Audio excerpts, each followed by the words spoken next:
All the money that e'er I had, I spent it in good company,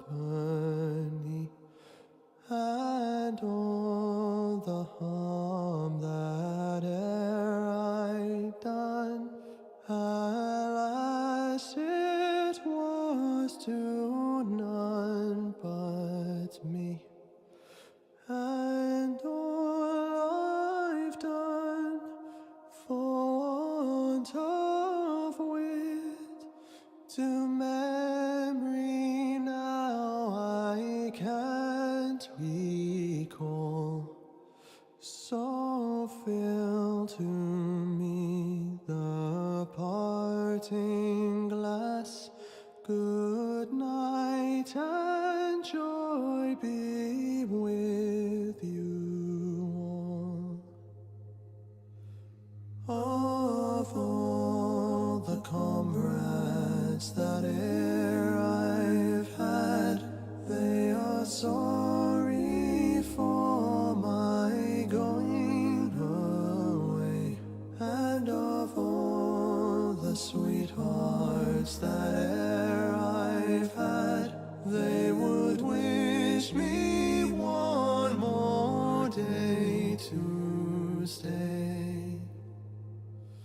But since it falls unto my lot that I should rise and you should not, I'll gently rise and softly call. Good night and joy be with you all.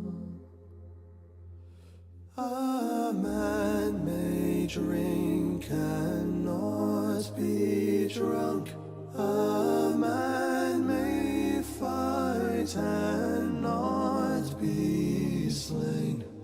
A man may court a pretty girl and perhaps be welcomed back again. But since it has so to be, by a time to rise and a time to fall, come fill to me the parting glass. Good night and joy be with you all. Good night and joy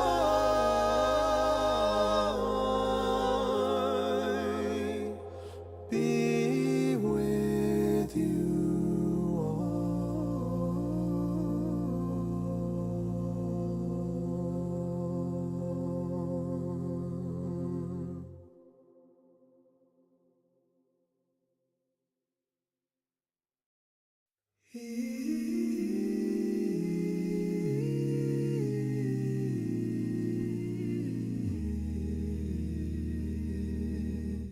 By on bonny banks and by on bonny brae, where the sun shines bright on Loch Lomond,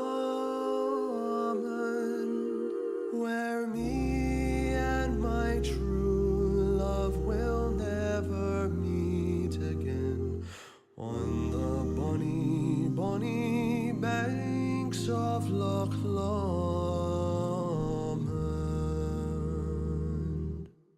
Oh, you take the high road and I'll take the low road, and I'll be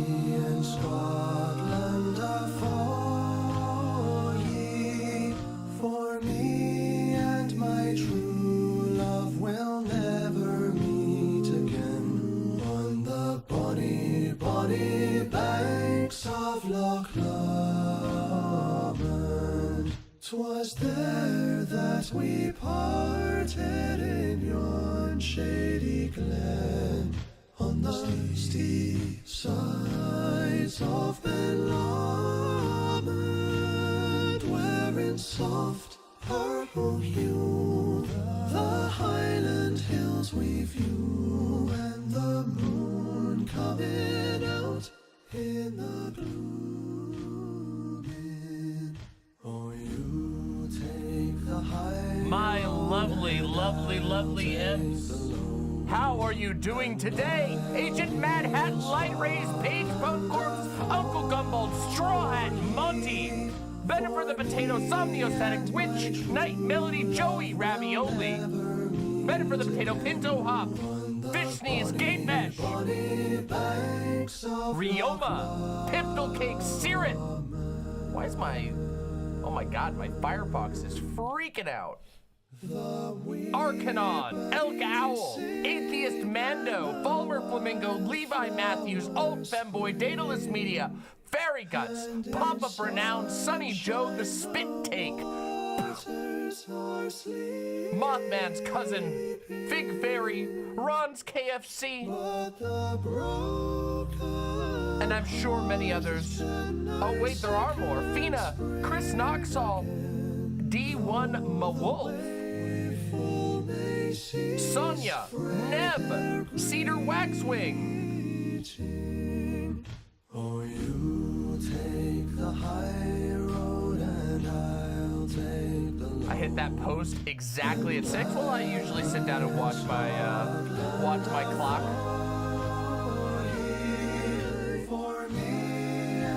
What a beautiful song, right? Let's just enjoy it for a second. The bonny, bonny banks of Loch Lomond. Oh, you'll take the high road and I'll take the low, and I'll be in Scotland a 40. For me and my true love will never meet. This is Loch Lomond. On the bonny, bonny banks of Loch Lomond. There we go, there's the link. On the bonny, bonny banks. Beautiful. Of Loch Lomond.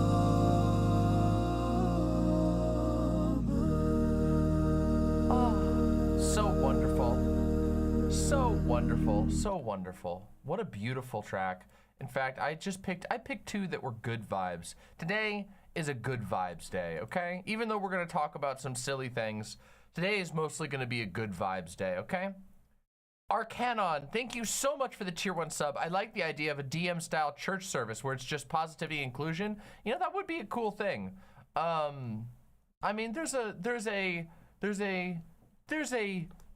what's the right word? There's a rapturous vibe around my streams generally, and it's Friday. That's right. Today we're going to be talking about, actually it's interesting, we're going to be talking about religion today, specifically Christianity.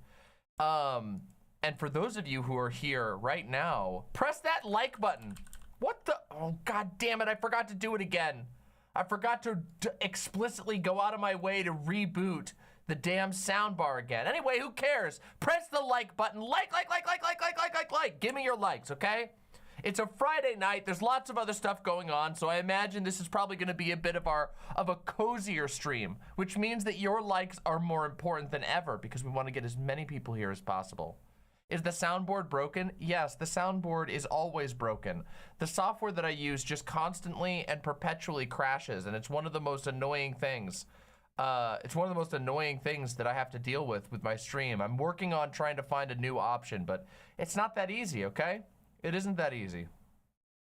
By the way, I'm also working on trying to upgrade my streaming computer. It's about time. My old video card is starting to struggle with some newer titles, and can't have that. I need to be able to play my games for you all at maximum performance, you know? I gotta be able to do that. I'll address the tech issues while on stream of both Vosh and Demon Mama. Yeah, of course. It's every streamer. Of course you have to. It's just they come up while you're streaming. That's just how it goes. That's the downside of a live format. You don't want me to have any tech issues? Well, I guess I'll become a video essayist. Just kidding. I don't want to do video essays. I like doing live format. So it's just how it goes. I'm eating dinner while watching this. I just had dinner and I just forgot what the name of the things are called. They are... We had our friend who's staying with us right now made us fatir. I can't remember. It's something like that. Ron's KFC with the $50 super chat. Oh my God, can I hijack your stream by attention whoring for just a minute? Today is my birthday. Oh my God, of course you can, especially with a generous donation like that. Oh my God, thank you so much. And happy birthday by Ron's KFC. In fact, happy birthday to you. Happy birthday to you. Happy birthday to Ron's KFC. Legally distinct from KFC featuring Colonel Sanders. Happy birthday to you. I don't know, there we go. I didn't have the piano hooked up properly anyway. I forgot it wasn't actually put in so you guys can hear it properly. Happy birthday, Ron's KFC. You're more than welcome to do that. That was fun. Wait, wait, is the piano actually go through? Hold on.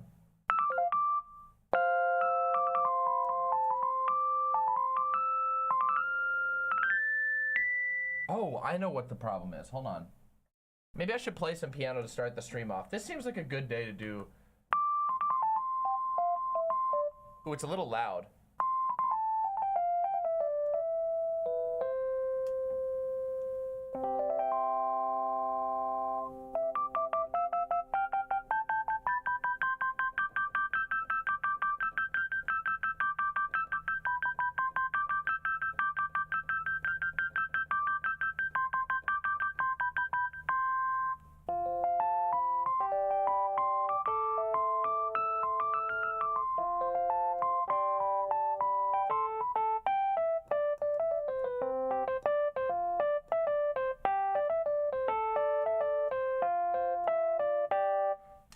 Wait, hold on.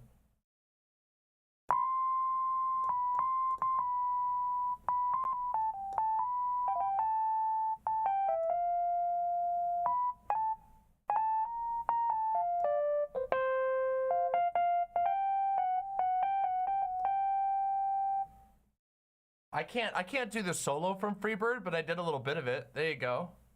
There you go. Doe has been working on new music lately.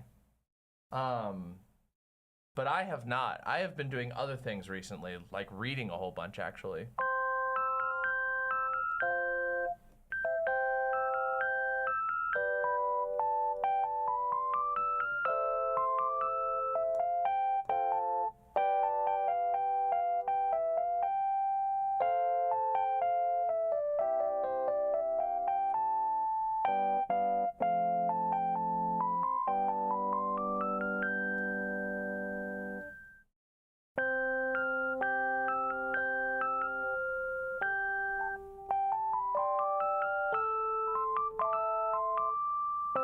Wait.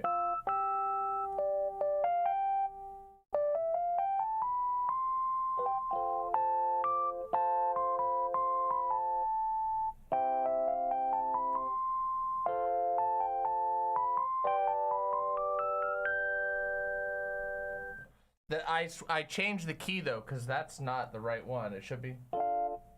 I don't know. That's probably not the right key. I always do that. I transpose things all the time at will.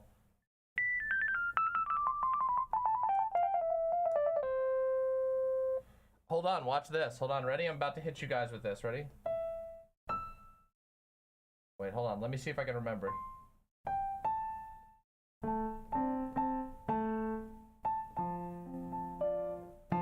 Here we go. Hold on.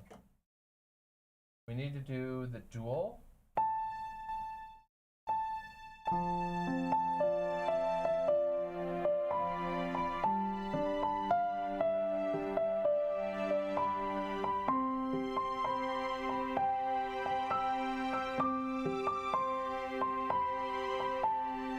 like those second strings. Hold on a second. We have to change something. Hold on. We need to change this to the quick strings. No, wait, what about this? No. Actually, I do like the small string.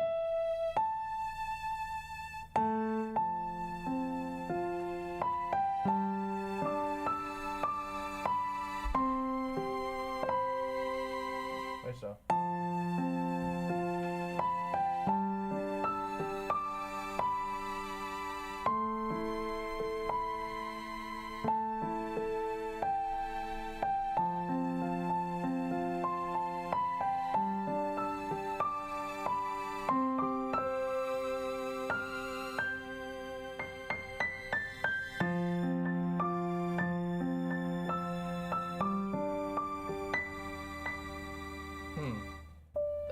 I don't know how I feel about these strings here.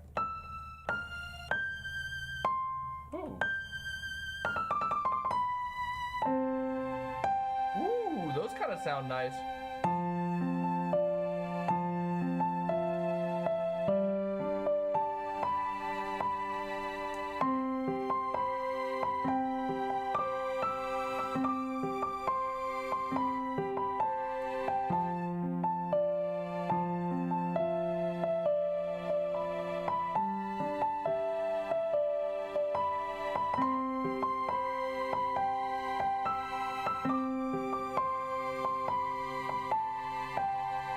There was something funny I discovered the other day, and I'm gonna see if I can try and remember it. Hold on. This sounded so funny, but I don't know if I'll be able to find it. Oh. I think it was... Let me see if I can find the thing. Give me a minute.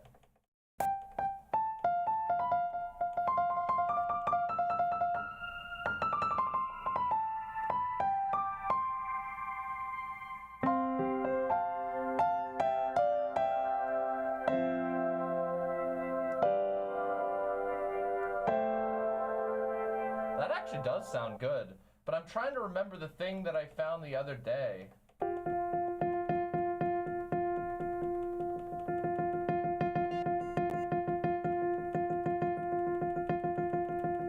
It was called like, oh man, what was it? Did I put it on one of my favorites? No. Where was it? Fuck. I'm still learning certain things about this this piano, and one of the things I haven't learned everything about is all of the synth.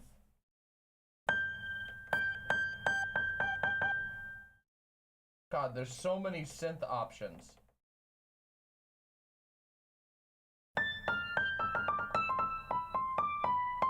Okay, hold on. I gotta turn off the dual settings. Then we're gonna go to the standards, and we're gonna just check through these.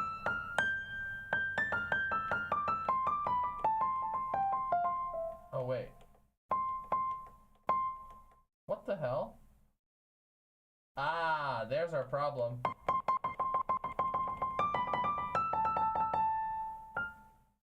Okay, so now we hit exit. Now we go to organ.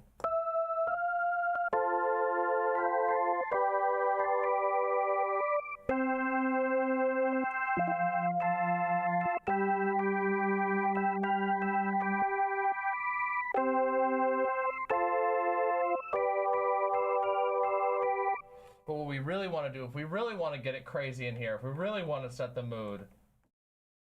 Woo! That's loud. Ooh! Ow!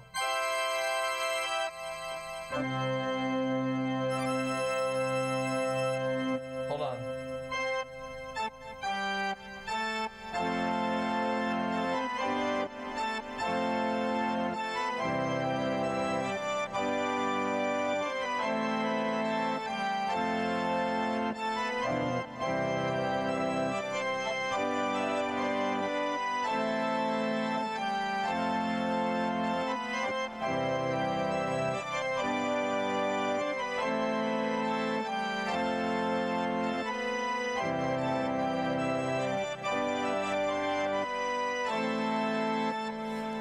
Our God is an awesome God. And then you got the somebody with the little ch.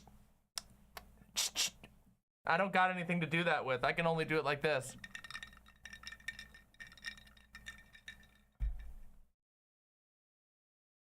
Our God is an awesome God. He reigns from heaven above with wisdom, power, and love. Our God is an awesome God.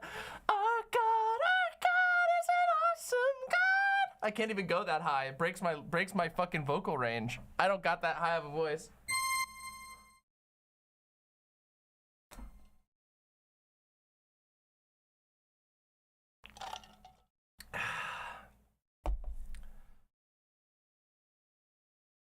The tune could literally have been an anime op. I don't know about that.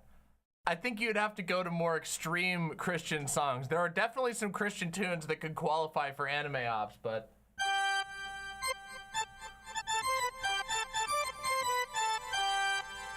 Hold on.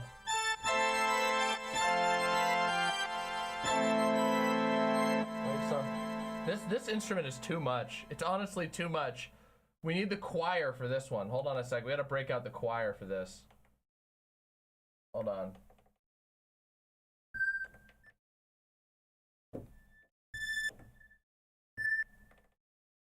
Where's the choir one? Oh, they're higher up. Hold on. Oh no, where are we? Oh, I'm lost. I've got us lost.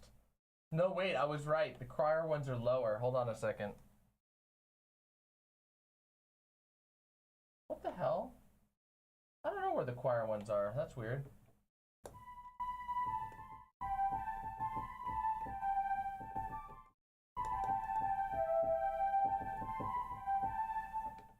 Bum bum bum bum bum bum bum bum bum bum bum bum bum bum. I just saw him a second ago. So weird. See, some things about this thing confuse me. I swear to God. Oh, wait a second.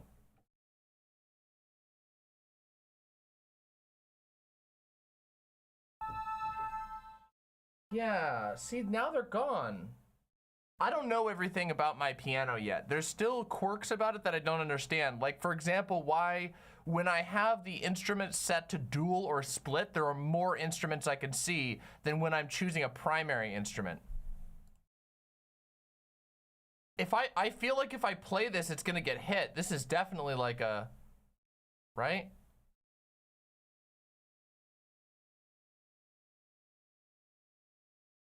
I'm not sure. A lot of the Christian music is like notoriously picky, right?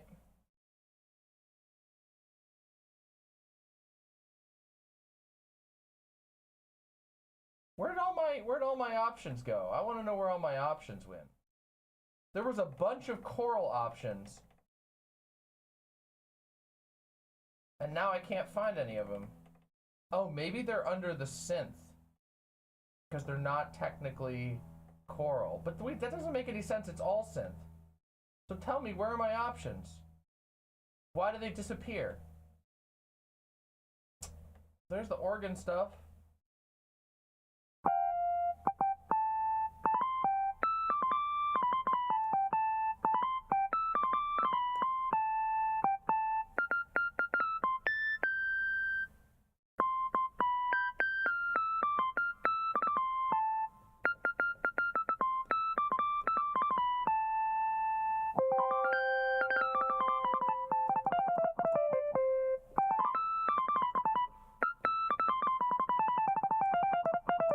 My hands are shaky today. Oh well, such is life. Such is life.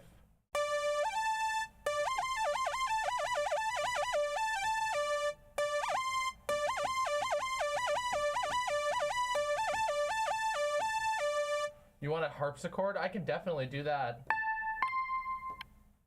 Hold on. Here's the harpsichord.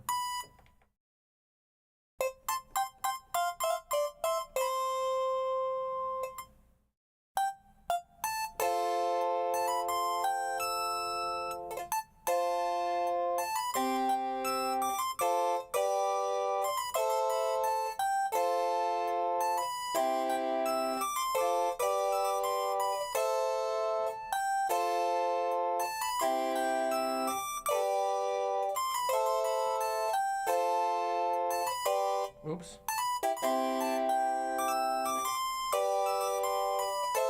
I don't know why my instinct is I always hesitate at that first chord change on this song because I always think I'm supposed to go up and instead I'm supposed to go down, then up. Whatever.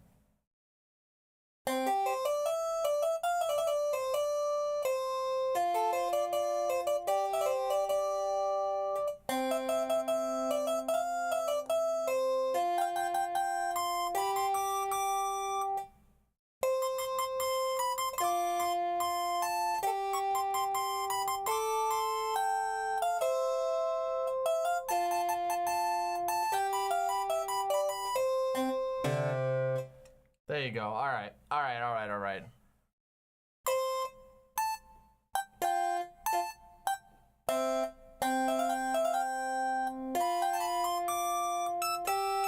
I like musical. Well, see, the thing is, it's not actually that good of a warm-up because I'm not really warming up my voice at all unless I sing, but I'm not that good of a singer. I have a pretty good speaking voice, and obviously I stream with my voice all the time, but I'm not actually that good of a singer. I could at some point. Yeah. It was fun anyway. I still like doing it regardless. I'm tired today. I'm sorry if I seem a little tired today. I slept terribly last night, and I don't really know why. Actually, I do know why. It was because I played like an excessive amount of Armored Core 6 after watching Vosh play an excessive amount of Armored Core 6. So my brain was just like thinking about robots blowing things up all night. Yeah. Vosh stream inspired you? Well, no, actually, because before the Vosh stream, I was playing Armored Core 6, and then I went up to my computer to do something else, and then Vosh was playing Armored Core 6, and so I watched him playing while doing paperwork on my computer, and then I went back to playing more. I'm actually considerably further in the game than he is, but I'm excited that he's picking it up. It's also my first time playing an Armored Core game. So I feel like when I popped into his stream, I was able to give him helpful advice that wasn't annoying. The discourse is that it's too easy or something. It didn't look easy. I don't think it's an easy game at all. I think Armored Core 6 is on par with basically all of the Dark Souls games. And in fact, some people are mad that they nerfed the boss that I got really mad about, but I think that nerfing it was a good idea. The only part of the game that I really haven't enjoyed has been Baltius, that first filter boss. And I think he was just too hard given that the game doesn't communicate well enough all of the intricacies of the game. The game is ridiculously complicated, and also some techniques are just completely imparsable, and other things just feel really cheap. And also there's certain builds that are just completely and utterly broken. I don't know, yeah. Demon Mom is the only one who can tell Vosh how to play the game without getting banned. It's because I don't tell him how to play the game. I give him useful information that I myself struggled with. So there's a person in this audience. I think I saw Chariot here. Chariot, are you still here? People were saying, oh, how come Demon Mama doesn't get banned? And it's because I don't backseat game. Chariot is also like that. Chariot is probably comes from just being a thoughtful person who also streams, but like there's a certain type of person. Okay, let me just try and Chariot, oh, hold on a second. We have to give some love to Chariot. First of all, Chariot, your video today on The Last Jedi, or maybe it was from yesterday. I can't remember if it was today or yesterday. Banger, amazing, as in genuinely inspires me and made me rethink parts of the film that I hadn't thought about. Banger. You are so talented, and I respect your ability to talk about media so goddamn much. Like seriously, your way of thinking about and approaching media is an inspiration to me. Everybody should go subscribe right now to Chariot with the 4 and the 1 and the 0.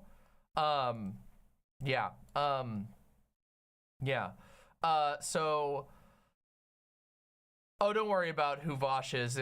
Vosh is a friend, is a personal friend who also happens to be a very popular streamer, and so sometimes I refer to him assuming people know who he is, but a lot of people don't.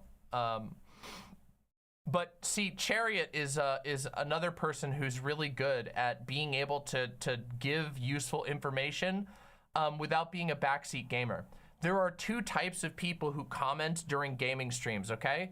Okay, there's three types. There's the grillers, which are grillers are awesome, and we love the grillers. Grillers are just like, whoa, Pog! Oh my God, did you see what happened? Ooh, that must have hurt. Oh man, death sucks. Oh man, this boss looks really hard. That's the griller, okay? Grillers, sick. Then there is another type of, this is the villain of the chat, okay? The backseat gamer, okay? The backseat gamer goes like this. Oh, turn left, turn left. Turn left, you need to turn left, turn around, right, turn right. Oh wait, hold on a second, you turn left. You have to turn, oh my God, swing now, block now, okay? And they think, they first of all don't realize that there's latency on the game, but secondly, they don't realize that I'm not reading chat in real time. I have to look at the game to play the game, and they try to like puppet your actions through the chat, and it's fucking annoying as shit, okay? It is like the worst, okay? The backseat gaming is like the worst thing you can possibly do. And there's evolved form of the backseat gamer is the snark seat gamer, okay? And this is a backseat gamer who is also filled with a sense of superiority.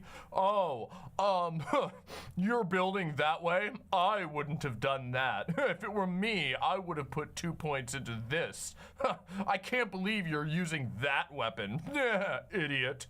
That type of person is like, they're the worst. They're like the malignant evolved form of the backseat gamer. And then there's a third type, and this type of chatter during gaming streams is exceedingly rare, okay? And that's the I want to help the person who's watching have a better time with the game, but I also respect their agency and the fact that they might not like need their handheld. And this is somebody who's able to provide, using intuition and intellect, actually useful information that is relevant to the streamer, that doesn't include spoilers, that doesn't snark about builds, and that also doesn't command, like, this is the way you should do it. And yeah, it's a difficult balance because one of them requires you to, being a griller is totally is vibes. That's part of the reason why I stream. I want to stream for the grillers. That's the majority of people that I'm streaming for. People who are just having a good time. They're loving to watch the game. They might be chatting about aspects of the game with their friends in chat. That's cool. And then the people who are like super passionate about the game, but who are able to like recognize, hey, there's that I'm not playing the game right now, is like really, it's really important, okay?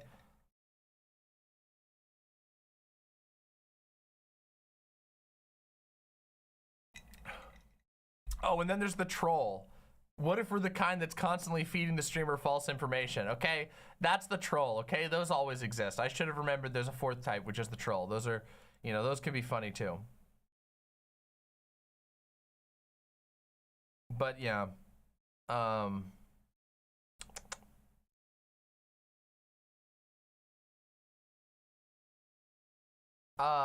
try, if there's a game I'm really passionate about, then I try to be the third type, the type that is able to give useful, and I feel like I did a good job. Some people were some of you were probably in that chat. I believe, if I'm not mistaken, that that Vosh is also playing Armored Core 6 for the first time. And for me, there was a ton of stuff I just didn't know about that was like useful information that didn't involve like, I don't know, like trying to assume direct control, that I felt would be helpful to share. Yeah.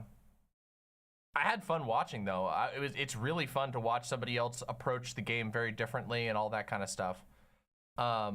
Yeah. Wow, congratulations to Lucy and yourself, Somniostatic. That's amazing. That's incredible. Yeah. That's really awesome, honestly. Oh, I'm really, really sorry to hear that, Yasmin. How am I doing? I'm doing great.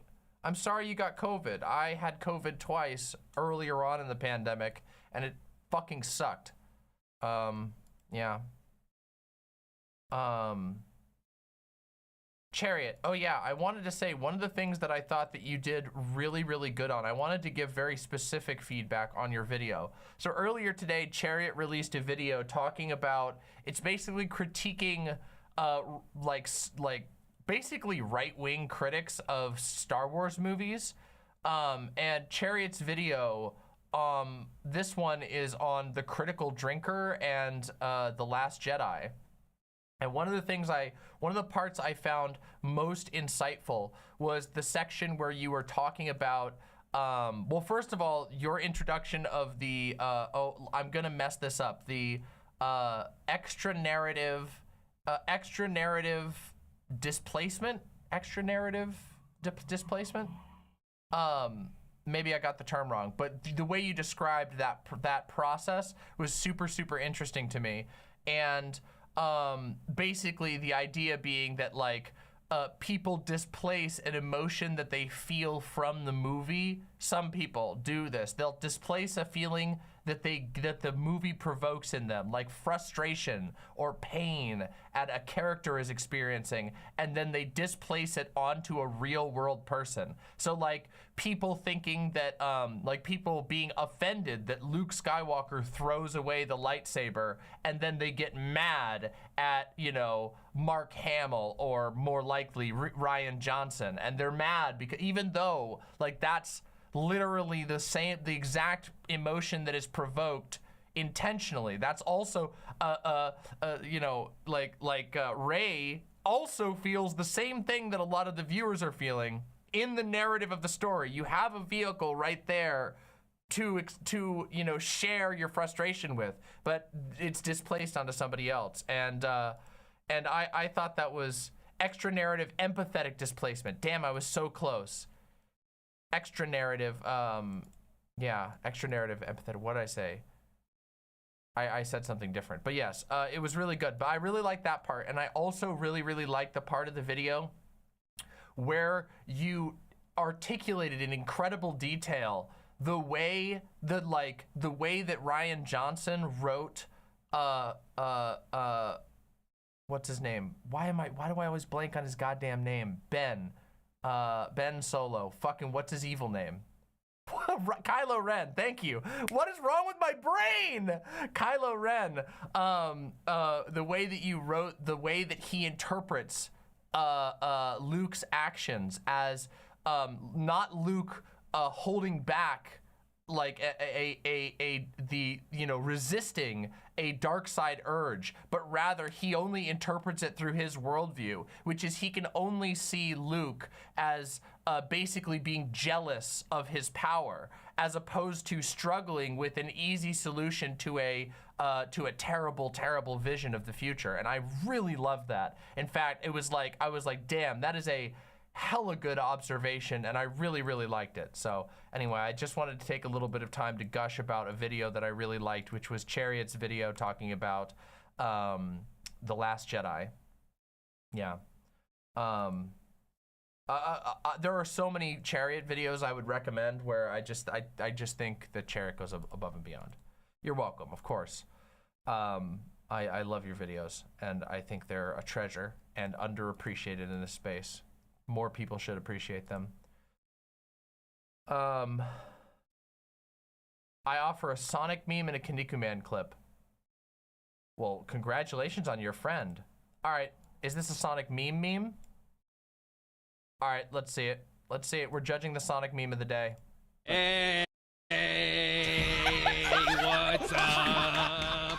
It's me. Stop! I don't know how to impress upon you that physical damage done to my body does not affect me in the long term. Oh, your friends are here. We're here to help you, man. With what? I don't know, but I value our friendship. Jesus Christ, watch out for that son of a bitch. It's really cute that you're gonna defeat me with the power of friendship and all, but again, I am the devil from the Bible, so I don't know how You well it's gonna work. motherfucker! You didn't let me finish. Go ahead. I have all this power in my hands. Shut up, the fuck up. I don't care. I do not care. You don't understand. I came down here as a joke to have fun.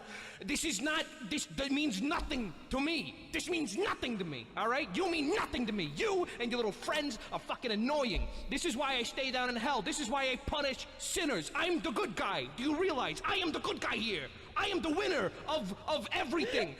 God goes up and he plays with all his little friends like, oh, you look, I donated to charity. Oh, yeah, whatever, fucking everything. I get to kill people. I get to poke people with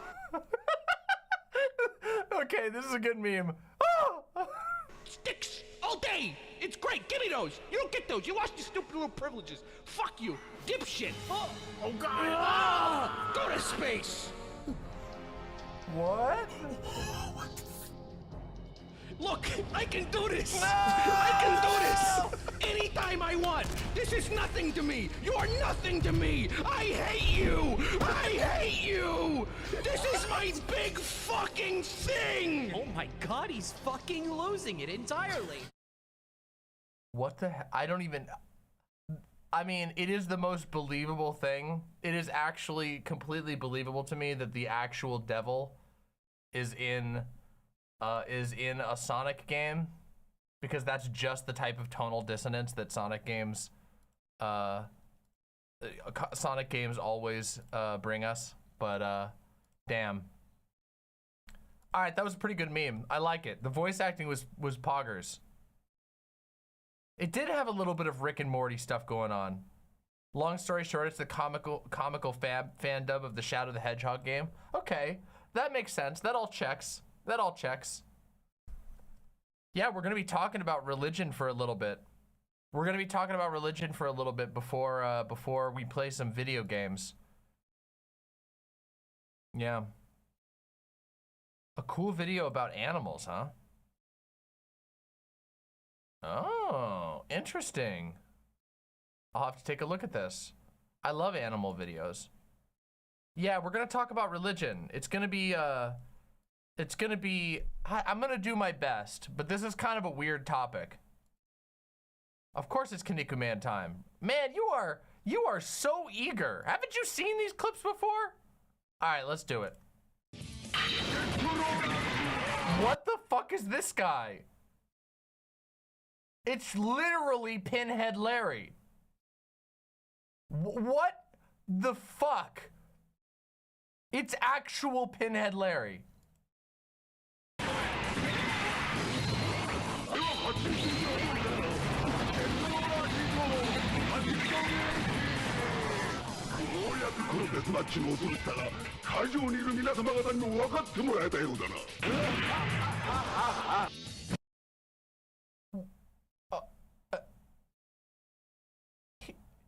He's like a perfume bottle. He's like a jacked perfume bottle.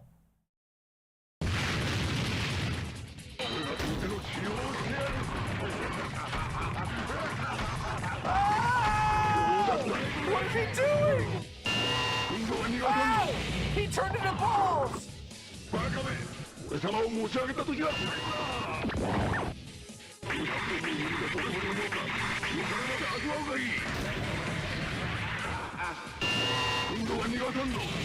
Balls again. No,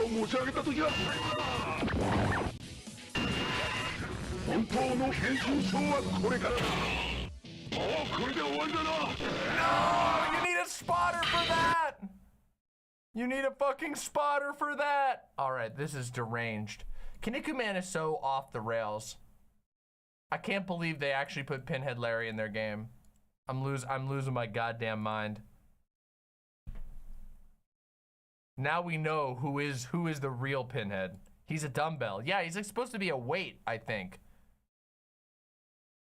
But he turns himself into balls, which is fucking wild. Damn. Off the cuff.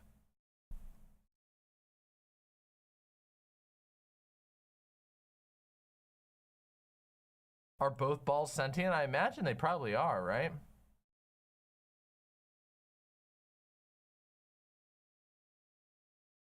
There are so many horrible things flashing through my mind, and I'm not gonna unleash any of them on you. Not this time. You know Pinhead Pierre, but not who's Pinhead Larry? You just wouldn't get it. You just wouldn't get it.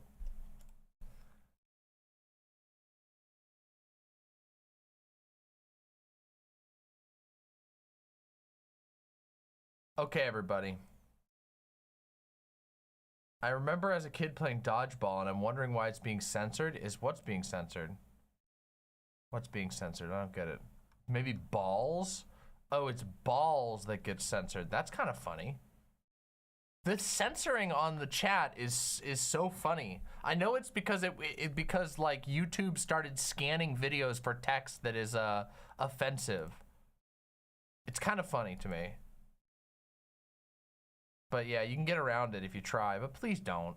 Please. What does life come to? We're talking about sentient balls. That's where we're at. Wait, that's the best place to be. This is the most free your soul is gonna be in this entire stream. He's an anthropomorphic weight, and he can change his body into different types of weights depending on what he transforms into. Oh my God. It's incredible. Hey, thank you so much. I love this shirt. This is a shirt by Canis Ovis, an artist, a local artist who I quite enjoy. And this art is amazing. There is you can see here, there are halos around each of the wolves. There are these beautiful flowers. There is a string held in the mouth of this wolf that travels all the way through into the heart of the other wolf. It's a really amazing piece of art, and I love it.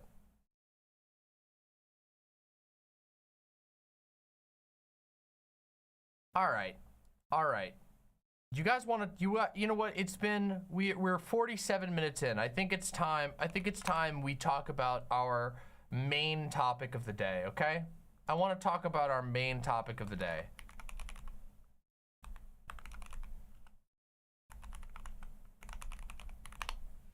Hold on a second.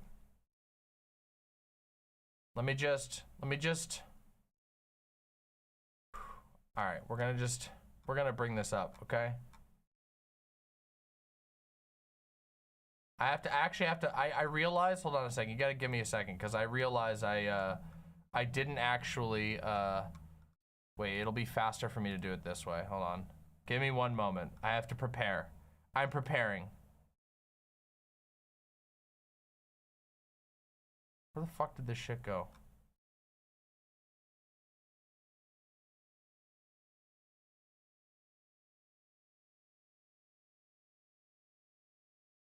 Okay, here we go. All right, I found how to find it.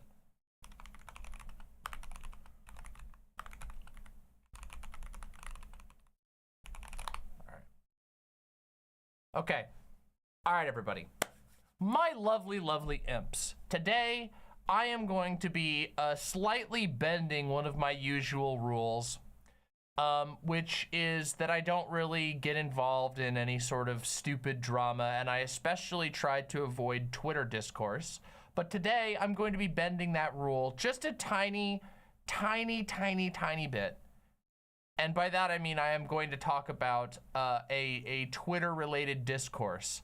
And the reason I'm going to do this, and I'm going to do my best to take it above and beyond the Twitter drama, but the reason I'm going to do this is because it's a topic that I think is fairly interesting to me. Now, in the time since this, the topic that I'm about to explain to you began, it has gotten very, as is typical of the absolutely deranged and horrible website that barely functions, formerly known as Twitter. The conversation has degraded even worse than it was when it started, and has since gotten incredibly toxic. However, I want to talk about a couple of aspects of this conversation that I think are genuinely important.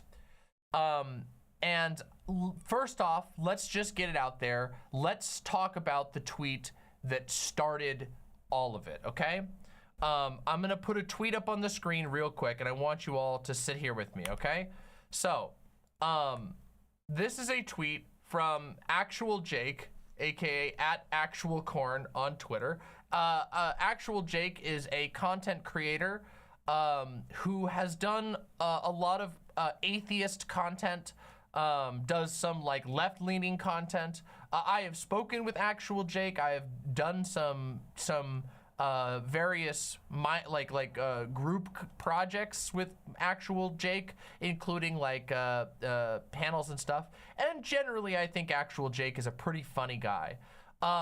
Here's the take, okay? Black Americans, and this is a quote, I'm gonna quote this. Black Americans are religious because they were indoctrinated into it by their slave owners historically. Sounds not good.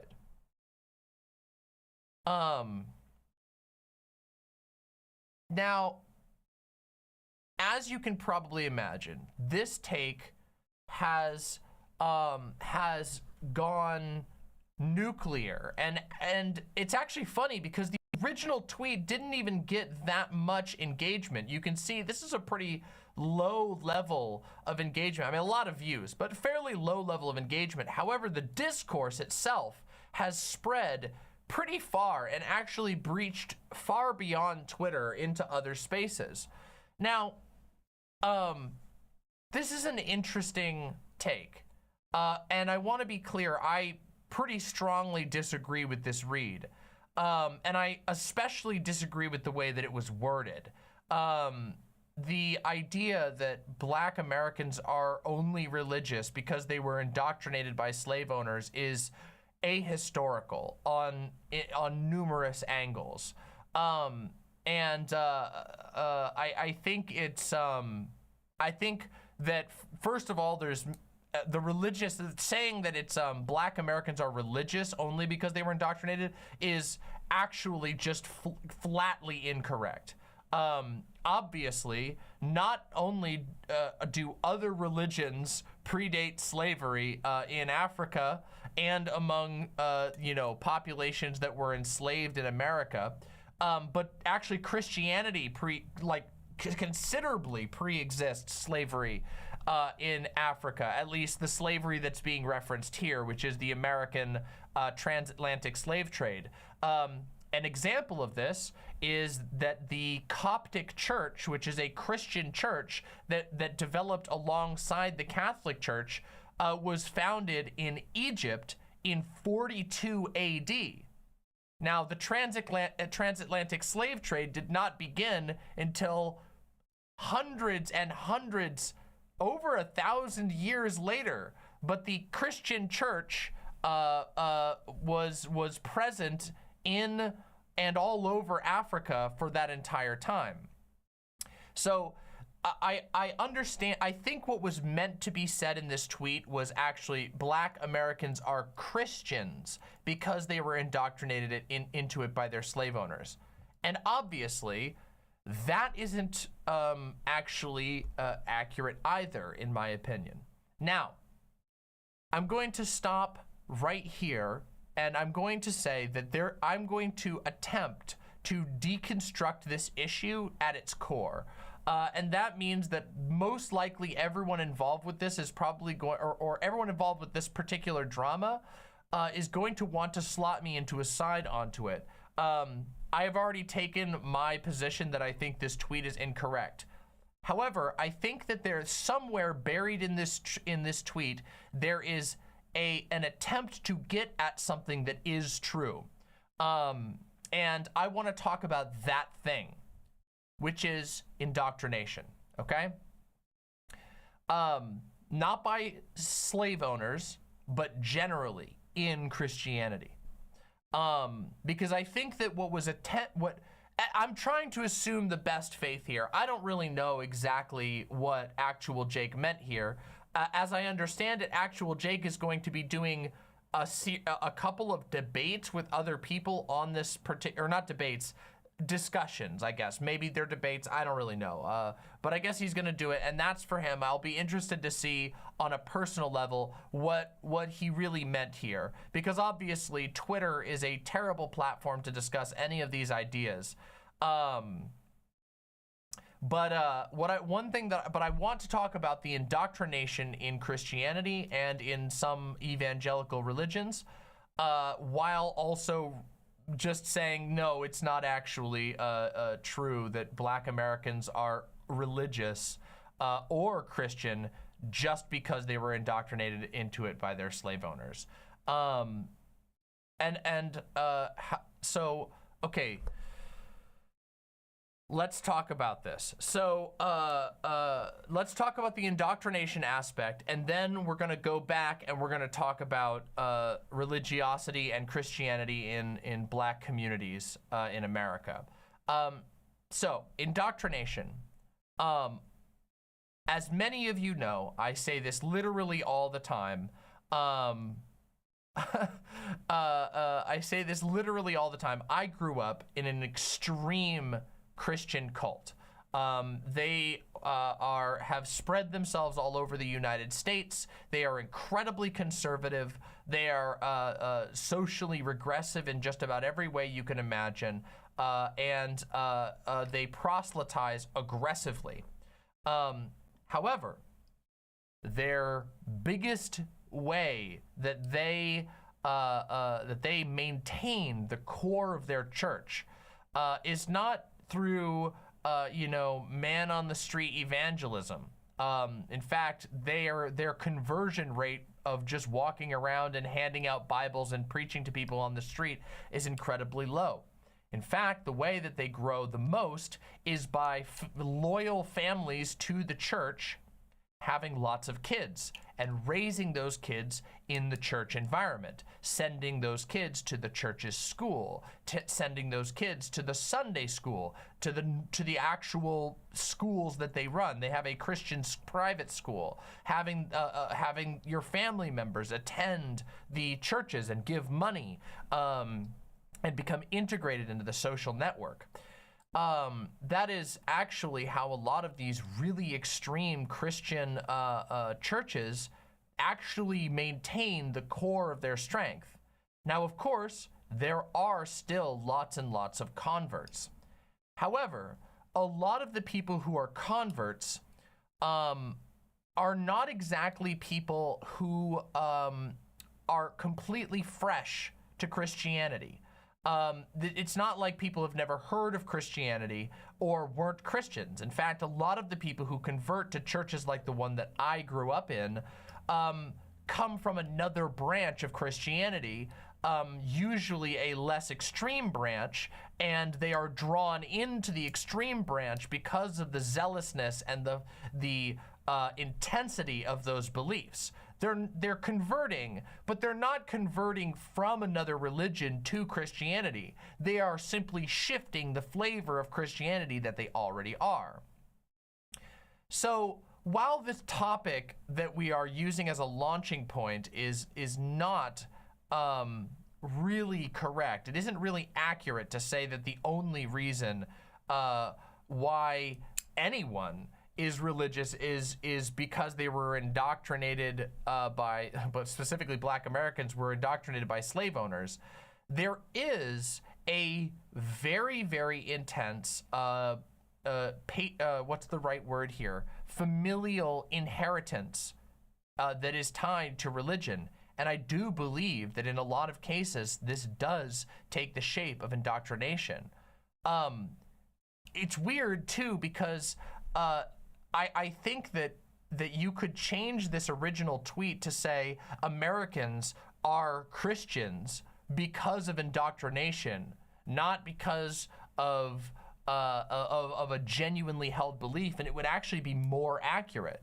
And I don't even think that it's a matter of I don't think you can trace the lineage to any specific point in history, because the reality is that Christianity as a whole has embedded itself so deeply in so many aspects of society that nearly everyone has the values, a lot of the values of Christianity embedded into them from multiple angles constantly. Now, not everyone would consider that a fair representation of the term indoctrination. And I think that there's a certain amount of truth to saying that the passive ambient values of your society isn't exactly the same thing as indoctrination.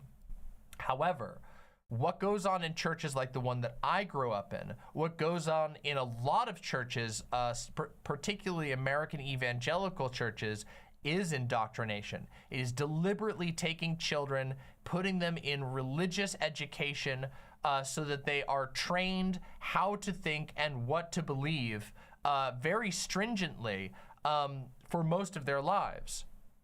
And you can now probably see why I thought it was so important to actually talk about this issue on my stream, because I think that in this particular discourse, the spice severely got in the way of an actual conversation about something that's serious, which is the fact that Christianity is an aggressive religion that actively encourages parents not to teach their kids any sort of critical thinking, but rather to teach their kids to accept a set of beliefs,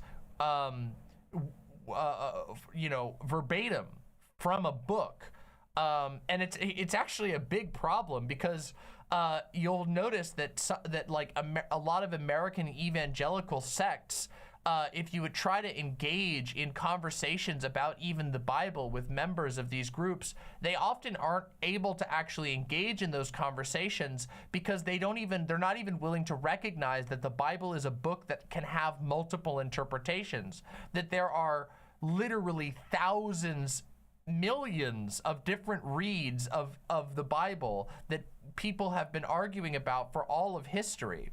And a lot of them just don't believe that. They believe that whatever version that they've interpreted is the real interpretation, and that it is actually blasphemous or sacrilegious or disrespectful to even imply that the Word of God could be interpreted in a bunch of different ways.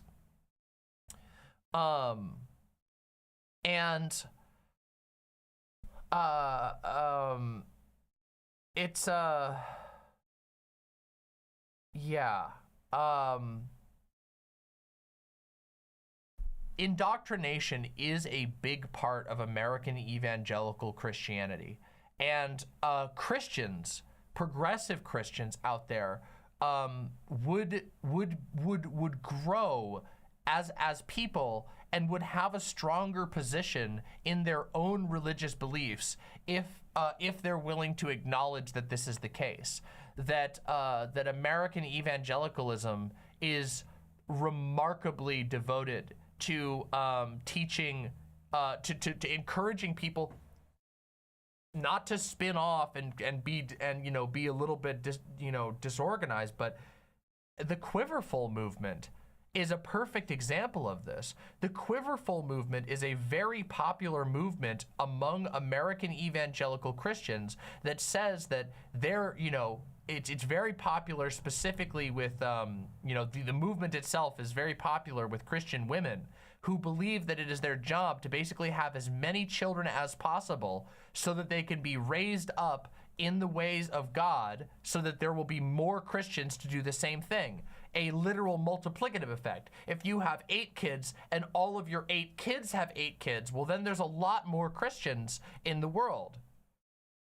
And that's a widespread movement. Even the people who don't identify as Quiverful people also often adhere to some of its principles. And the Quiverful movement is only the evangelical side of it, because everybody knows that the Catholic Church explicitly encouraged this for a very long time, and still to this day, the Catholic Church, though in opposition in some ways to evangelical Protestantism, obviously, there's a huge schism there.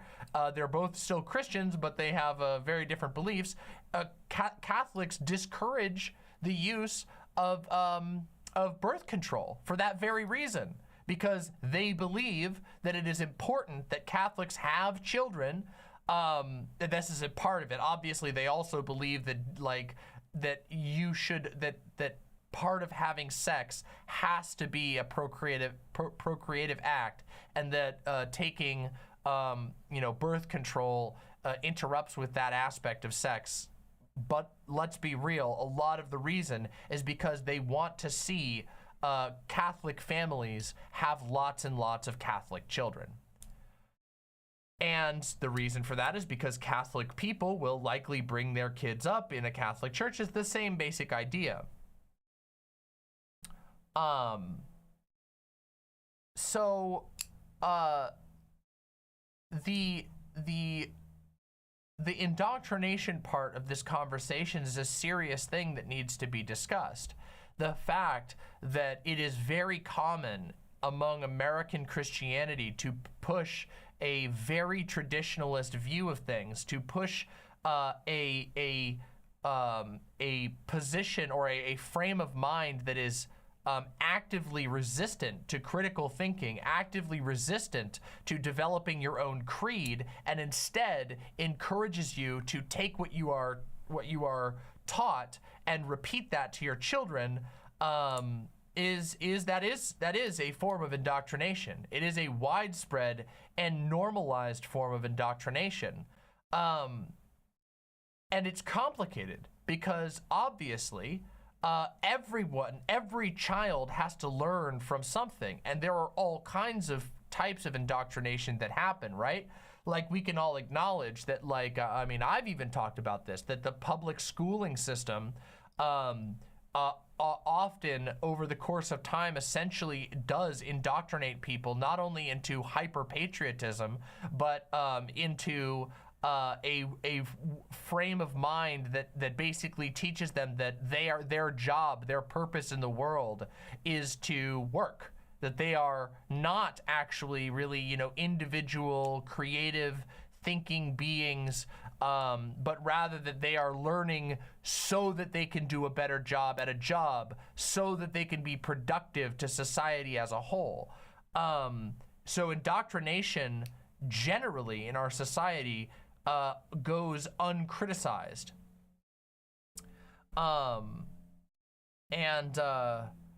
Yeah, yes, as Brandy in YouTube chat says, the public school system teaches people to fulfill assignments and also actively, like, trains people to think about the world as a kind of a giant checklist, that your life is a checklist of things that you are supposed to do in the correct order, which just so happens to be to the benefit of the economy as is. Yeah, and that's kind of messed up, right? And of course, like I said, in the world of Christian religiosity, this is magnified even further, because there is this aspect of no, not only do you need to, like, accept that, like, America is number one, not only do you need to accept that, like, capitalism is the way God has basically built the world and it's a good thing, but also you need to be studying this book you know, with great intensity, and specifically certain interpretations of this book which also often directly plug into the political views of the people in power.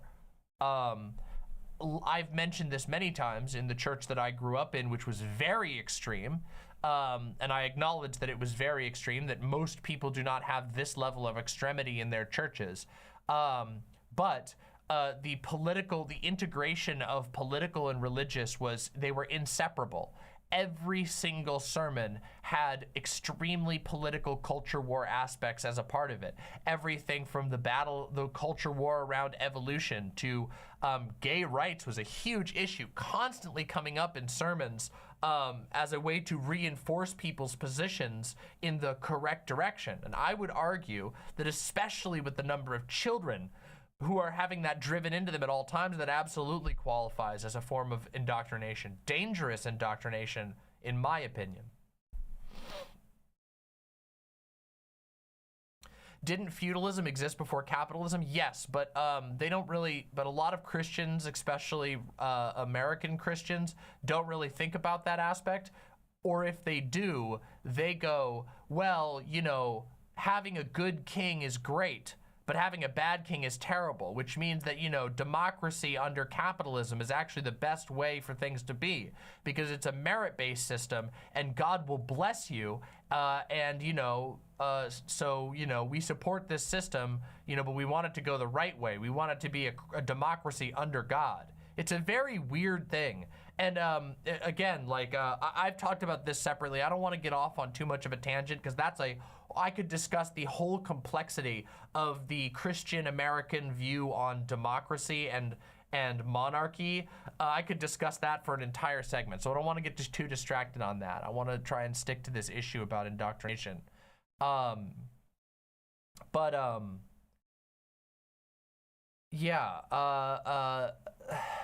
The indoctrination issue in Christianity is a huge issue that I do believe needs to be challenged and tackled. And I think it goes more than just like saying oh, broadly, well, you know, it's a problematic behavior. It's very deeply ingrained in most forms of Christianity.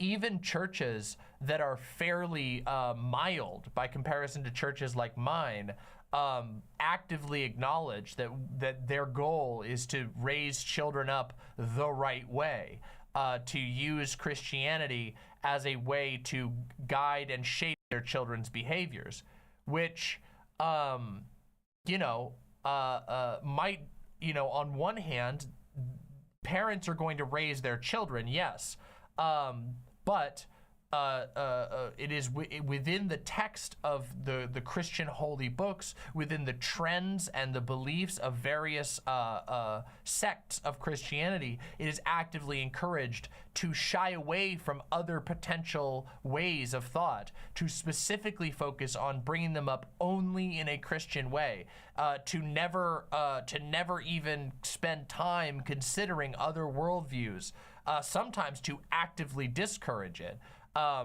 You know, I mean, God, how many times in the Bible does the text denounce the wisdom of man and the you know, the practice of worshiping false idols or various other ways of wording this type of, you know, fear the other and denounce the other.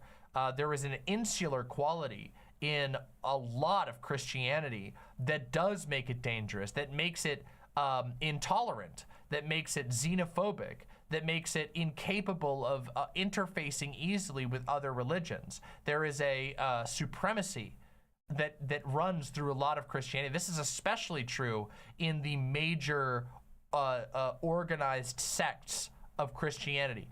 Catholicism, the mega church movement in America, this prosperity doctrine, and the many splits that it had of these giant churches with, you know, hundreds of thousands of attendees who are financially and politically motivated to convince them to stay in this particular silo.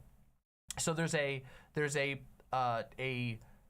manipulative and unhealthy aspect that like I said, it even pervades more mild churches, because those churches are often a part of a broader doctrine or a broader movement that does actively encourage, we need to grow this movement and discourage people from going to any other way.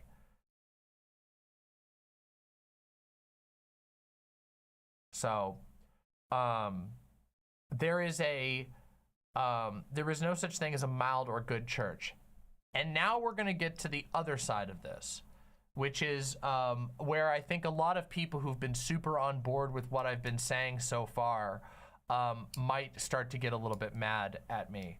But I feel like the only way to have a healthy conversation about this topic is to actually engage with the whole issue. So the idea that there's no such thing as a mild or good church is just not true. I think that's insane. I think that is a ridiculous proposition. And The reason why I would say that is because there's like, I guess there's multiple angles I can approach this from. First of all, there is the religion. Christianity is here to stay for at least a very long time. You are not, no matter how hard the Fedora is tipped, Christianity is not going to be eliminated. And to eliminate Christianity would mean emulating the absolute worst behaviors that you would denounce from Christianity. In order to eliminate a religion from the world in the way that some people speak, you would be engaging in a genocidal project that is worse than the impact of the churches that you claim cannot possibly be mild. It is absurd. You can't do it that way. That's not the way that the world works. You can't just delete a religion from the world. You can aggressively argue against a religion, but the fact of the matter is, some people are still going to believe, and you just have to deal with that. You have to cope with that, and if your conclusion is, well, then I'm going to kill them en masse, I feel like you're coping with it the wrong way, and that perhaps you are closer to your enemies than you might think.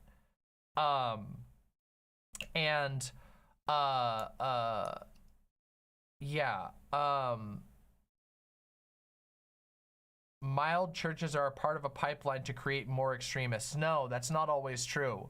In fact, I don't believe that's accurate at all. In fact, many mild churches serve as a preventative measure from these extremist groups. If people can find, let me talk about this. So on this point specifically, one of the things that the extremist cult that I grew up in used specifically to their advantage was social isolation.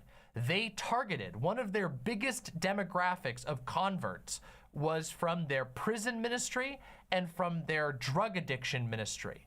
Like by a huge margin, they were bringing in tons of people from their prison ministry and their drug addiction ministry. Why? Because people who are addicted to drugs are struggling and often suffer from being rejected socially, or perhaps they already were, which led them to become addicted in the first place.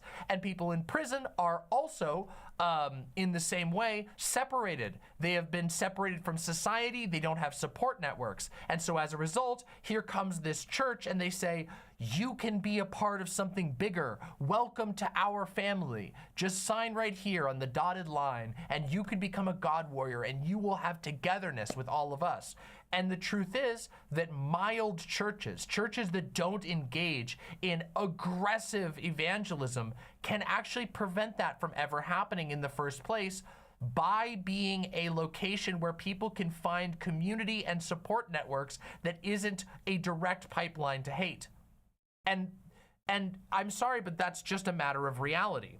There are all kinds of churches around America that have that are doing just fine, and they explicitly resist going into hyper extreme religion like some of these ones, because they don't believe it. They don't believe that hating gays is key to Christianity, and so they build an environment that doesn't encourage that or that actively forbids that type of behavior, and yet they are able to provide some of the benefits of a church. Now, that doesn't mean that these mild churches are perfect. I don't think so at all. And in fact, I do have critiques of the dangers even that are present in mild churches that we're discussing. But the truth is that if there were more of these mild churches, less people would be tempted and pulled in, or would be, tempted isn't the right word, less people would be manipulated into joining the extremist churches, which prey on their social isolation, which build them into a box of isolation. One of the most prevalent things that you see in these churches that are politically extreme, that are highly evangelical, is that they deliberately they do everything that they can to make sure that your only social network is the church itself.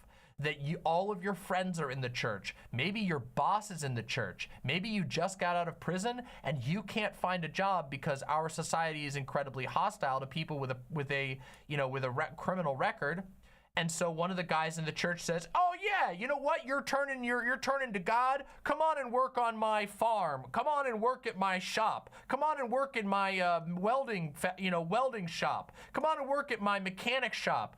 I'm doing a good thing for God here, and you're getting your life back on track." And then all of a sudden, your boss is in the church. All of your friends are in the church. Your addiction program was in the church. You have nowhere to go. So these mild churches are actually able to provide healthier social connections that prevent people from getting pulled into these highly manipulative cults. So I just don't agree with the idea that there's no such thing as a mild church.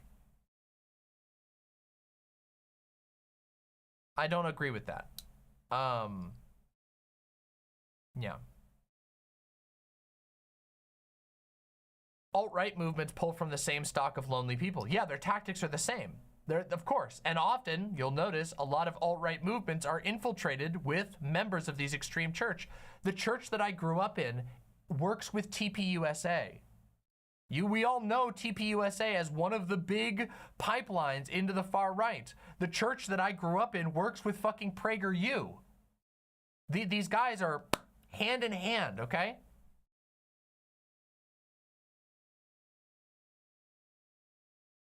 Sirius says, "I don't think it's right to say that these extreme churches are all indoctrinated people as opposed to the mild churches. Obviously, the mild churches aren't as predatory, but there are certainly indoctrinated people in the mild ones." I just got done saying that. I just got done saying that, like in the previous section, that even mild churches are subject to the criticism on indoctrination. So yeah, yeah, I did a whole bit on that, but that's okay. You don't worry, Sirius. I'm sure you'll hear it. But I just wanted to put that out there.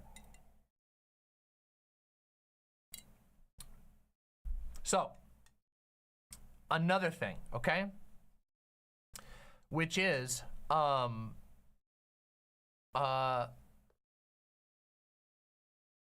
people have a lot of reasons for why they're religious, but people have a lot of reasons for why they're Christians. As I've sort of repeatedly hammered on in this particular thing, one of the biggest reasons that people maintain adherence to a religion is because the people that they know and love are there as well. That they perceive themselves not just as a believer in a God or in a particular doctrine, but that they see themselves as a part of a community. And that community is not so, it can't just be Fedora tipped away. It has to be acknowledged, even by critics of religion, such as myself. I am, after all, an atheist. I don't believe in God. I don't believe in the supernatural. Certainly not in the way that Christians do. And this type of approach has to be, like I said, it has to be acknowledged and handled with care. And also, there are times in which it can be used for good. And if you don't believe me, we're going to come back to the original topic, which is this whole topic started as a result of discussing Black American Christian religiosity.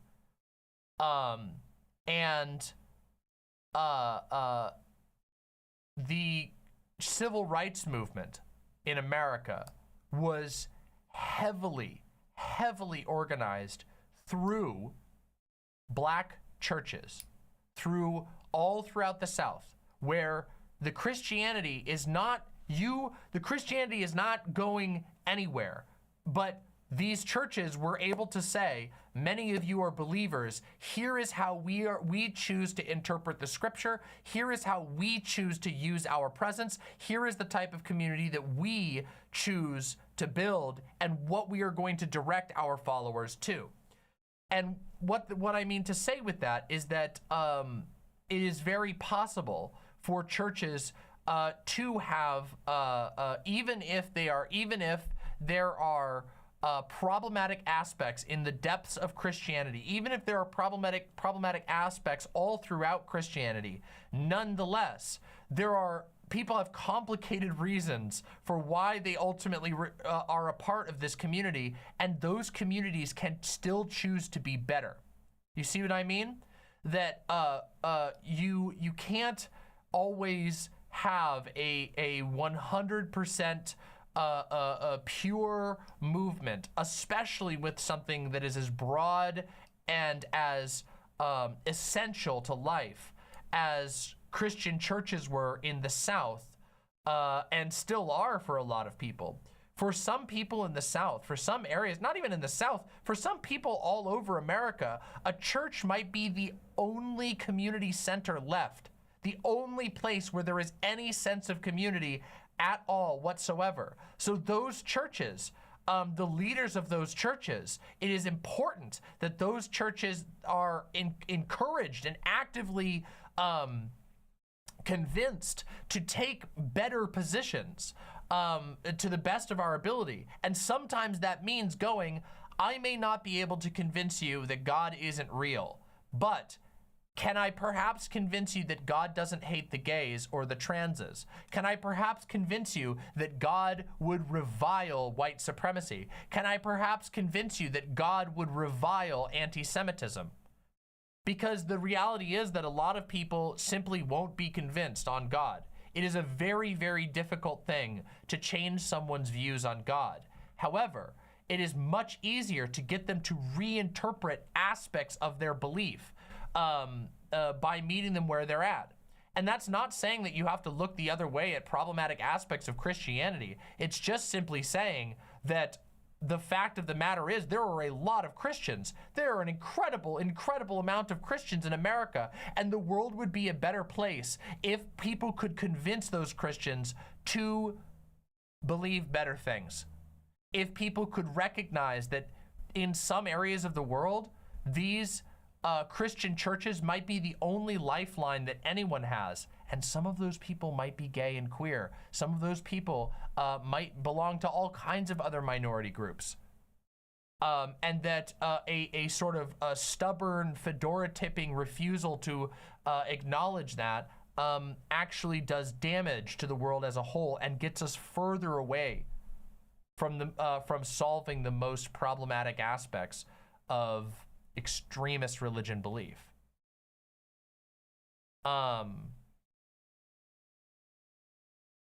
And that's not saying that there aren't some, that there aren't rural churches that are totally, unsalvageable. I just don't think it's as simple as sort of saying, as sort of just throwing your hands up and saying, fuck all of this. And I don't always, and this isn't even just a thing that like you should try to change it from the inside. I just think that devoted atheists even can have more productive conversations and can have a better discourse that actively encourages religious people to rethink the problematic aspects of their belief, and it would get you closer to your ultimate goal. If you're an atheist and you want people to challenge their religious beliefs on the core, you actually win by saying, well, did you ever think about this aspect? Because if you can get them to think about something that is it is not core to their belief, it may open their mind to questioning other things. If they've been taught that you can't question anything, if they have been indoctrinated, getting through that can be very hard. And sometimes it's something as small as, do you really think that your God wants you to hate your gay sibling that you love? Do you really think your God wants that? And they go, well, I don't know. Maybe you're right. Maybe I'm not supposed to do this. Maybe my pastor wants me to hate my sibling who's gay, but God doesn't. And that's a pretty big deal. I say that from experience as somebody who left and escaped an extremist religion.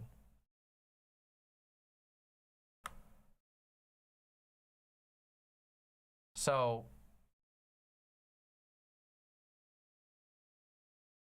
at an individual level that might work, but it's like trying to convince a Republican that they're wrong. That's a decision that's made on their end and not yours. Yes. Yes, but republicanism is a little bit different than religion. Okay, I'm just gonna tell you, religious beliefs are significantly deeper held than party affiliation. Okay, there's nobody out there who is more passionate. Well, okay, there are people, but the vast majority of them are actual Republican Party officials who are more passionate about the Republican Party than they are about something else. But the religious right is full of people who are Republicans because they think Republicans are on God's side of things, and because their churches are also convincing them of that. It's more complicated. Religious belief is held way more deeply than republicanism, okay? Now, you could make the argument that conservatism broader can be fairly deeply held, and I think there's truth there, but that goes beyond the scope of this discussion. I think that the God belief is a very deeply held thing for a lot of people, okay? A lot of even people who you wouldn't even consider that serious still hold God belief very deeply. And the reason for this is because the belief in God, the belief in the supernatural, ties into your beliefs on death, ties into your beliefs on the human soul, ties into your belief on purpose and your place in the universe. These are incredibly complicated topics, and for a lot of people, the God answer fills space in their heart so that they don't feel anxious. And I think it's important to recognize that, even if you don't think that it's like a good way, because I don't either. I don't think that, the easy answer of saying, oh, well, there's a God who's decided everything for me and it's all going to be okay, and he's going to let me live in a, in a house made out of Xbox games, when I die. I don't think that that's the best way to do things. I just think that recognizing why people come to those beliefs in the first place is fairly important when we're having these discussions.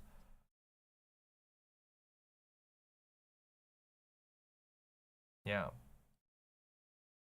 God isn't an easy answer, not for most. Well, I think for some people it is. I think for some people, God is the way that they don't have to really think too much about death or about their place in the universe.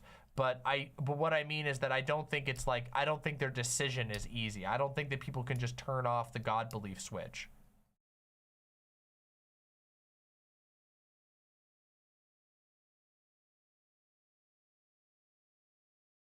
So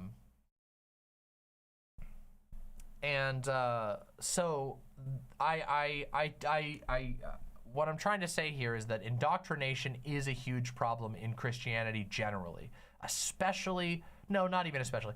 It's a problem in Christianity. Catholicism, evangelical Christianity, prosperity doctrine, evangelicalism, all of these types, and now the rising Christian nationalism movement, all of these have huge issues with very explicit, hyper-siloed, hyper-xenophobic, anti-intellectual indoctrination that I do think is problematic.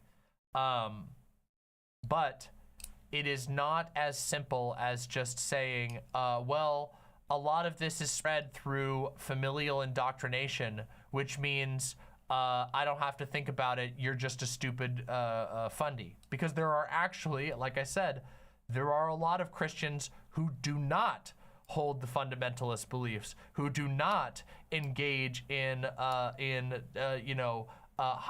extremist right-wing thought, and those people can actually serve as a bulwark. They can be, they can make the world a better place if they want to. And again, once again, an example of this. How much civil rights organizing was done through Christian churches, because that was what was present. That was what was available, and it wasn't going to change.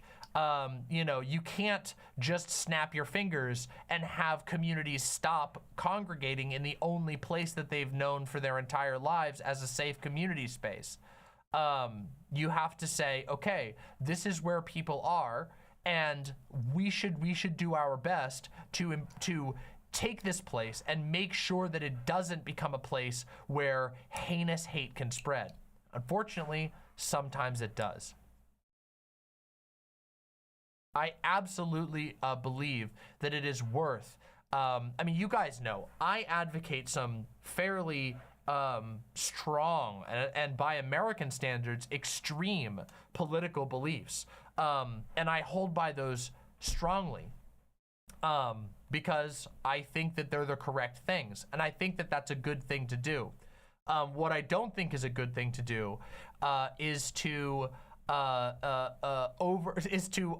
completely overestimate your ability to actually reach the people that you supposedly want to reach, and end up being smug or worse, like totally wrong about their history, and it actually backfires on you and makes the situation worse. Now, to be fair, I think a lot of this is stuff that's going to have to be done by Christians. I don't belong to Christian communities. I am not going to belong to Christian communities. There are Christians in my audience right now who are Christians who are left-leaning, Christians who are progressive, and it's your job to help make sure that your Christian environments go in a better direction, not on my behalf, but for yourself, for the betterment of your own belief system. That's something I can't do. But what I can do is I can say, I appreciate the people who are doing that. The people who have a, deeply held God belief, which I may or may not have, questions or disagreements with, but who nonetheless take that belief and make the world a better place to the best of their ability. Yeah.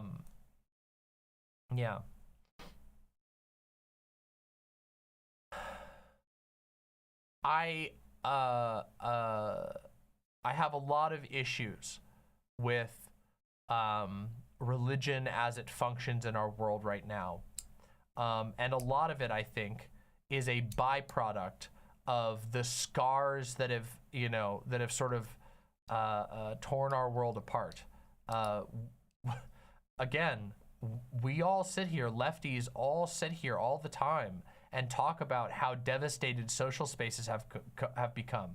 The disappearance of places where people don't have to pay money to just be able to socialize with one another. People have more isolated and alienated workplaces than ever before in history. There are people whose entire workplace is in their car and they never speak to another person at their workplace, working for Uber or as an Amazon delivery driver or, as a TaskRabbit or whatever, all these other jobs, that these gig economy jobs where you're completely isolated. People have less and less places to engage socially. And the reality is churches are one of the few that remain. That has to be grappled with in reality.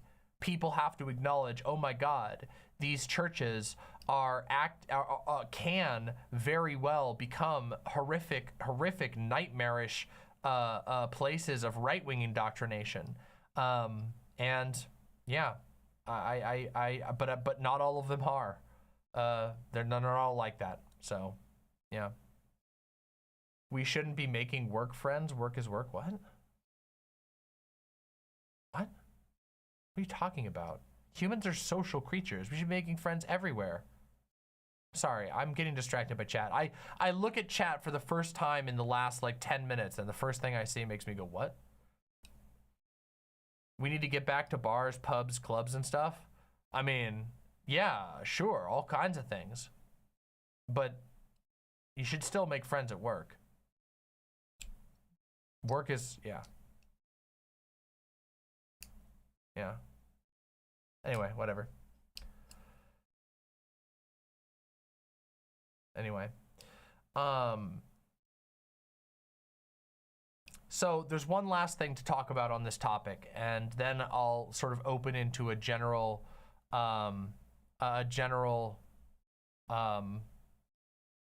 conversation, and I'll take some questions from chat and whatever. Which is, I already kind of touched on this a little bit, but in this particular tweet, going back to the tweet that started all of this sentiment here, Black Americans are religious because they were indoctrinated into it by their slave owners historically. Sounds not good. Indoctrination by slave owners absolutely did happen. But now, a lot of Black Americans are religious or are Christians for a lot of reasons. And you might be able to trace those things back to all kinds of things. But Black American Christians, much like all Christians, have many reasons why they are Christians. And it's not just indoctrination. It's not as simple as that. Like I even said, even with the extremist corners, the churches like the ones that I grew up in that were extreme, indoctrination only works partially because of the social needs that are at play there. So I think that there's a diagnostic issue that is wrong with this tweet, in addition to the fact that the way that it is worded, it comes off as incredibly condescending and dehumanizing to Black Americans who believe in Christianity. And it especially comes off as somewhat, gauche. No, not even gauche, just offensive when you consider how involved in certain liberation struggles Black churches were. More so by a long shot than white churches. Let's just be real about that. White Christians have, if you're going to yell at anybody, if you're going to say anybody has the problem, the white Christians have the bad track record of being way worse political actors than Black churches.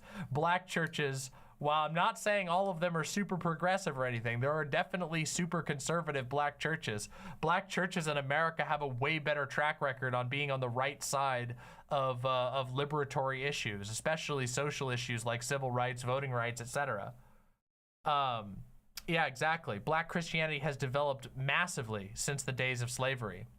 Yes, and in fact, it was reclaimed in a lot of ways.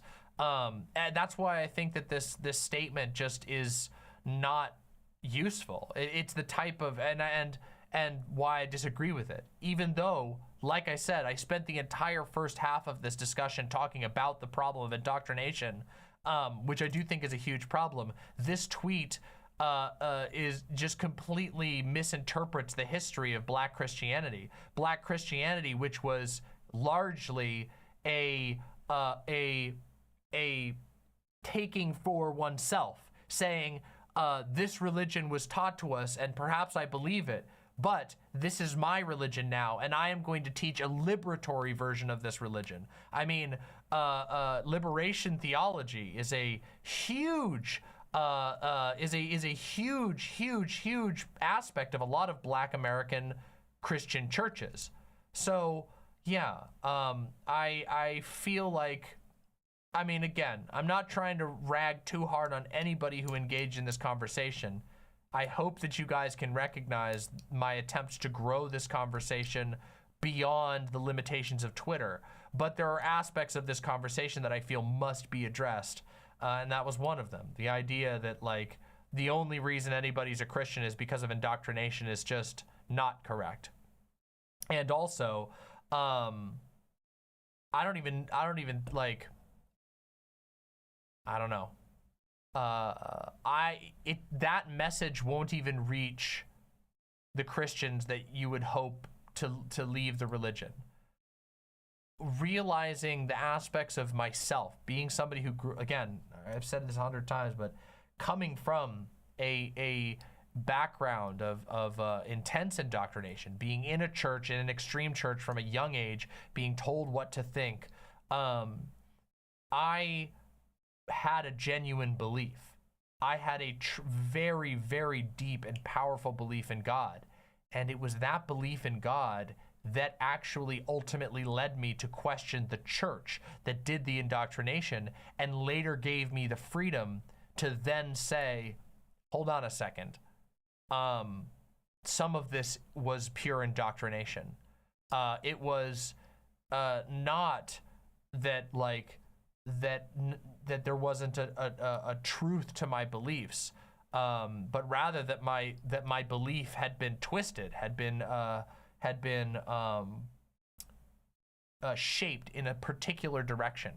And again, I've said this on my stream 100 times before, and I'll say it again, and I'll say it again an infinite amount of times in the future. I stopped being a member of the cult before I stopped being a Christian. There's a reason for that. It was because my genuine interest, my genuine beliefs came up into conflict with the religion. And I realized that the cult, the church itself, was less important than the actual things that I truly believed in my heart. And I think that a lot of atheists in my audience, a lot of anti-Christian people in my audience would benefit to know that sort of thing. Because I would love to see more people be liberated from extreme religion. And I'm not even saying become an atheist, just to be liberated from the type of indoctrination that is present in a lot of these places. I would love to see people find their religion, find a way to make their belief a tool of liberation instead of a tool of bondage. Because that's what a lot of this indoctrination is. This indoctrination is taking genuinely held and genuinely felt religious belief and twisting it into shackles to make someone a pawn as a part of a greater agenda. Or you know, in a Matrix-like way, a battery to be absorbed for labor and money and you know, attendance numbers and all kinds of other things. As time has gone on, I mean, I've talked, I did a whole video on the, you know, Reddit atheism and smug atheism, but as time has gone on, I've realized that the conversation around religion has to evolve. And it has to evolve by people who are most critical of religion actually doing a better job at critiquing religion. That's just the way that it is. People just sort of like, and I'm not gonna say that you know, poking fun at Christianity. I mean, I fucking make fun of super religious Christians, especially the hateful ones, all the time. I'm not trying to rain on anybody's parade, and jokes here and there are fine, but it's good to determine, you know, when you're joking versus when you're actually engaging with people and trying to change minds and trying to you know, set forth an argument. And I think it's a good time for a lot of online atheists to sort of rethink their tactics a little bit, especially because again, one of the most rising popular forms of Christianity in America right now is fascism, aka Christian nationalism. Christian nationalism is dangerous, actively and unbelievably dangerous, and Christians who are progressive, Christians who purport to follow Jesus's teachings, you guys should be concerned too, because Christian nationalism is the perfect example of subjugating genuine belief into a political agenda of supremacy that will put everyone in chains. It will never be that the Christian nationalist movement does not seek to follow God's teachings. It seeks to utilize the fervent beliefs of real believers to put specific people in power, people like Ron DeSantis and Donald Trump. And these people generally are some of the most heinously immoral people by the Christian standards. You know, Ron DeSantis is not a Christian man. Ron DeSantis was a torturer, allegedly, at Guantanamo Bay. You know, Donald Trump, well, I don't need to say anything about Donald Trump, you know. So,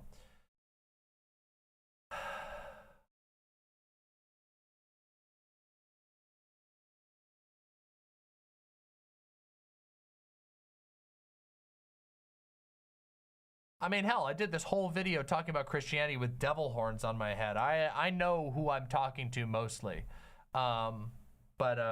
Anyway, again, I have no real hate for anyone involved in this discourse or anything like that, and I don't think anything that was said is the end of the world. I just think the analysis was slightly off, and I wanted to share my perspective on it. I wanted to get my thoughts out on it, which I hope you all have found useful.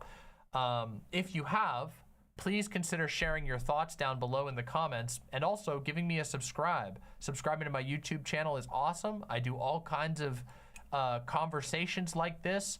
I really love to get my thoughts on religion and politics out there. And if you found it interesting, there's a lot for you to enjoy on my channel. Now, I'm actually gonna probably include this later part in the video because I wanna have a conversation with chat and see what people have to say. There may have been stuff that I missed, so let's see what everybody has to say. SpyroGal says, do you think that outreach to sympathetic religious groups is needed to bridge the gap between atheists and cool religious people? Yeah, I actually do think that there can be some great value that comes from that. I mean, hell, even things like university interfaith organizations are able to be used in a very positive way by simply exposing people who might otherwise be indoctrinated to people of different belief systems. I think that there's a lot to be gained from religious people talking to people of other religions, from religious people talking to atheists, and hell, even from atheists talking to all types of different religious people. You know, not in like a arena of ideas type way, but in a genuine attempt to learn and improve the world. I think these things can be very valuable.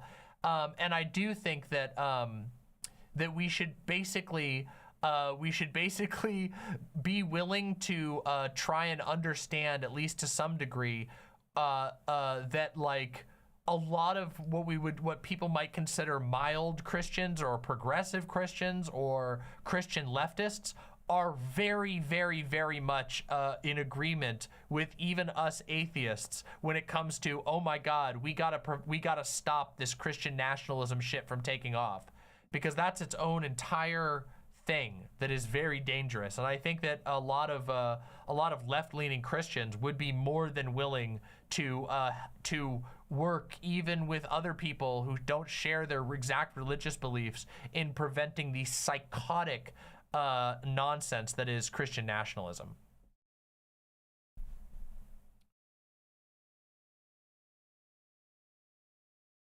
Brandy the Taoist Warlock with the incredibly generous $10 super chat. Thank you for supporting the show. If it please you, there's an Onion article that's pretty fun for illustrating the hypocrisy in Christian nationalism. The title is Christians Explain Why Jesus Was Too Liberal. It is shocking how much that is present in churches like the one I grew up in. Basically, they constantly have to avoid certain things that Jesus talked about because it was pussy shit. You know, it's fucking pathetic.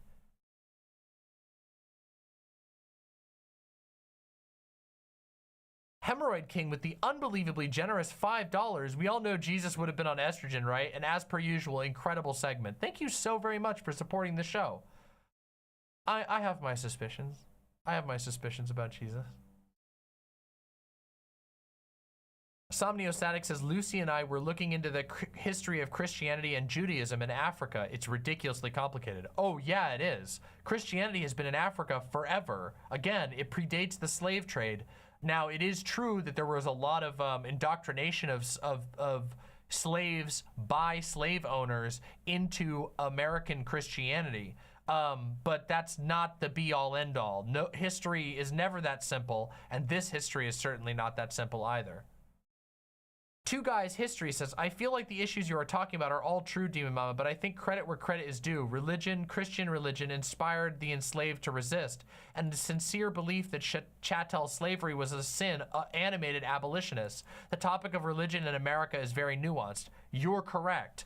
A lot of abolitionists were Christians and tried to tackle slavery from a Christian lens. Now, that doesn't mean that Christianity doesn't deserve critique on a deeper level, on a philosophical level, but I think it should bring our attention to the idea that Christian belief in America is not a single flavor. There isn't a single unifying type of Christianity, and that should be kept in mind, and that should be recognized and not just erased.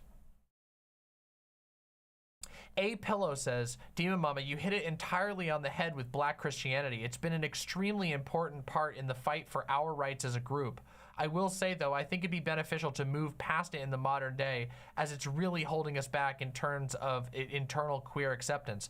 That's interesting, too, because I think that's a big struggle of the modern moment, right? Especially among Christians, is how they're going to interpret the Bible's, sometimes fairly explicit statements on gay and gender non-conforming people. And I don't know. If I'm completely honest, the Bible is not exactly very good on slavery either. In fact, it's somewhat hypocritical on the issue of slavery. Slavery is explicitly endorsed in some portions of the Bible, despite the fact that some of the stories of the Bible are explicitly about people breaking free from slavery.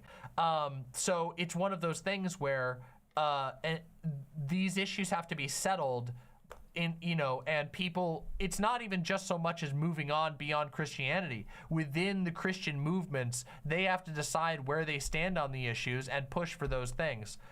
Like I said, as we've mentioned here, as you mentioned, slavery and civil rights were, Black churches said, we know where we stand, and this is what we believe God would want in this time period. And I think the same can be done for queer issues as well.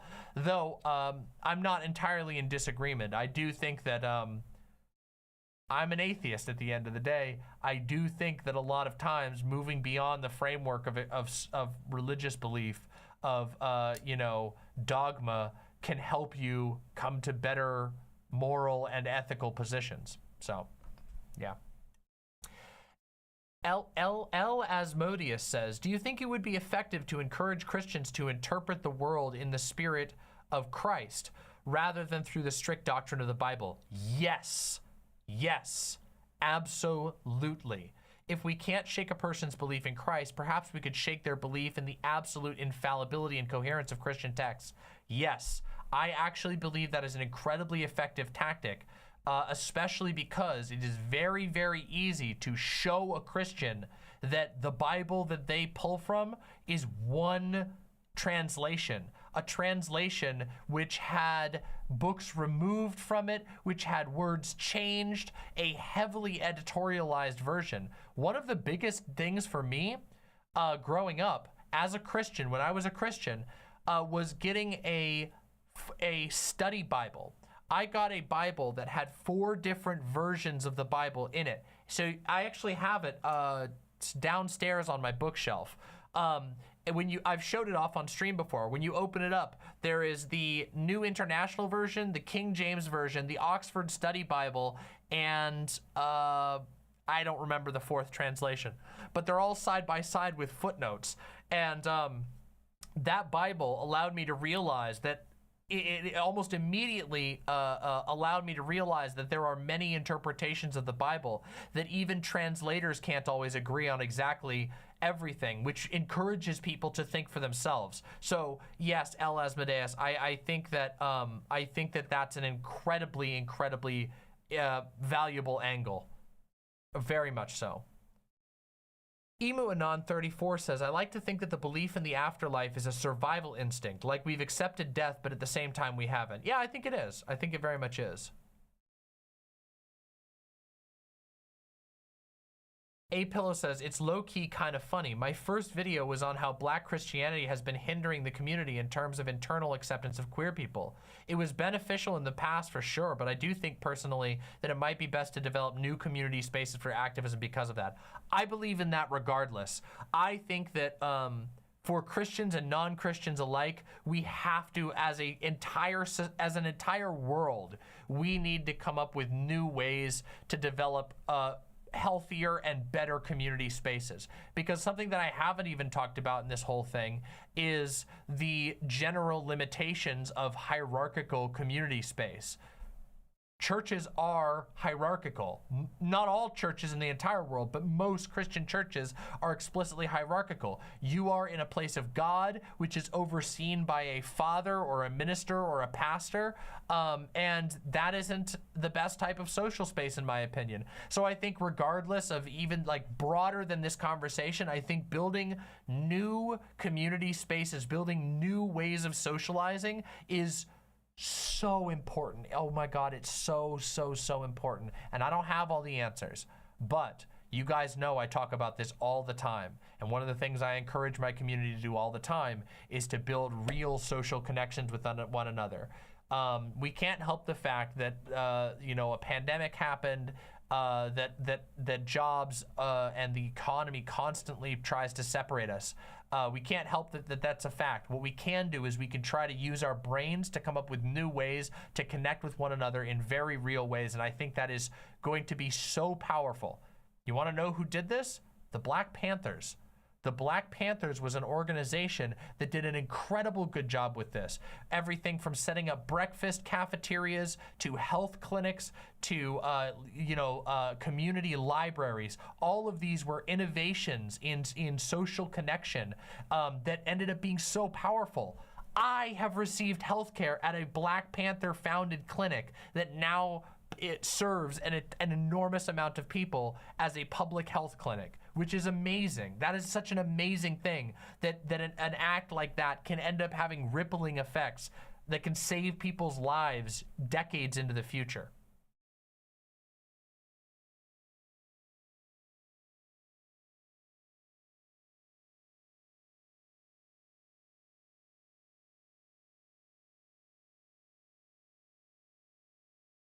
K might be Giant says, I don't understand how people who are also atheists can't be empathetic towards people who are still religious or spiritual for their own reasons. If said people aren't trying to infringe or indoctrinate or judge others, I think it's overstepping to try to police those beliefs as they are for obvious reasons. That's a big topic. I did a whole video about anti-theism and you know, I have my thoughts on that. But yeah, I do think people should be more understanding, especially because you don't actually know what someone's political beliefs are just because of their religious beliefs.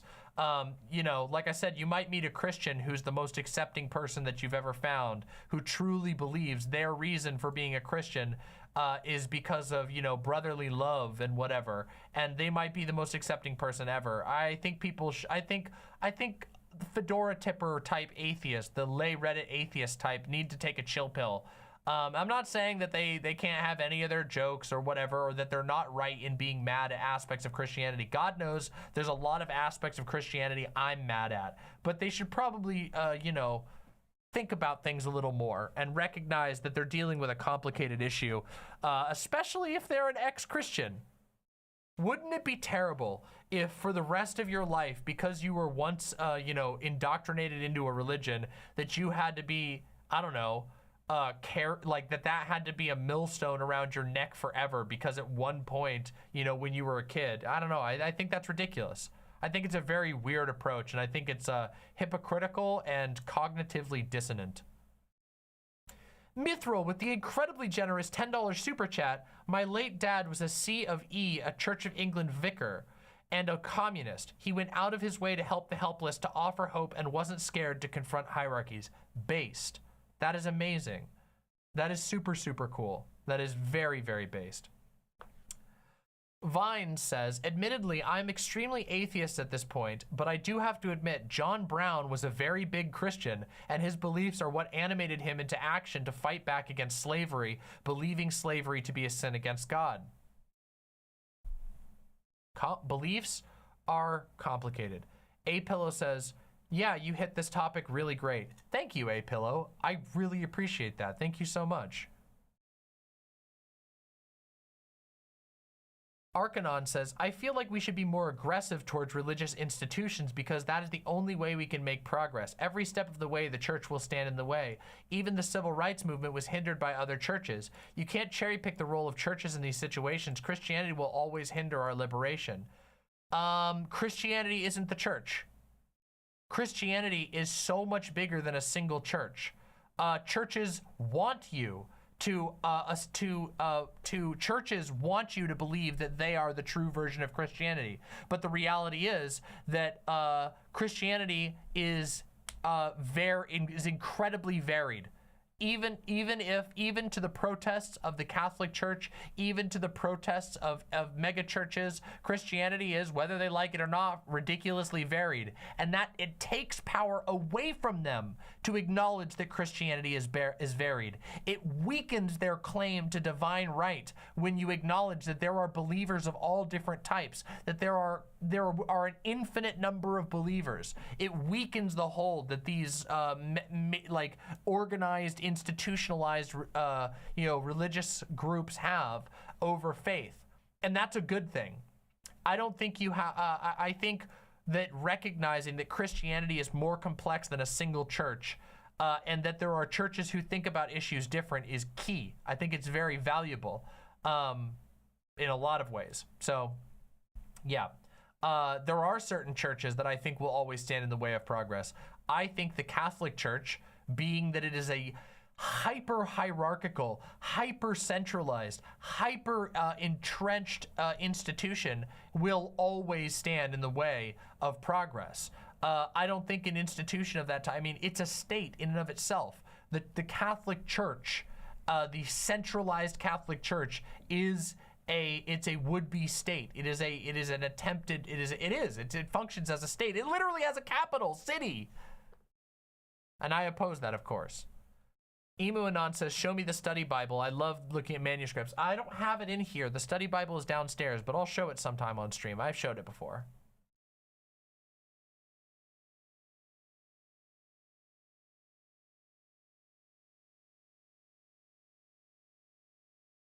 Oh, hey, Sock Done Left. Good to see you.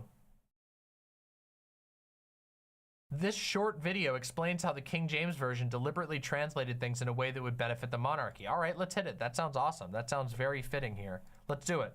The Bible never calls these 2 stone tablets the 10 Commandments. Wait, what? Yeah, in Hebrew, this list of items delivered by God to Moses is called the Azeret HaDevarim, which means the 10 words. This is something that the Greek translators preserved when they called it the Decalogue, the 10 words. Same with the Latin Vulgate, we have the Decem Verba, and even in the 1500s, William Tyndale is still calling this list the 10 verses, which is much more neutral. Then, all of a sudden, with the King James Version, we have this is kind of a soft video. Sorry about the low audio levels. I always forget. Is it video?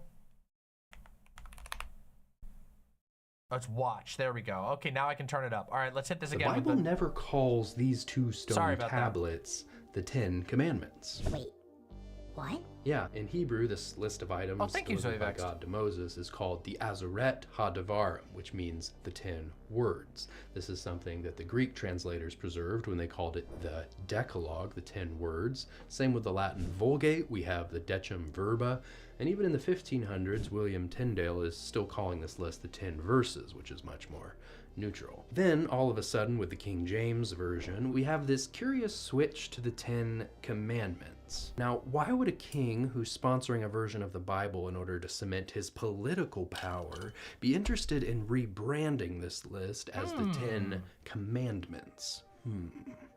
You'll have to stay tuned for part 2, but This is so cool. This is such an interesting video.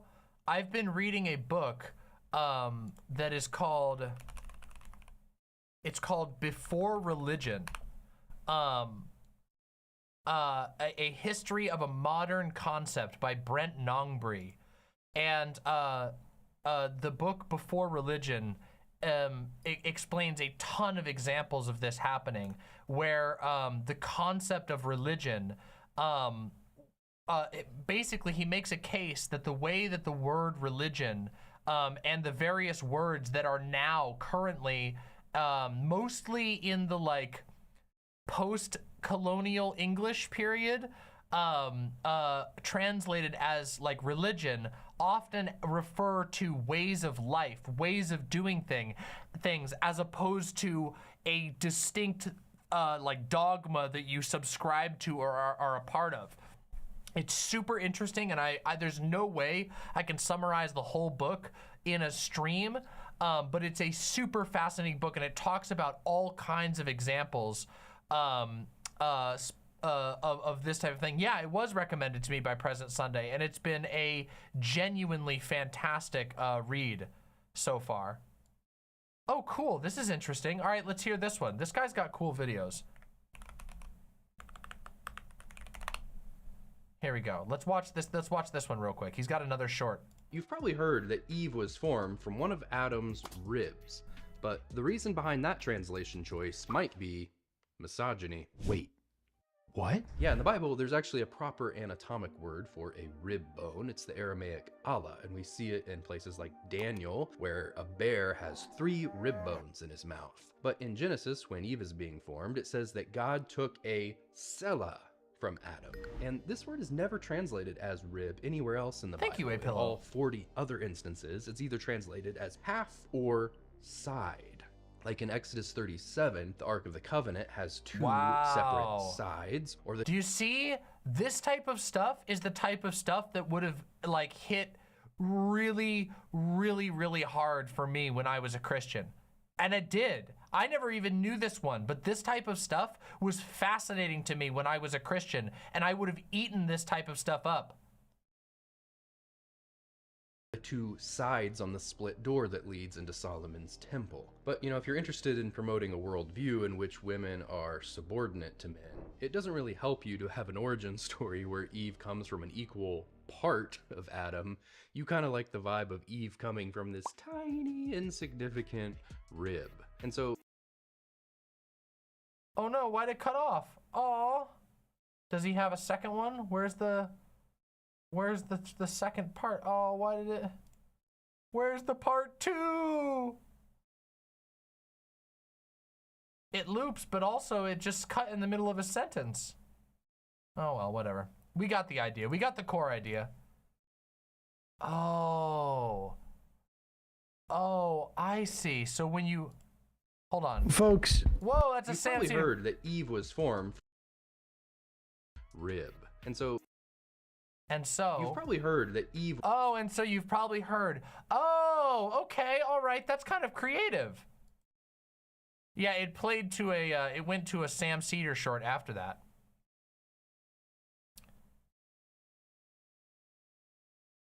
Legate Lanius Jr. says, do you think leftists avoid criticizing Islam to this degree in fear of being branded a racist?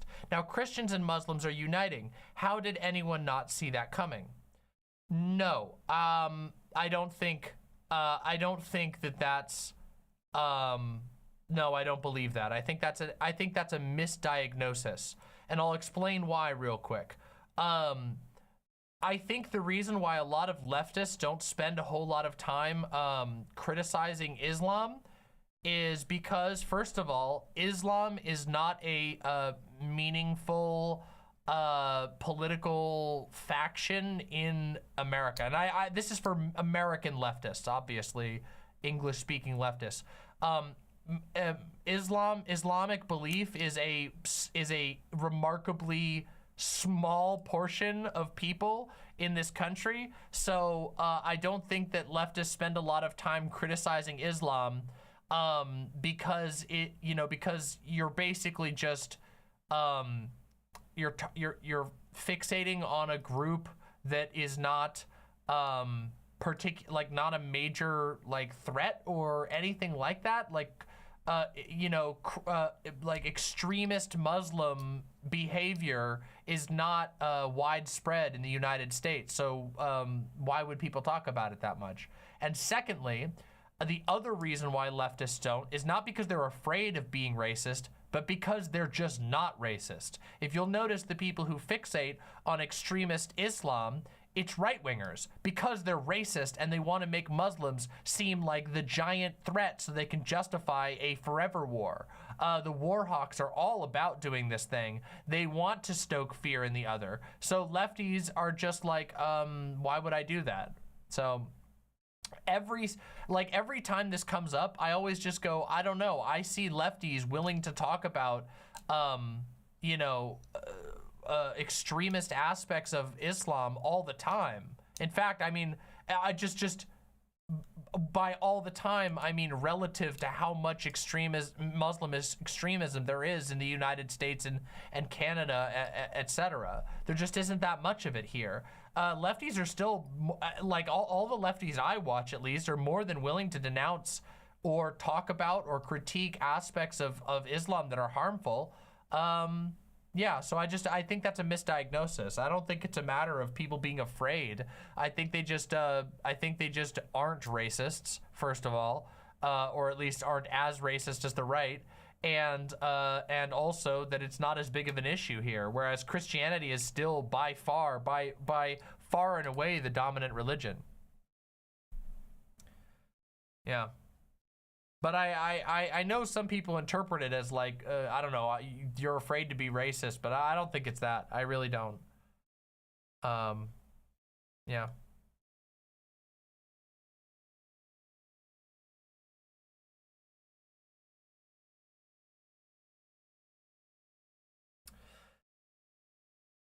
There's actually, Felsin Forma says, Demon Mama, there's a discussion in post-Hellenization Jewish texts about how Adam was an androgynous, having both male and female organs, which changes your perception of God as well, since obviously Adam was built in the image of God. Yeah, it does, doesn't it, right? People, it's really funny. I saw, like, there was some... I was making fun. I did a segment making fun of conservative Christians really recently, and which some of you probably enjoyed, where I was talking about this lady who was like freaking out about non-binary people, and she was just like, you know, God made man and woman in his image. I'm like, well, hold on a second. Think about that for a second. If God made man and woman in his image, why are you saying his, first of all? And secondly, does that not imply that God contains both male and female, that God does not exist on a binary? God is above that. Like, the non-binary exists in your worldview, you just can't acknowledge it. Yeah. It was very, again, and I was joking because I always joke about how, Christian conservatives are the dumbest of the Christians. Christian conservatives refuse to actually engage with their own religion and their own beliefs to a full extent. They're like, they can't actually enjoy the Bible to the fullest. They can't learn the most that they can because their prejudices come first. So they ignore the full depths of the Bible in lieu of feeling safe and warm in their shitty worldview.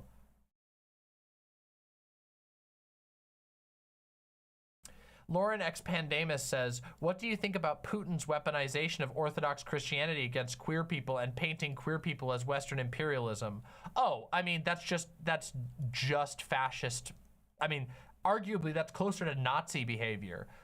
It's finding, you exploit a dominant belief system and you weaponize it against a minority that you frame as invaders. You know, oh, the queer ideology is a sinister force that's degenerating the youth. It's a tale as old as time. The Nazis did literally the exact same thing. Instead of calling it Western, they called it Jewish degeneracy, and they literally did the same thing. They appealed to the Christianity of Germany. And fixated on stoking queer hatred, and then said that, you know, queer people were the results of Jewish degeneracy. Same exact thing. It's wild. All right, it looks like we've more or less reached the, I think we've more or less reached the extent of this topic. Thank you all for listening to me. Please make sure you subscribe and leave a like on the video. Much love to all of you. Keep on listening for the signal. Killjoy 40K says, I wanted to say thanks for bringing some literal rational thought to the shoplifting debate the other day. I really don't understand why people do Wick panels, but that post-mortem really did contextualize how one-sided this was to the rich, white, liberal pearl clutching. Oh, I thought about talking about that today. So real quick, I'm just gonna do a quick website thing.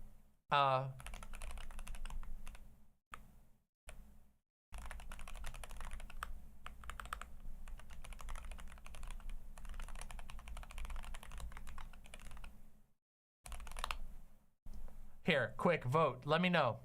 I want to see how many people did. Probably not a lot of people. Okay, I figured the majority did not. All right.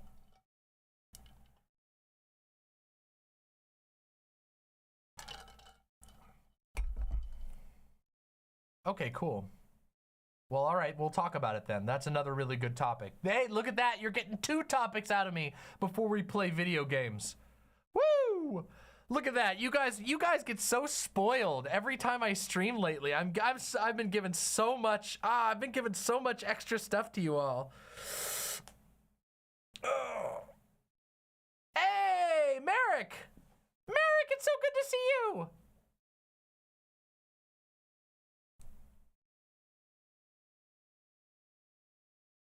All right. So, okay, my lovely imps. The other day, President Sunday, someone who is a regular name around these parts, you know, he comes and hangs out in chat. I have had multiple conversations with him. President Sunday made the horrific decision to participate in a political debate panel. For a number of reasons. First of all was they were killing my viewership because panels are not good for viewers. Even if you're a political streamer, most of the time people just lose interest because panels are annoying to watch. 90% of the time is like the panel will start out with people fucking up their audio for like 20 to 40 minutes. People just like being like, oh, sorry, my Discord, I'm sorry. And that's what you hear, and it's just absolutely fucking, can you hear me? Can you guys hear me? Can you hear me? I can't hear you. Can you hear me? And 9 people fucking sitting around going, we can hear you. Yeah, okay, hold on a second. Okay, yeah, okay. And then, you know, sometimes somebody gets up to go to the bathroom and they leave their mic on, you know, not push to talk. They leave it on like open mic, and then their dog comes in and starts fucking farting and shitting on the floor. And you just like, you're trying to have a serious discussion about like fucking genocide or something. And there's just the sounds of a dog just having indigestion on your carpet. Horrible. Just terrible. Okay. Panels suck, all right? They're miserable, okay? Nobody makes any money off of them except for the person who's hosting the panel. It's terrible. Nobody actually gets any good exposure because usually everybody fucking tunes out the moment that they see 9 tiny faces on a screen all screaming over each other. Now, there is some fun, I'll admit. There is some fun to be had in panels. There is some chaos. There's usually going to be someone's going to say something really stupid that sometimes generates a discourse. And when there is, you know, when there's some constraint on it and there's planning, like, you know, having people do an audio test before the panel starts, it can actually be a good thing, but that never happens, okay? All of this has been an extended bit to say, President Sunday went on a shoplifting panel, okay? And after his shoplifting panel, I called in to his stream to talk about the issue. Yeah, it was a what? Everyone says what? Yeah, it was an issue. It was a panel talking about the ethicality of shoplifting, and as you all know, I've actually done a really cool video on this. Oh, Bible study with Mama. This is the Bible study, Demon Mama Bible study. Is shoplifting bad? And of course, we have the famous shock images of people stealing things from a store. Excellent video. I'm gonna post it in chat. If you guys wanna go check it out, you should. It's a great video. It's a little bit tongue-in-cheek, but I go into a Bible study where we talk about even the Bible acknowledges that shoplifting is not an issue. Anyway, the panel was pathetic, to say the least. It was not good. People tried. A lot of people tried. But of course, as is usually the case, these types of panels descend into chaos and don't go anywhere. But there was something in particular that really drove me batty, okay? I went a little crazy, you know, a little Joker mode. And that is the fact that the conversation around shoplifting generally is completely broken. Like, just, it is broken to its absolute core. Let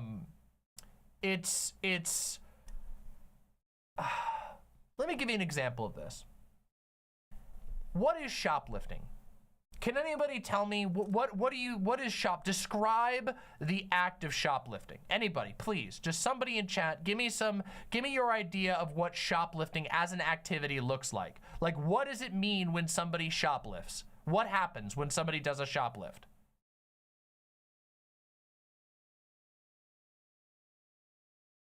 Okay, lots of joke answers. I see lots of free loot. Okay, I see lots of people joking and whatever. Okay, polymath. Thank you. A homeless dude steps into a sandwich shoves a sandwich into his coat and walks out the door. Theft of goods from an establishment or business.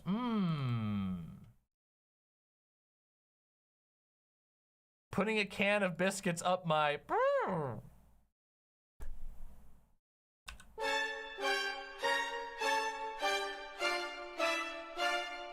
When you put the entire biscuit aisle. All right.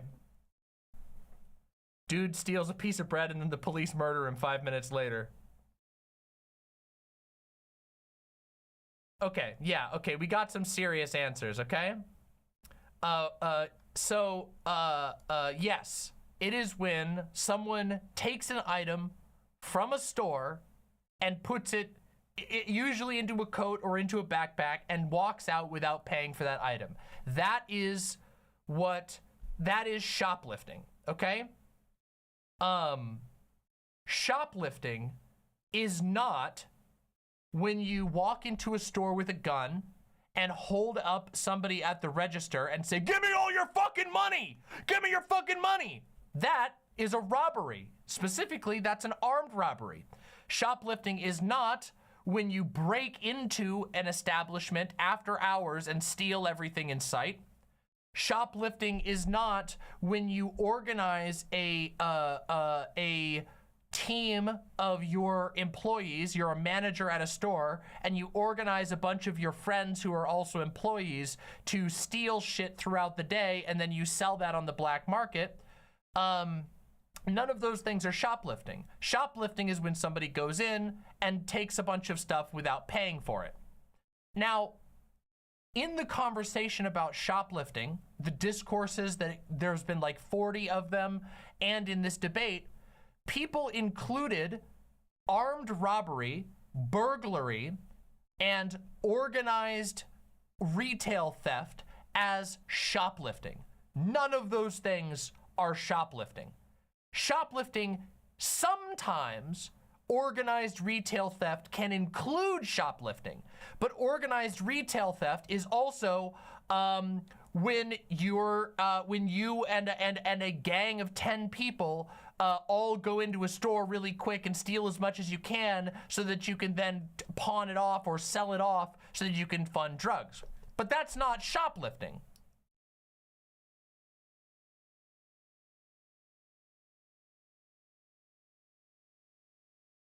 Shoplifting is somebody just picking something up and taking it without paying for it. Sometimes they take multiple things.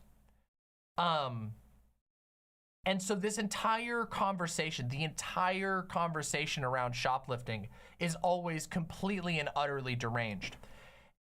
And it's funny because I see liberals, people who are ostensibly not right-wingers, who are supposedly, you know, supposed to have a slightly more progressive view on things, accidentally, or maybe not accidentally, it could just be the Hitler particles, you know, just coming off them, but they end up advocating to the right of medieval despots. And I mean that. On this panel, as an example, there were people advocating for a 15-year prison sentence for repeat shoplifting offenders, which is more extreme than, it's one step below the medieval people who said if you steal, you get your hand chopped off for stealing an apple.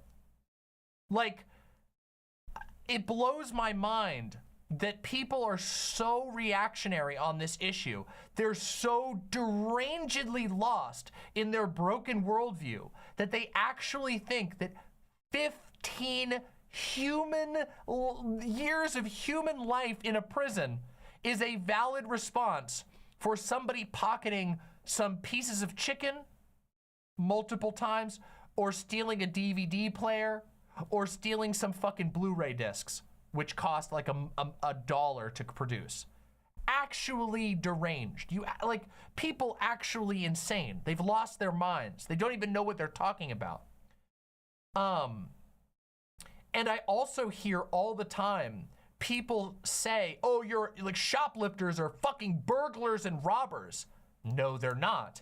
That's not shoplifting. Burglary, and I'm not trying to be like a law nerd here. I'm not trying to fucking legalese your ass, but burglary is specifically when you break into a place.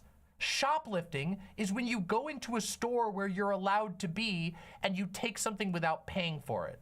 Burglary is going into a place you are not allowed to be. It's trespassing with the intent to steal. Robbery is threatening someone in order to take something from them, like mugging or armed robbery, where you hold somebody at gunpoint. Shoplifting is a distinct thing. And yet, these people, I see this constantly happen around this issue. People lose their fucking minds about it. And they suddenly become like, literally, it's just literally, I am Adolf Hitler! All of a sudden, the moment they think about the word shoplifting, they've been programmed so hard that the Hitler particles start blasting out of all of their orifices at maximum speed. It's so stupid. I'm like, do you want to know the perpetrator of fucking shoplifting? It's homeless people who have no food. It's kids up to no good, stealing items that cost next to nothing in the big picture. The worst cases of shoplifting that you get is the people who are like stealing TVs or DVD players to resell for whatever reason. And the stats on that are very questionable. A lot of times you will hear executives of companies, you will hear right-wing politicians, and you will hear like police chiefs claim that, oh, these people are stealing this to finance drug operations, which I'm sure has happened. But interestingly, they never really actually prove that claim. They never actually, because how do you prove that? How do you prove, unless you've set up like a massive sting, which like I said, I'm sure that it's happened. But when you see somebody stealing, if you catch somebody and arrest them for stealing a TV, how do you prove what their intent was gonna be with what they were gonna do with it? Unless they were like, unless you also happened to pick up their phone, which is unlocked, and they texted a group chat of 40 people and said, guys, I'm about to steal this TV, and then I'm going to go sell it, and then I'm going to turn that into drug money, which I'm going to use to finance my drug operation. By the way, my name is Jesse Pinkman. It's insane the way that people just turn their brains off and stop actually thinking about anything to become the most rabid and genuinely insane authoritarian the moment that they hear the word shoplifting. Okay? It drives me crazy. So fucking dumb. And of course, the bigger question, of course, the bigger picture that you never even actually get to talk about any of this, because it's always the conversation gets arrested on the most basic, reactionary, rabid, I want to put children in jail because I am an actual pervert, and you know, the idea of the right-wing position of like the idea of torturing children in a jail like gets me off. I love children being locked in a jail. That's like 90% of Republicans, you know? That type of shit is like what you usually get stuck on. And that happened in this panel too, by the way. The actual thing, of course, the bigger picture is that all of these stores, the stores that are super, super, super mad about shoplifting and making a big deal about it, are themselves perpetrators of horrific, unethical acts, including, but not limited to, wage theft, slavery, explicit political jockeying to strong arm communities into poverty, global mass pollution. That's just a few of things, of huge issues that these major chains that are complaining about it. And we never actually get to talk about why that's a problem. We never actually get to talk about the fact that America has basically been reorganized over the last few decades into a giant network of big box stores, which can basically set prices more or less at will, while also setting wages more or less at will, that continue to impoverish entire communities. And then when those communities face hard times, some of the members, some of the most desperate members of that community, sometimes steal a very small amount back.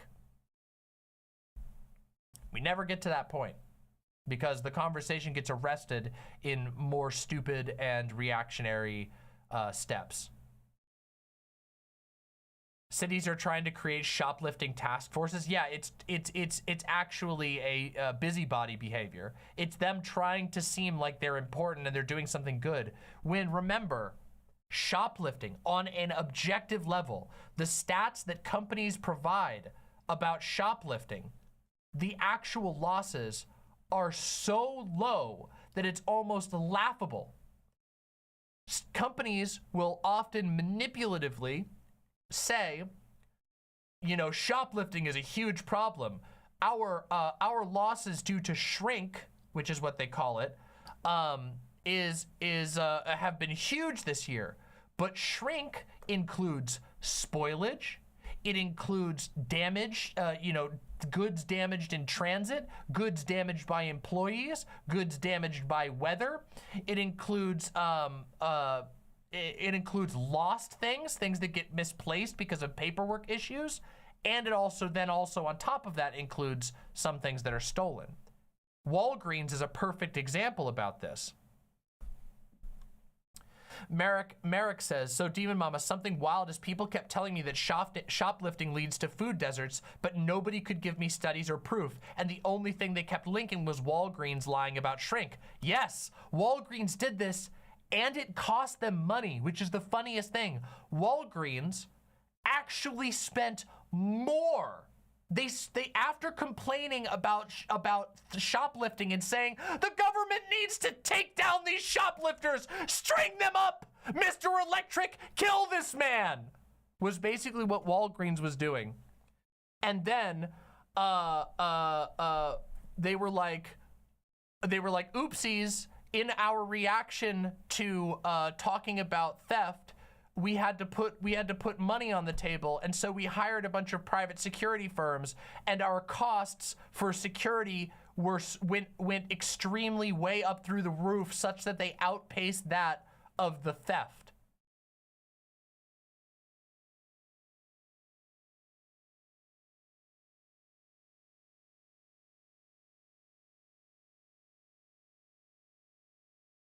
It's incredible. It's actually incredible.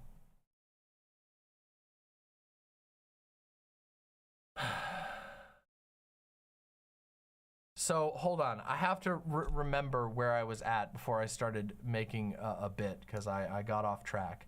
The shoplifting conversation is it's just so fucking terrible. It's so terrible.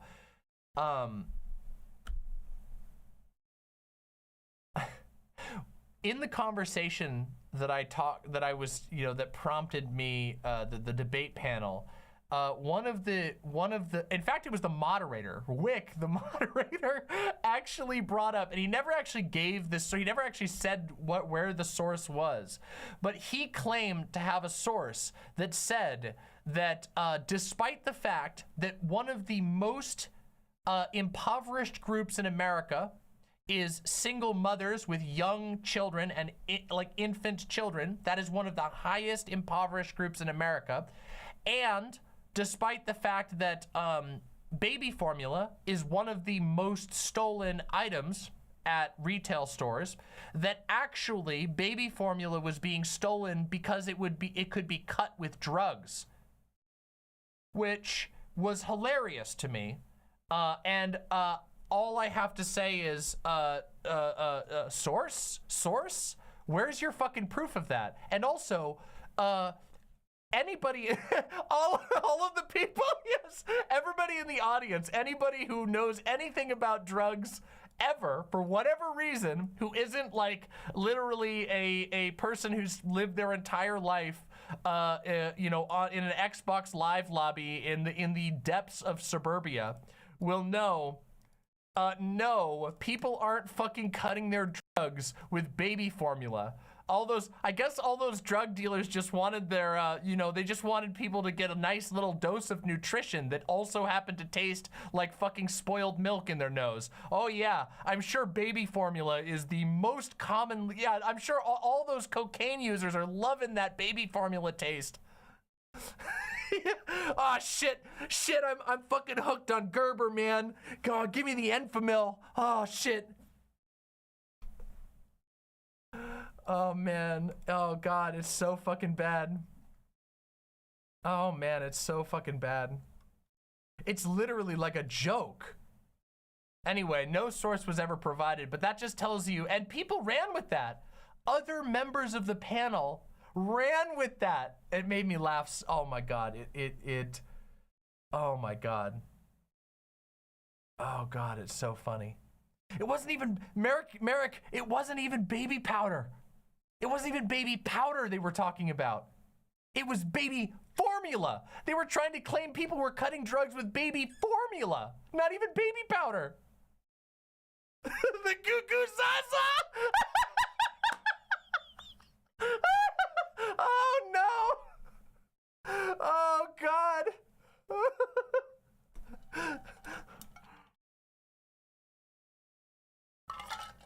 Oh my fucking god. Absolutely amazing. So, yeah, the conversation is incredibly silly. Oh, I know, right? Right, Merrick? It's off the chain. The secret truth is that Americans, as a people, are so bloodthirsty and are such, are so inhumane and are still so stuck in the mentality of a temporarily embarrassed millionaire that they will accidentally argue for like fucking medieval barbaric torture for people who steal a fucking Twinkie. It's insane. And also they'll believe that every drug in the country is secretly cut with fucking I don't know, peaches and cream baby formula or whatever. Oh my god, I know, right? Merrick says, everyone in online politics so sheltered, it's insane. Yeah, it's ridiculous. It's actually off the chart. The conversations are just so broken. But I wanted to talk about it because it was funny, and also because I thought that, you know, in talking about this, I can equip you to be a smarter person by just having the most minimal level of basic thought and going, wait a minute, shoplifting isn't the same thing as burglary. It isn't the same thing as robbery. Shoplifting isn't when you drive a forklift into the back of a Walmart rip through the back door, run in and steal $900,000 worth of Xbox Ones and PlayStations. True, Sock Done Left. True. It actually wasn't that one German company. It was actually Gerber. What was the German company in that thing? Not I keep thinking of Mondragon, but that's a real company. That's like the Spanish former co-op company. It was called like Madrigal. Madrigal. Yeah, Madrigal. There we go. This is Formula. Oh man. Anyway, yeah, shoplifting is not a big issue. Nobody with a serious brain in their skull would believe that shoplifting is or will ever be a big issue. No company is going out of business because of shoplifting. If you believe that, you're actually a dupe. And oh yeah, there's one other thing. There's one other thing I wanted to talk about. Which is the real, the true dark truth behind the obsession with shoplifting. And that is 4chan /poll fucking tier racism, okay? The real truth, the scare around shoplifting is fueled by people, usually Nazis, sometimes literally with like black suns and swastikas in their avatar, posting grainy footage of minorities allegedly stealing something. And I'm not even kidding you. That's where it all fucking comes from. And people freak out about it, even though, and they never even stop to go, when is this video from? What is this video depicting? Where is this video? Is it even in the United States? Is it any, there's never any context. The most you'll ever get is somebody insisting that this happened recently.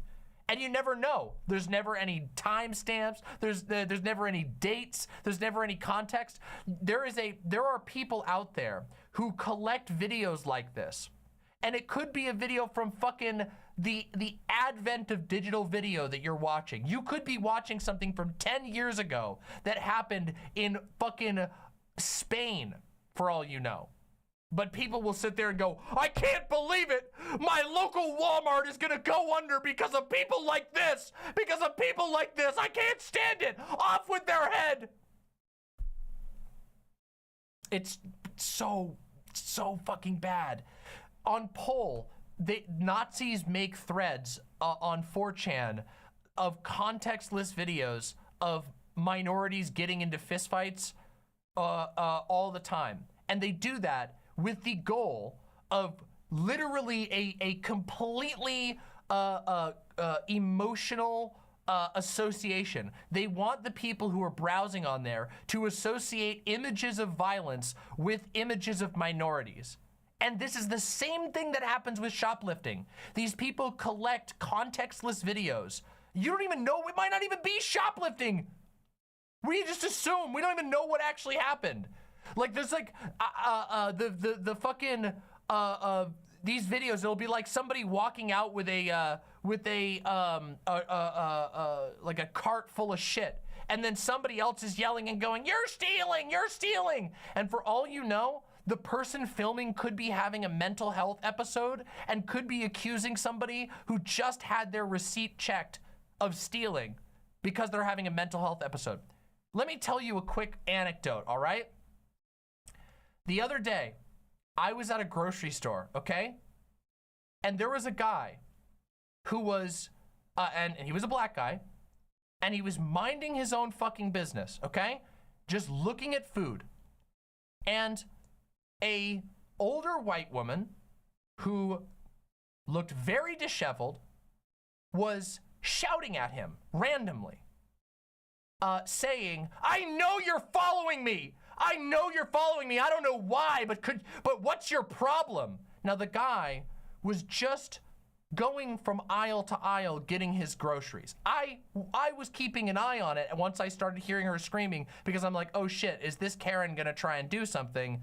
I should probably, you know, as a bystander, you know, keep my eyes open in case shit goes down. And she was just freaking out at this guy. And she was like making weird faces at every other person that came nearby. And then she was like muttering to herself going, yeah, well, he thinks he can just follow me all around the store. And I'm like, he's just buying groceries, okay? Okay?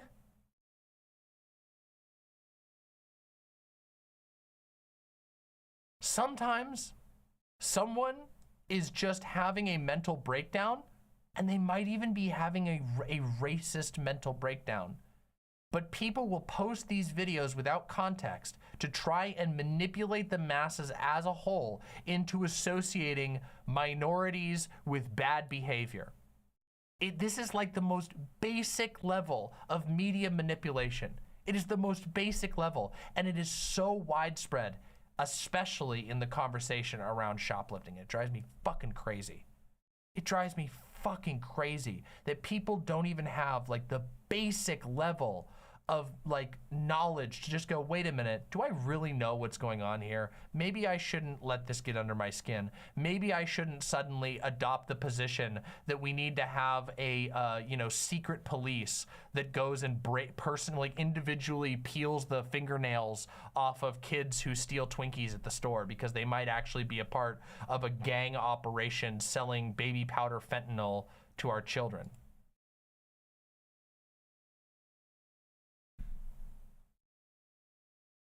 And yet it happens. There was a viral video going around recently. I didn't even watch the whole video. I just saw the video of like some lady stealing meat. And I just went to the comments to just see how people were reacting. And I'm not even kidding you. Obviously, this is on Twitter, the stupidest place on the internet, but still, it was like 50% people being like, kill her! Kill her! And I'm just like, you people are lost. You people are broken. Skin her alive! I'm like, what the hell? Do we live with the fucking Boltons from Game of Thrones? Flay her upside down on an X! Just like, you people are broken, mentally shattered, okay? Anyway, all of this is, you know, just a build off of the fact that the shoplifting conversation is incredibly stupid. Hopefully this very meandering and goofy segment will help you realize to not be susceptible to borderline psychotic anti-shoplifting propaganda. Yeah, and also make you better at actually being able to push back on some of these people who make these arguments. Silent says, something I really love about my job is we just give people food if they're hungry. Even if they're having an episode, we're just like, hey, here's some food. Come eat it on the picnic tables. Yeah, that's the smart way to do it. It costs a restaurant next to nothing to serve somebody a pizza. Even if they're like not, like if they're not doing okay, maybe that's even more of a reason to do it. It will literally cost you less than trying to call the police or hire a fucking security guard. Oh, wait a minute. There is one more thing I wanted to say about the shoplifting issue, okay? Since a lot of my segments lately have been focused on giving people better arguments, here's another thing. It's ideological, okay? Just on a matter of on paper, okay? Shoplifting and theft of this type is less expensive than hiring salaried security guards who you have to pay like $30,000 a year per guard, per store, plus benefits or whatever, maybe more, depending on the location, depending on who you're hiring. buying special, you know, spider wraps, those little digital things that you have to then pay somebody to put on one by one on all of your product, adding another step to getting your product out on the store, slowing everything down, putting cages around all of your stuff where you then have to have an employee who sits there with the keys. You know, all of this stuff costs money, and it costs a lot of money. And they do it because there is a collective illusion that needs to be upheld. There is a collective illusion of aggrieved businesses. There is a bunch of back patting and handshaking that has to be upkept. It is ideological. It's the idea that there is something right. I have to put my things in a cage because they're mine and the vile parasites will steal them. But it's ideological. They're costing themselves more by doing this crap. The reality is, most people don't want to steal anything. They are more than willing to be fair. The vast majority of people, most people who turn to stealing are people who don't have what they need in the first place. Now, there are, of course, some people who steal for a thrill, but let's be real. On a pure, objective level, that is a rarity, okay? We don't have any evidence that shows that there's just a ton of human beings out there who love to steal for the fun of it. The reality is that people steal shit like razors. They steal shit like alcohol. And you might think, wait a minute, alcohol isn't a necessity, but actually alcohol is a necessity. If you're an addict, people can die. There's a reason why alcohol stores were considered essential. It's because there are a lot of alcoholics in this country and a lot of them are homeless and they can literally die if they withdraw.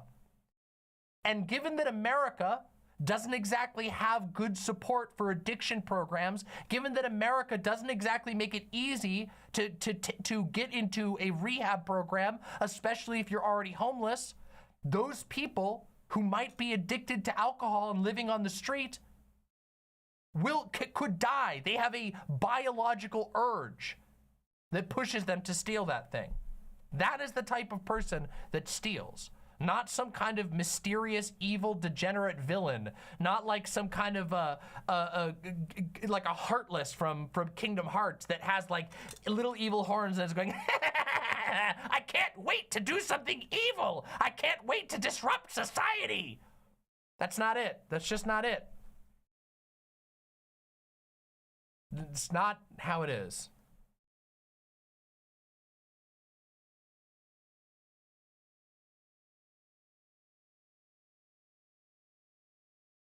Silent says, oh, remember how I was taking management classes when I used to work for Walmart? For the year of 2018, shoplifting accounted for just 2% of Walmart's shrink. The overwhelming majority of shrink with Walmart is directly caused by paying too few people too little to stock and maintaining too much product, leading to misshelved and unrefilled items. Only 2% of shrink, not even 2% of the losses. Just 2% of the shrink statistic. Isn't that fucking wild? Isn't that wild? Baby formula being one of the highest theft items, people are just trying to feed their kids. No, it's the baby formula gang. Don't you know? Sometimes known as the Wawa gang, the Pampers pack.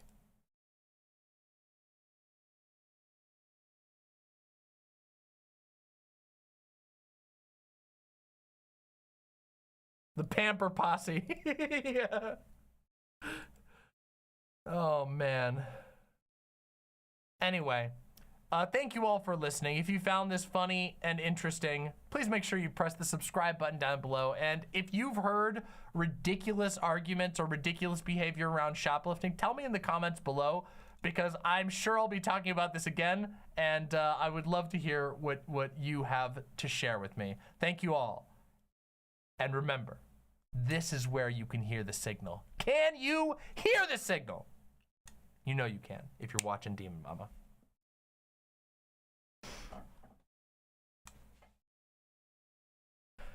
It's the Dirty Bottom Boys? Oh, that's horrible.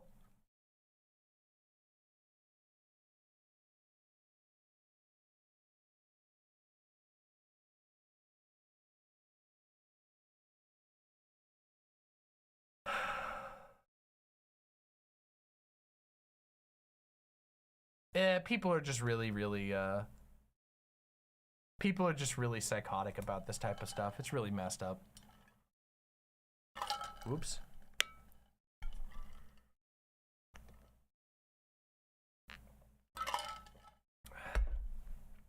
That was a disorganized segment, but I feel like I still got a lot of good arguments out for people to grab onto in an entertaining format. Hey, Session.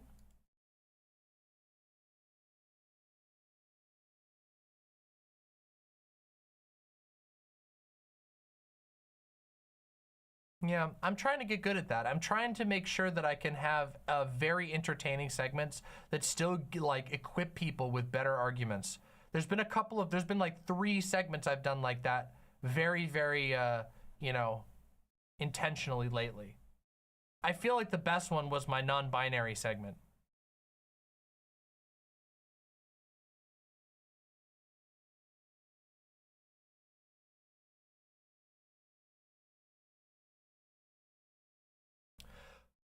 Yeah, that's true, Somniostatic. That's a lot of things.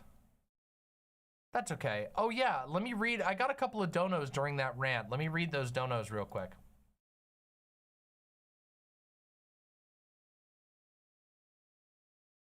Oops, pressed the wrong button.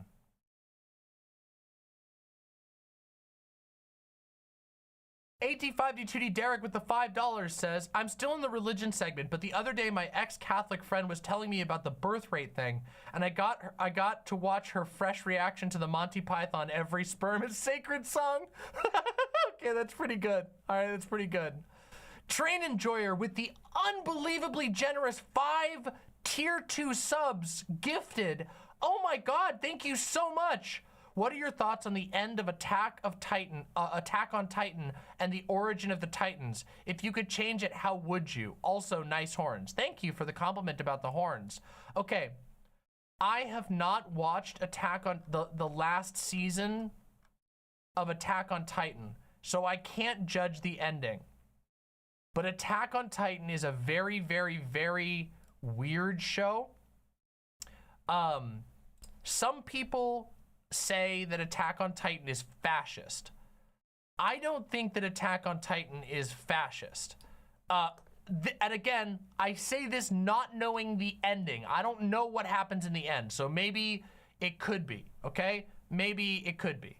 I just think that Attack on Titan is kind of incoherent ideologically, and that it doesn't exactly know what it's trying to say. It always came off as very clumsy to me, as opposed to explicitly fascist. And I know some people disagree, and some people are, you know, they talk about some of the stuff that the author has like talked about on social media. I have never found the case for the fascism angle to be particularly convincing. I've just found it to be kind of weird. It's not fascist. I would even consider it an anti-fascist story, but Eren Yeager is a fascist for sure and spawned basically the Nazi party of his world. Okay, so I haven't seen that far. Maybe that's what happens in the end. I don't know. It's got that feeling of a manga where the author wasn't quite ready for it to become popular and to need to continue it, says Nerodia. Yeah, I get that feeling too. So in the beginning of Attack on Titan, it kind of has like a dumb. By the way, I should be clear, I really enjoyed reading Attack on Titan and watching the anime. I haven't finished the series, but I really enjoyed it. Like, I enjoyed it a lot. And I thought it was a really fun show. Its story is, it is very emotional, but it's kind of shallow. And That's for the first like 2.5 seasons of the show, where it's basically just, okay, we're fighting scary monsters and we got to do whatever we can to survive, and the power of friendship will help us survive this horrific universe where people die all the time. But then it takes a really weird turn because they go to Nazi Germany. And when I say they go to Nazi Germany, I mean they almost literally go to Nazi Germany. They go to in the 3rd season, they reveal that there's another location outside of the place where the entire story has taken place on. And it's literally, it is Germany, like circa the beginning of World War II. It's called Marley. And there are people there who are, they live in ghettos. They have like, they're like a marginalized population. They are constantly persecuted and they're put into camps. And there is like, the aesthetic is all set up to be like, it's like the same technology era. They have like, the first like tanks have been invented, and artillery and all this heavy metal World War II era shit.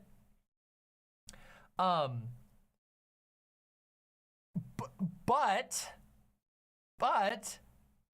the people who are the Jewish analogy in this story are they are portrayed like exclusively sympathetically by everyone except for literally mustache twirling villains. Okay, so like it seems like the story is trying to say like, oh yeah, this is terrible, this is like a genocide and this is bad. But as a part of the story, all of the people, all of this world's Jewish people, which are called the descendants of Ymir, they all have a gene that can be activated that turns them into titans. So it's like a ticking time bomb, basically. If they come in contact with a certain substance, then they turn into a titan. And the Germans, the Marlians, use the Jewish people as a secret weapon by turning them into titans and dropping them on their opponents. And then, okay, we find out that the place that the story started in, the like kingdom with the big walls and all that shit, was actually founded by basically a group of separatists from this universe's Jewish people, the descendants of Ymir, and that they went to an island. So get this, okay? A bunch of Jewish people in this story left Germany in the story to go found their own country in a distant location. And in that location, a tyrant king of those people created a doomsday weapon that said that if you ever threaten our sovereignty, we will destroy the entire world.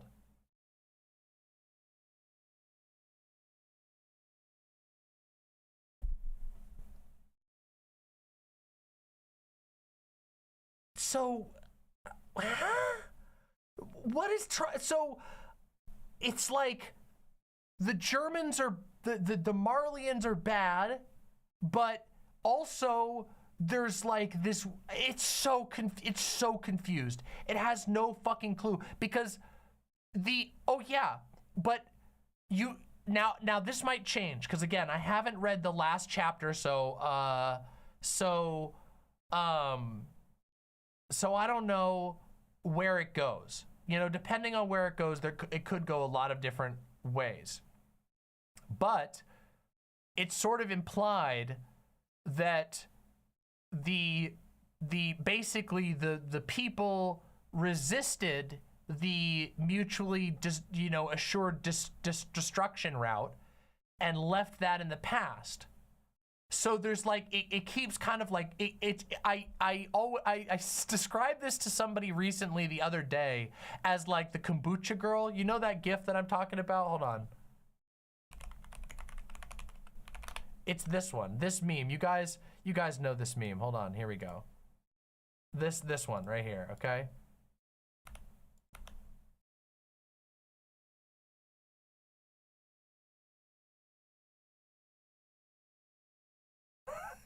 Okay? Yeah. Yeah, like the kombucha girl like meme is like my reaction to the entirety of the series, where I'm like, all right, interesting, a very like detailed and animated battle with titans with cool three-dimensional warfare and a really dark universe with like really interesting core characters. And then I'm like, ooh, this analogy is getting fucking weird. And I'm like, okay, but wait a minute. They are portraying, like, they are like denouncing the fascist ideologies, and there's like this spirit of rebellion in there, but then it's like, oh geez, they're really getting weird with this Jewish metaphor. This is getting really fucking weird. And that's been my entire experience, has been going like, huh? Like, I don't know what to make of it, okay? I'm just gonna be, like, again, it just comes off as like, they don't know what they're writing. Because there are aspects of it where I'm like, oh man, this could totally spin into like a horrific JQ type thing. But then it didn't, at least not so far. And again, maybe it does. Maybe it does in the very end, but my goodness, it is a weird one. So basically when people ask, is it fascist? I don't think it's a fascist like show. I just don't think it knows exactly what it is. Antifa Pyro says it's more or less common knowledge that the author had a completely different ending, and when it got popular, he was forced to rewrite everything, that which might explain the incoherentness.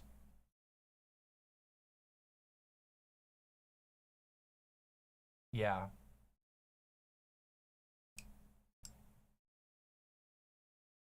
Are the Titans Palestinians? No. It doesn't make any sense, because the people who become the Titans went and made their own country where they have super Titans as basically a nuclear weapon that they can threaten the world with. But also, for some reason, the Germans like dump random Titans into exile on that island, and there's a bunch of people who live there who are descendants of the people who they're the descendants of the people who are like the Jewish analogy people. They're descendants. They don't know anything about the super weapon, but they're also getting attacked by Titans, and they don't know that the Titans are also people like them who've been injected with the activation serum that turns them into a Titan. It's just, what?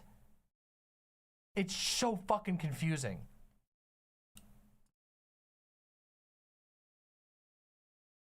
Again, very confusing show. Maybe what I should do is go and read the final chapters and then like try to understand what is being said. But from what I've gotten so far, the show especially, but the anime or the manga as a whole has no idea what it wants to say. It's just like, it seems like a lot of like interest, like oh, it would be interesting if people had to fight Titans, and now we have to figure out a story to go around that, you know?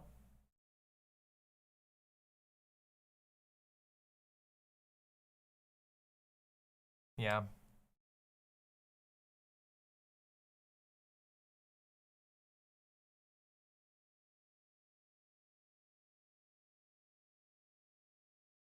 The anime is going to have a different ending to the manga? Oh, interesting.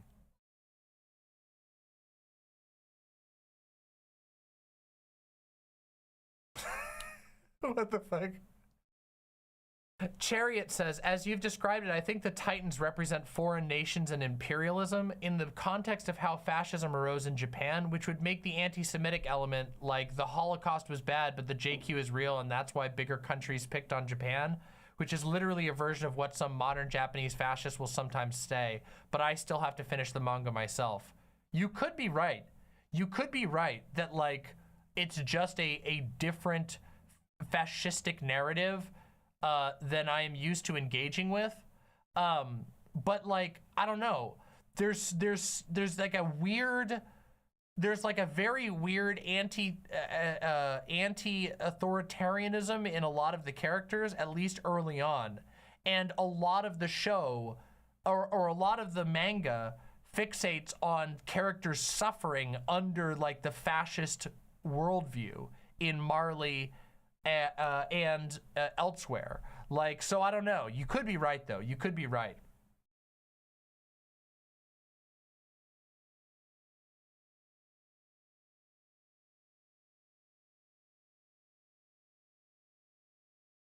I just like the potato girl. I just wish it had been about her. The Chariot says, yeah, the series does seem to have a lot of aspirational elements as well, so I don't think it's an intentionally propagandistic text. Yeah, it's very hard to say.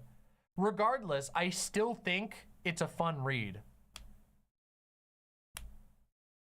Does the knowledge that Japan has the collective trauma of being the only nation on Earth who's been hit with a nuclear weapon fit into the interpretation in any way?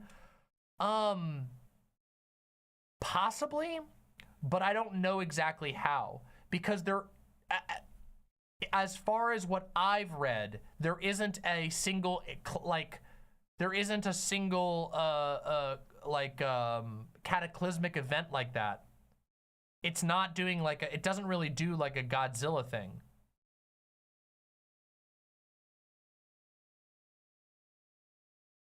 So it's a little hard to say. But this has been a little bit of a, the Colossal Titan is basically a nuke. No, it isn't though. And it's followed up immediately by like 4 other incidents. And they were already getting attacked constantly by Titans before that. So I don't really know.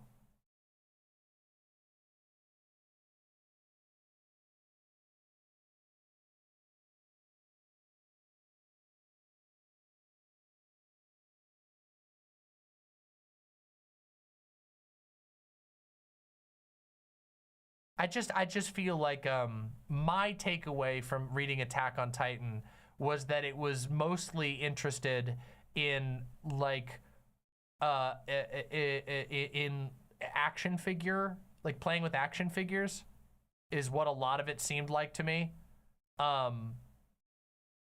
There's a lot of like I said, there's a lot of like interpersonal stories of like how people work out issues between each other so that they can, you know, continue to fight against a bigger threat.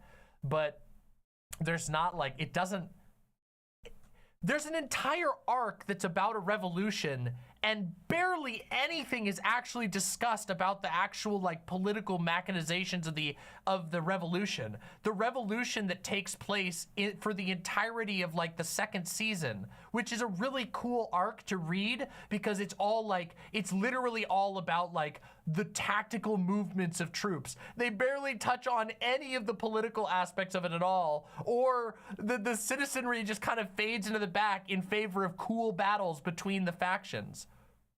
So, yeah,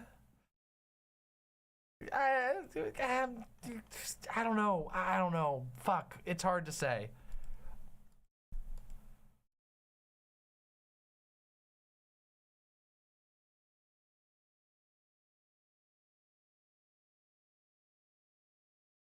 It's hard to say, okay? It's really hard to say.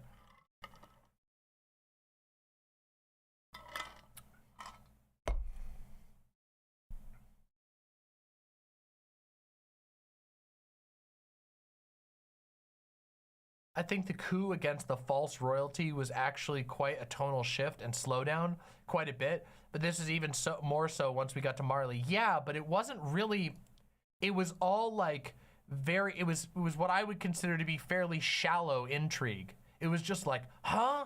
The kings were lying about who they were? That means we have to displace them. Now, let's figure out how we're gonna do that. We need to move this gunpowder over here, and we need to have a sector of troops set up over here, and we're gonna set up an ambush here. Oh no, we've been thwarted here. How are we gonna react to that? It's not really like, there's not a whole lot of time devoted to like what the implication of like a false monarchy would be, or like how that plays into the bigger picture. But it could also just be that I haven't finished the series, that there's more that's gonna plug into that. I've been trying this whole time through to state that this is from my perspective as having not finished. I mean, the new stuff just came out, so obviously this is my judgment of the series so far.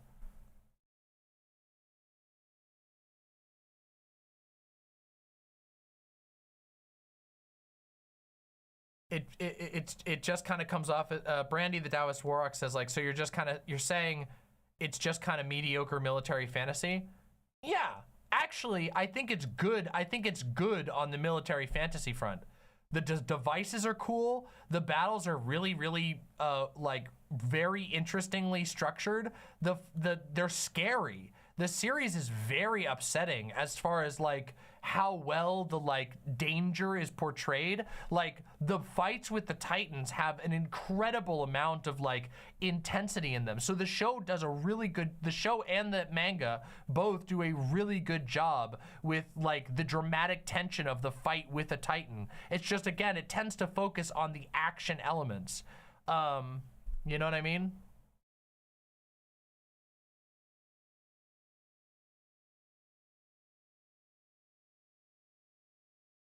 I like that arc too, Polymath. I liked the Revolution arc, but I just thought it was super interesting the way that I mean, it was like reading a really well written like a really detailed, I don't know, campaign in like a strategy game or something. Hey, welcome to all of the Tipster viewers. Come on in and get comfy. Thank you so much for the raid, Tipster. Come on in and get comfy. I am rambling almost incoherently about Attack on Titan right now. And we're trying to kind of like, I have not finished the series or anything like that. But I've seen most of it. And so I'm talking about my feelings about it. So welcome. Hey, Tipster, thank you so much. Thank you so much. Welcome to all the Tipster viewers. Come on in and get comfy. My goodness. Yeah. Polymath says, I like the fact that they have to shift from like killing Titans to killing people and the psychological adjustments the characters have to make. Well, and then it's a double inversion, right? Because they go from fighting Titans, which they kind of view as like this alien monstrous evil that can't be reasoned with, to then having to fight people that they know and like individual people who have lives. And then they have to go back to fighting Titans, but this time they know that the Titans are actually people. That aspect of the show is good. I don't want to maybe, I don't know, maybe I've been too unfair to Attack on Titan, but I'm just trying to give my genuine impression of the manga and the show.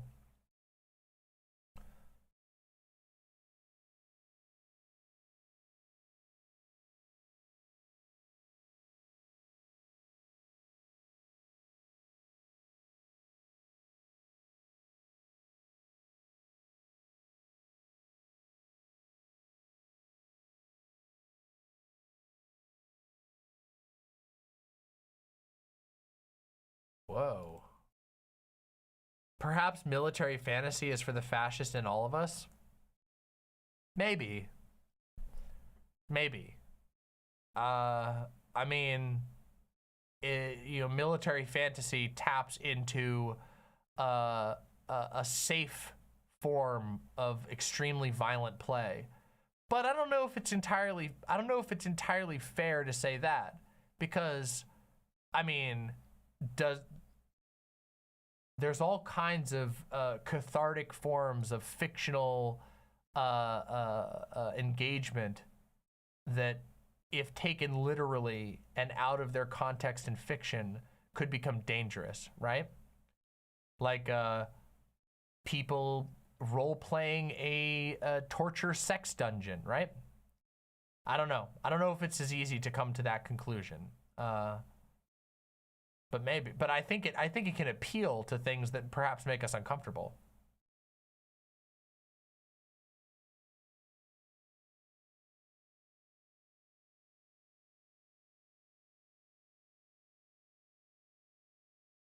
Brandy the Taoist Warlock says, okay, so to an extent, I think franchises like Halo are thought experiments that ask what sort of situation would justify a super authoritarian military society. Oh, there's a ton of fiction that does that, and some of it does it really well, and some of it fails to actually communicate its, you know, its message. I definitely think those types of things exist, yeah. I mean, you could argue that's what Starship Troopers is, and that the movie was making fun of that, right? That the movie was kind of turning it in on itself and saying, you're just trying to find a way, you're just trying to find a universe where your most psychotic impulses are justified. Is there any anime that you would recommend? Oh, what a wonderful question. What a fantastic question. Absolutely. Yes, there is. I would recommend, first off, Psycho-Pass seasons 1 and 2. I haven't seen the 3rd season. I think there's a 3rd season now. But Psycho-Pass season 1 and 2 are phenomenal.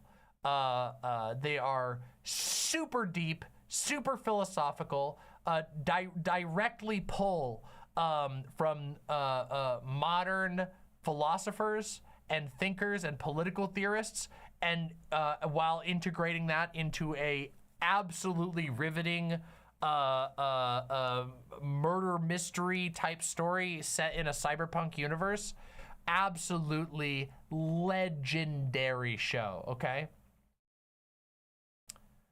Is there transphobia in Psycho-Pass? I don't think so. I don't think so. Not that I remember. Yeah, Psycho-Pass is really good. I don't think there's any transphobia in that one. I feel like I would have remembered it.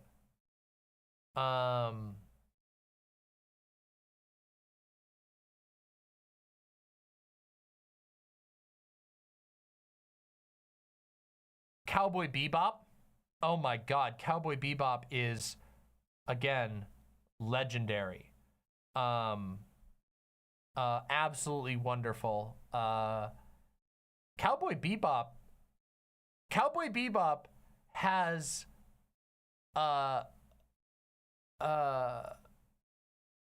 Cowboy Bebop has the opposite of transphobia, although I think it does have one one transphobic joke, but then it has like 3 explicitly trans-positive episodes. So I feel like at the end of the day, Cowboy Bebop definitely comes out on the pro-trans side by like a long shot. There's an entire episode that's pro-trans explicitly and has a very cool trans character. Cowboy Bebop is so unbelievably good. Also, I think that Cowboy Bebop is the type of anime that I would consider to be like masterwork level of art, where it just goes, it stands like above and beyond most of all of the other stuff in a genre. Cowboy Bebop it's legendary. The music is perfect. The art is on point. The story is unbelievably thought-provoking and emotionally intense. Just incredible. It is truly amazing. Yeah, even people who don't like anime would probably like Cowboy Bebop. Cowboy Bebop is really next level. Are we being weebs today? I am not a weeb. I know I like a lot of anime. I like a lot of people think that I don't know, it's weird. I exist in this, I never got the weeb thing. Even though I literally learned Japanese when I was younger, I did a Japanese karate class that required us to learn Japanese, and the founder of that school was almost assuredly a weeb himself. I like a lot of Japanese games. I grew up on like a ton of Japanese games, and I like a lot of anime. I've just never fully understood the like weeb idolization type thing. I don't know. Do I actually know? I know some Japanese, yeah, but not that much. I studied it a little bit in college, and then I've done a couple of like language courses, but I have never kept it up consistently because my life has been crazy. It's one of my biggest regrets, honestly, is not sticking with learning Spanish and Japanese. Spanish is a language that I actually like, I can understand a lot of, but I can't speak it. Like if I see written Spanish words and if I hear Spanish, I can usually pick up a lot of it, but I can't speak it. It's really weird. Part of that is because I spent a lot of time with my ex's family, and my ex's family all spoke Spanish. In fact, her grandmother, who we spent a lot of time with, only spoke Spanish. So I learned to like understand a lot of it, but I never learned to speak it fully.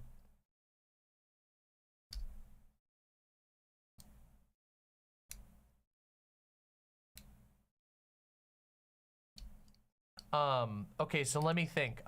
Black Butler is another anime that I would recommend. Black Butler is different than the other two that I've recommended because Black Butler is a little bit more lighthearted. Okay, that's funny. It's goth as shit. Okay, it deals with a lot of dark topics, but it's like, it's in like almost like a I don't know. It's like goths. Okay, it's like death and grim darkness, but it always has this certain lightheartedness to it, except for when it doesn't. Then it's really sad. But Black Butler is amazing. It's an incredibly gay show, and the music for Black Butler is really, really good. Excellent show. Both seasons are really, really good. A really great aesthetic for the show. Just a very fun watch all the way through. Full Metal Alchemist, also really, really good. Full Metal Alchemist is a really good show. Full Metal Alchemist is like, it's such an excellent anti-fascist show. It's so good. I love that show so much. Full Metal Alchemist is so fucking good. God, it's so good.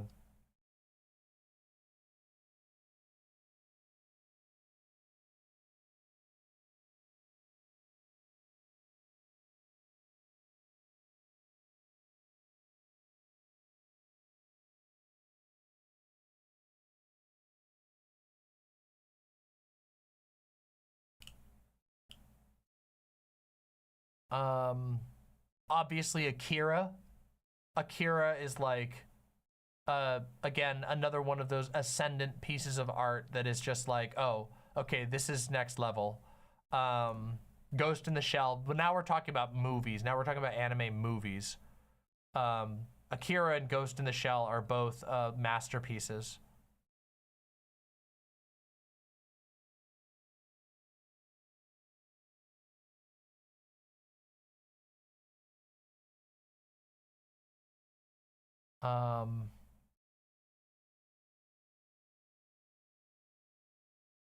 Trying to think.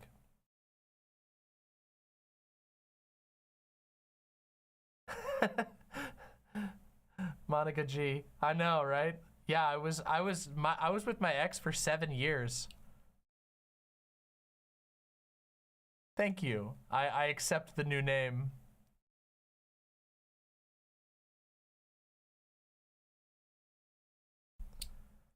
Do you have a favorite Ghibli movie?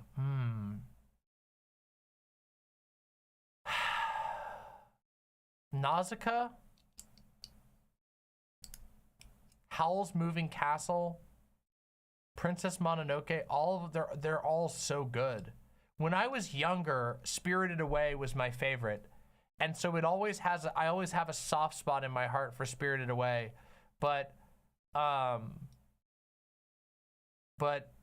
it's so hard for me to pick a favorite. Nausicaa is so, it's so wonderful. I think the art style of Nausicaa is probably my favorite.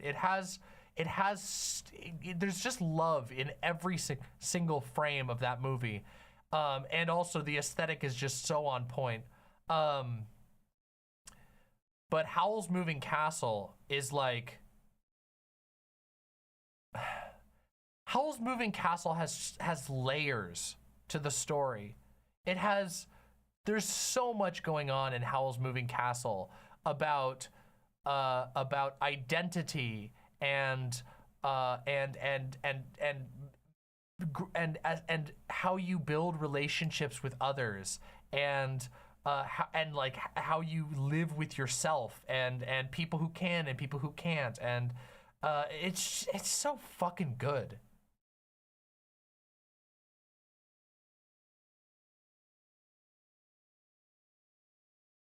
Have you seen Violet Evergarden? No, I haven't. I'll note that.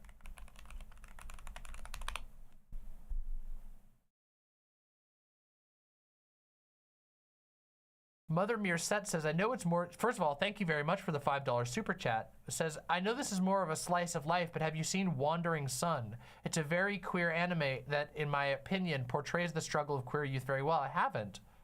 I'll keep that in mind. I'll keep these, I'm gonna open these tabs and take a look at this later. A movie that surprised me. Oh yeah, and of course I didn't even get into Princess Mononoke. Princess Mononoke is like, it like grabs the part of my heart that is like, that deep part of my heart that I've talked about a million times, that's just such a fucking like so lodged under environmentalism. Like Princess Mononoke is just an entire movie about humans' horrific and fucked up relationship with the world around them, and like 8 different ways in which humans come to the same stupid ass conclusion, which is basically that the world is like ours to just exploit without any consideration, and why that's such a foolish and blind way of living that's taken for granted by so many humans. And it does such a good job of like illustrating different forms of that appear different but that conclude the same, and it's so haunting.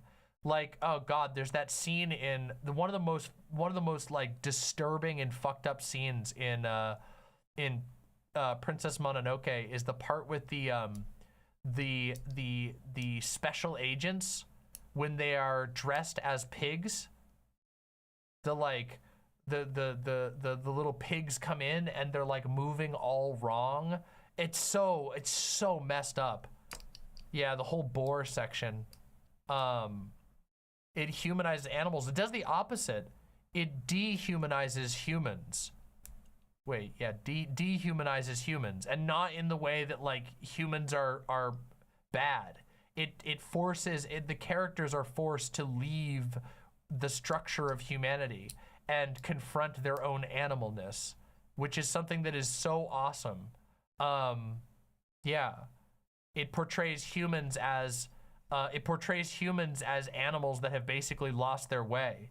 They're animals that have forgotten that they're animals, and they think that there's something greater, and all of the sickness that comes with that type of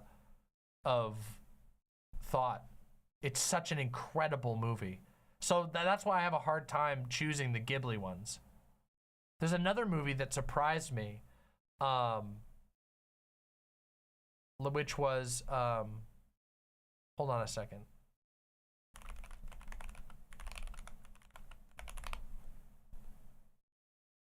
Yes, it was a movie called A Silent Voice is the English name of it.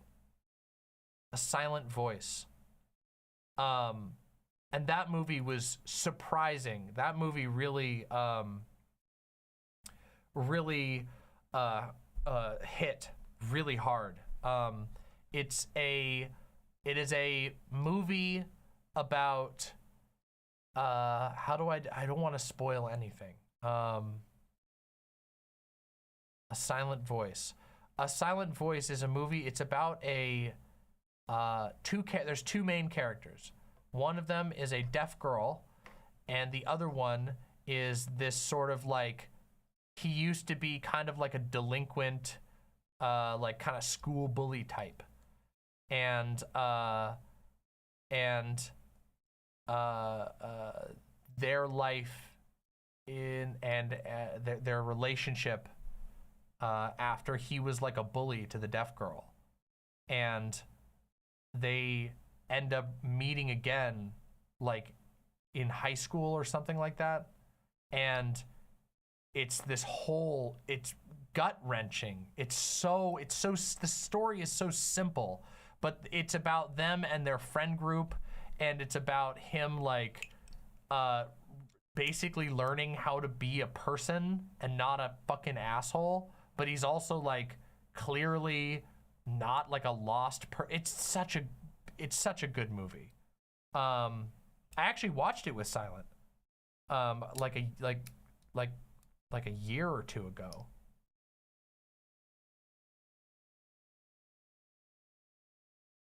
It's really, really good. It is a very thoughtful movie, and it doesn't cheapen a conversation around bullying and growth and what's the right word? Healing and restoration, and how somebody who does bad things don't have to be the end. Like doing bad things doesn't forever make you a bad person, even if you have to sometimes deal with the painful consequences of those things. It's a really, really beautiful movie. Did you watch Revolutionary Girl Utena? No, I've never seen Revolutionary Girl Utena.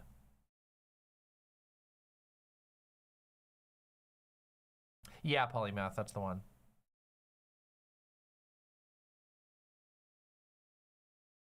Silent Voice sounds like an amazing drama. Yeah, it really is good. And also something that I shouldn't neglect to say about A Silent Voice. A Silent Voice has it's such a amazingly creative animation. It's sort of like you see the world through people's perspectives, and the animation reflects like weird quirks of their mind, and as a result you get this world that it's not just like a straight drama, because there's all of this strange parts of their subconscious that leak into the world, and it's amazing. Revolutionary Girl Utena is 1000% your show. I'll keep that in mind. I haven't seen it.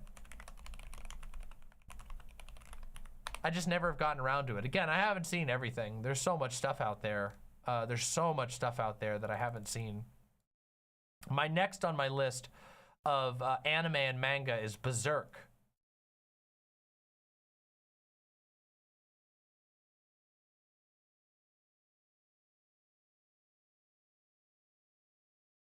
Yeah, Berserk is my next one. Yeah, that's true. There's the actress who plays the main character in A Silent Voice is a deaf actress, which is really cool.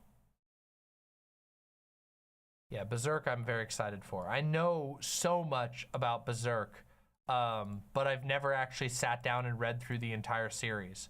Partially because it's just huge, and also I've wanted to read it like physically instead of just like on a screen, because I feel like it's one of those ones where it just really is that good. Speaking of Berserk, it's time. We've been rambling for a while. I did 2 gigantic and very complicated segments.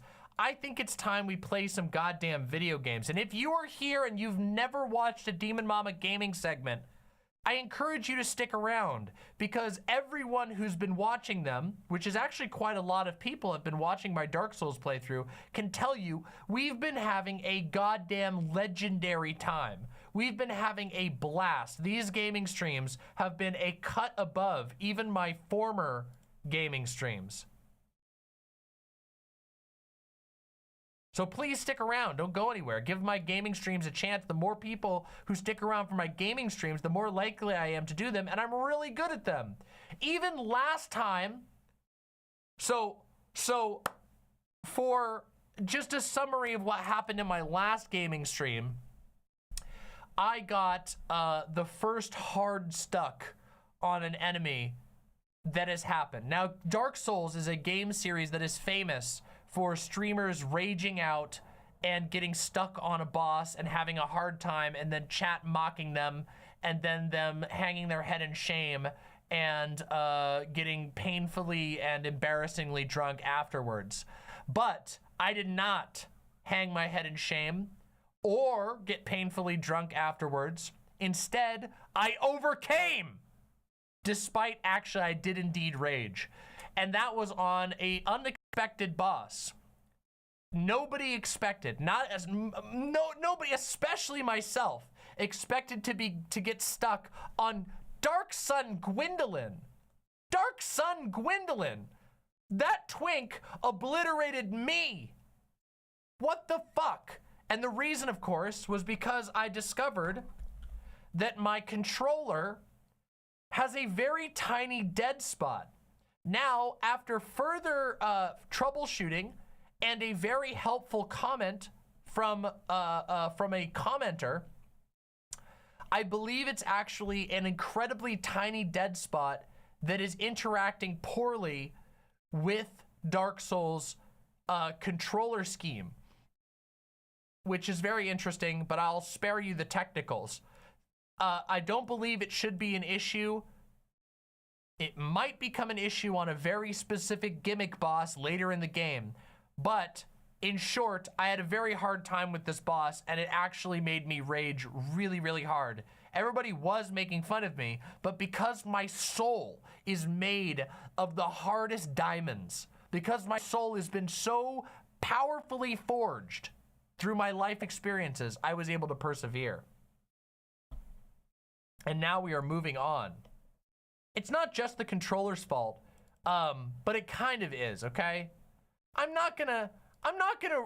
Listen, okay? Let's be fucking real, okay? Damn, that is some very horny Firekeeper art. That is some very horny Dark Souls 3 Firekeeper art.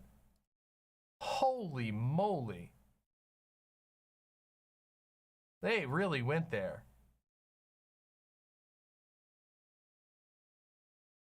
Wow.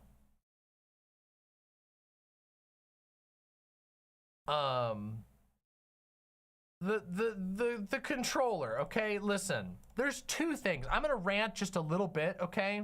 Before we get into the heart of the game. No, I'm gonna start the game running and I'm gonna rant while the game starts up. Because, the fucking, like, the quick press B jump in combination with the fucking broken sprint was infuriating. Was genuinely so fucking infuriating. And there's a reason that Dark Souls as a series moved away from that crappy ass double press jump bullshit, okay?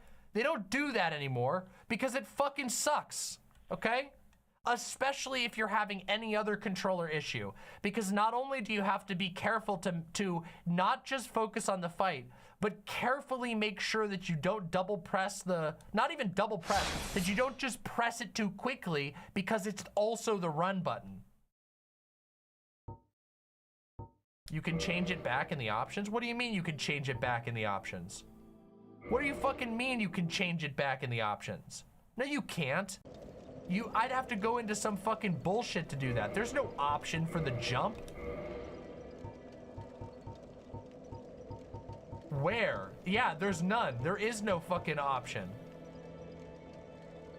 Oh, you can change it back. Yeah, for people who can't handle change. Yeah, that's true. Look at our beautiful outfit. It doesn't really fit the vibe of our build, but it is beautiful, okay? Look at that. Absolutely beautiful. Oh, you can change it in remastered? What? Okay, but I heard bad things about remastered. What is actually wrong with remastered? Everybody said remastered sucks. Now we're naked. Man, our character, ooh, what's that on our character's chest? You can't quite see it because the bra is in the way. There's something fucked up on our chest though, isn't there?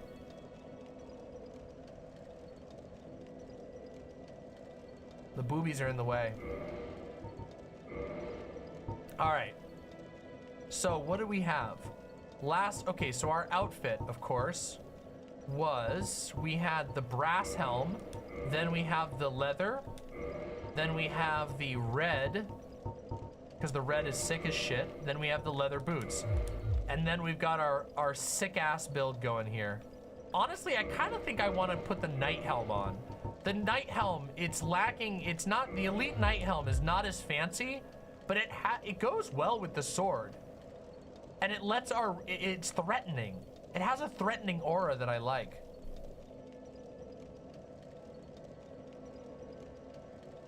Remastered is only bad because they didn't do enough to actually justify it. Demon Souls Remastered is crazy, but Dark Souls Remastered is just slightly better than the base. Demon Souls Remastered had like a total art change, didn't it? For like a lot of the characters, they like completely fucked that up, right? Like some of the characters look like terrible. Oh, hey! Oh shit, we got a posse over here. What the fuck is going on? Oh, hello. My guests have finally arrived. I will be departing with them shortly, so I'm afraid I will be saying goodbye soon. It was a pleasure. All right.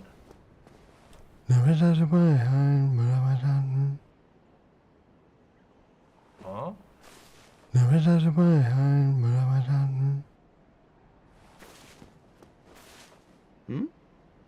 What have we here? You look awfully raggedy. Times are Excuse grim. me? The least you can do is look sharp. Fuck Don't you! Dare meet my lady like that. You might scare her off for good. I am so close to just killing this guy right now.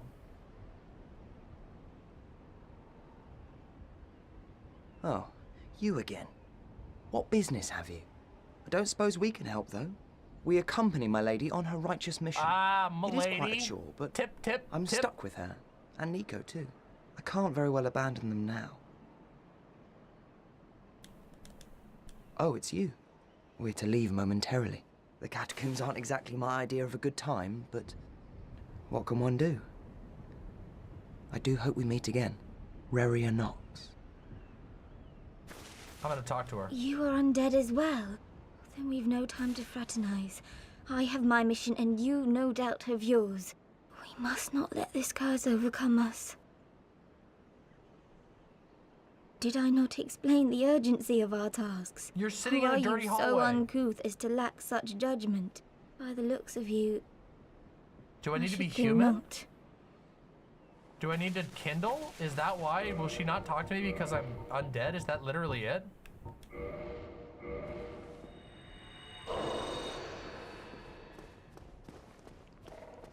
What an asshole. Okay, so wait, I have to decide where we're gonna go next.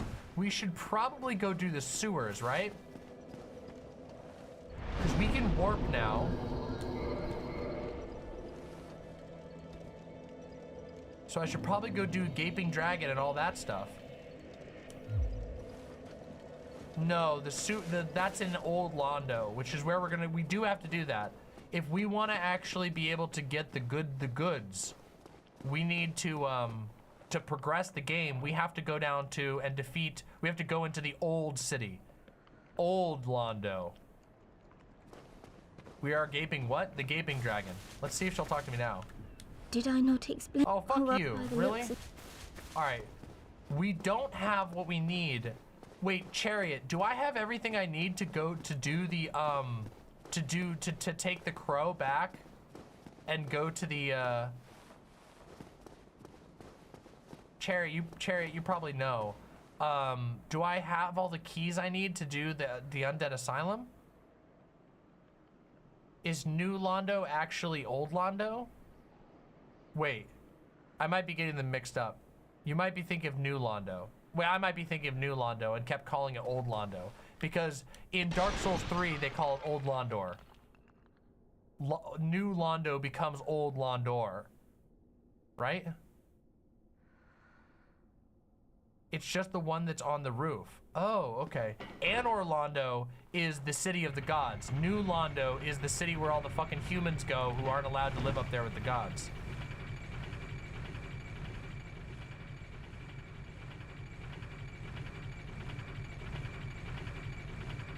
The roof of the building here. Okay, I think I got it, right? Oh, it's up there, right? Okay, so, oh, there it is, okay. So to get that, I have to go over here, then I have to do this goof-ass shit. Hold on, oh, I hate this shit. Fuck, I missed! Damn it. Ah, I hate this jump. This jump is a plague. Thank you, Chariot. Sorry, I don't want to, by the way, if my questions, I don't want to overburden you with, like, the job of guiding me, but I trust your judgment so much on these games. So, if it gets annoying, don't feel any pressure to stick around. I just addressed you because you have such good knowledge, and the past few playthroughs, you've been an absolute lifesaver. I'm not gonna lie. Whoa! Hey, fuck! Okay.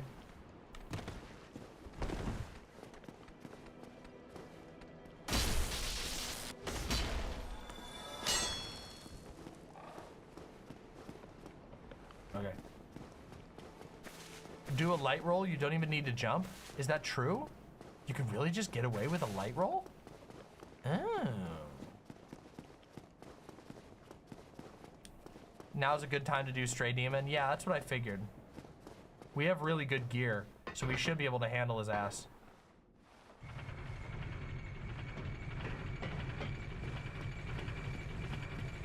Do I really need to? I don't think I can make it with just a light roll. Oh my god! You can!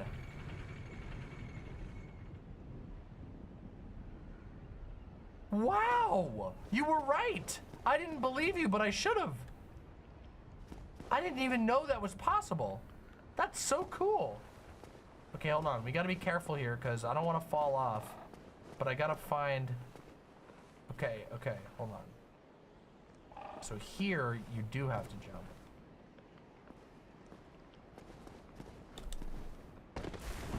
Hey! Undead Asylum F2 West Key! What's this? Huh?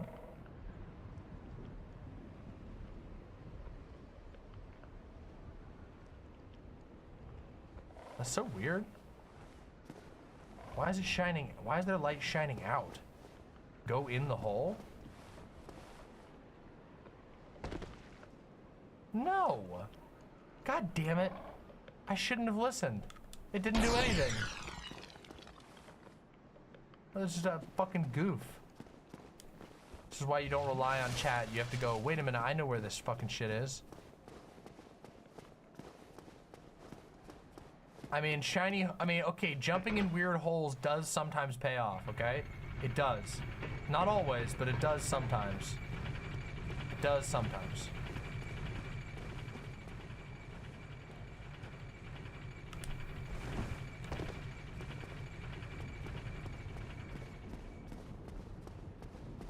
Okay, now we gotta be real careful.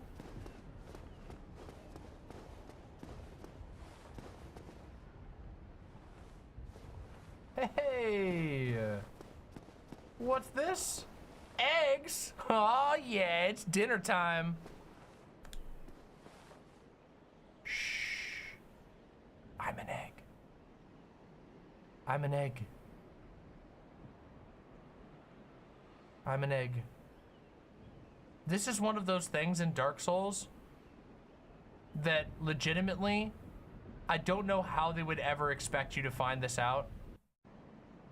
But also, Dark Souls does these kind of things because they want you to reach out to other people. Like, the devs really want you to reach out to other people. But the fact you have to sit there for like 30 seconds as an egg is like the weirdest shit on the planet. And I couldn't even believe it when I first heard about that. Hell yeah, Straw Hat Monty. Based. This game is really worth, I'm not even kidding you. It's seriously worth learning how to play these games. It will be one of the greatest payoffs of your gaming life. The FromSoft's game library have been so fulfilling to me over the years. I'm really happy that you're getting motivation. They are hard games, but just stay strong because it will pay off and you will feel so awesome. These games legitimately, if you, again, I was so bad at them when I started playing, and I legitimately feel like I've grown as I've grown as a gamer. As silly as that sounds, but I've gotten better at other games by learning how to get good at these punishing games. Good job, go straight ahead. Okay. Fairly straightforward. Pink Hollows. It's our boys, the Pink Hollows. Oh! Ah, I forgot the damage.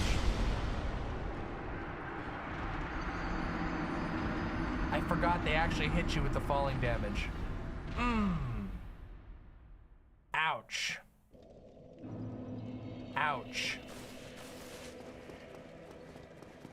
Shit.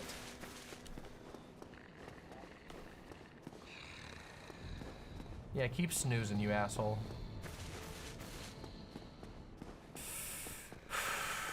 Oh shit, they're gone. They rolled out. The Pampers posse fucking rolled out. They've gone to go fucking loot a Walmart or something. So they can get high on God together with the help of, I don't know. They're like snorting baby formula through rolled up Bible pages.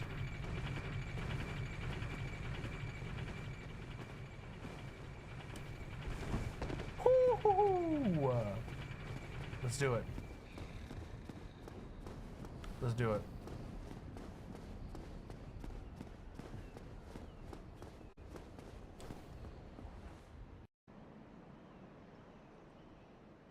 Doing fucking whippets in the Walmart fucking back rooms.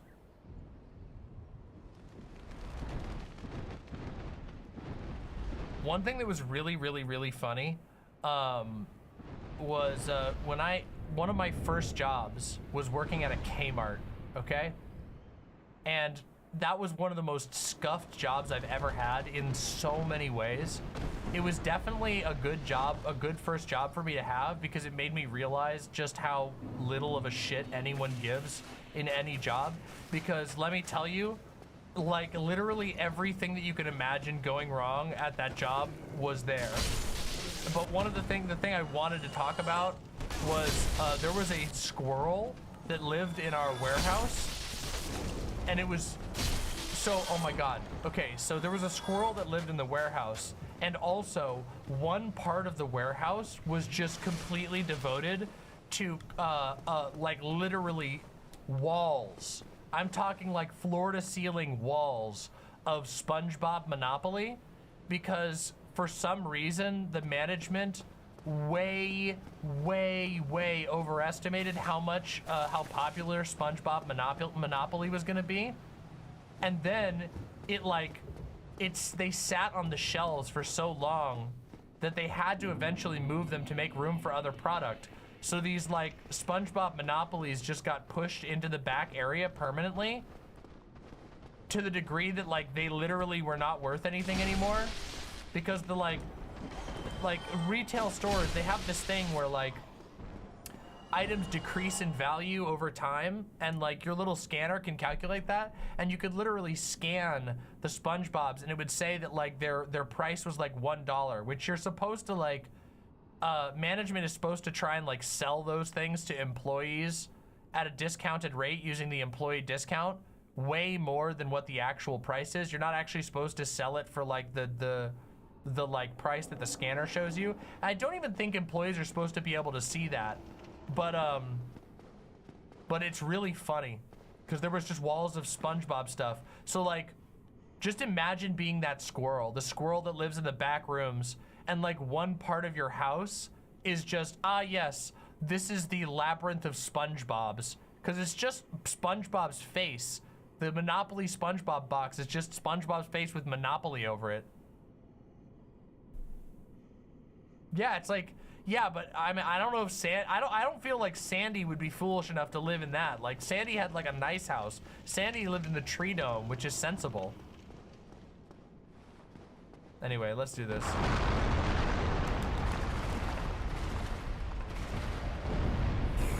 All right, we got this bitch.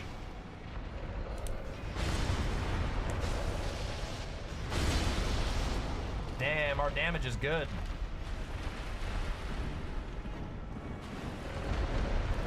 What? we got hit by the delayed aftershock. Oh shit.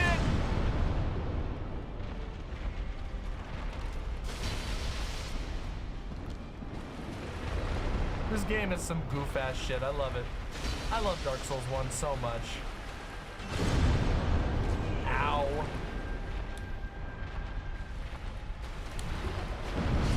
Ah, no!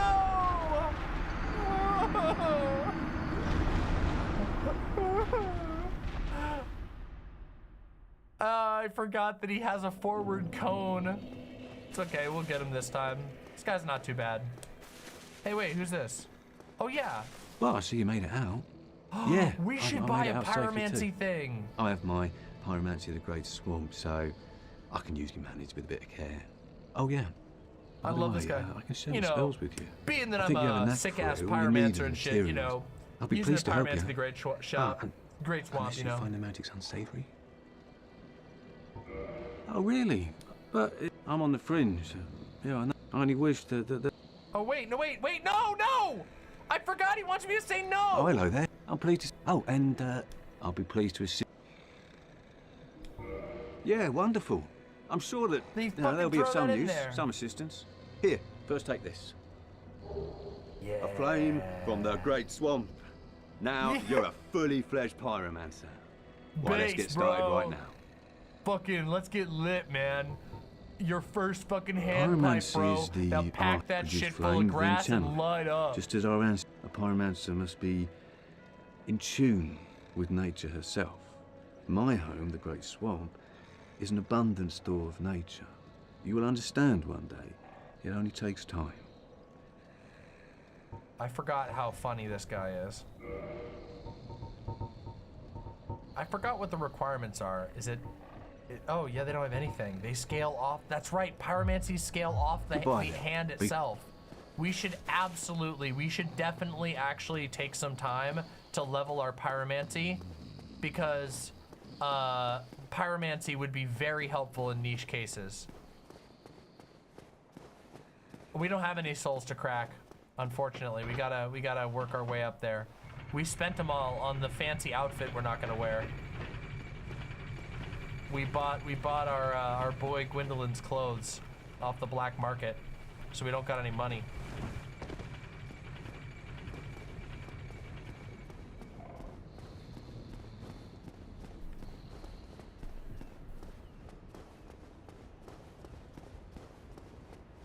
Egg.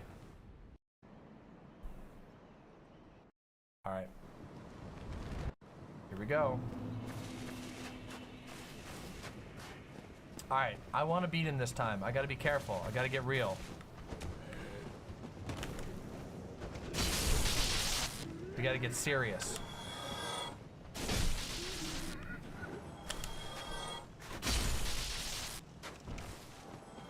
No more goofing around.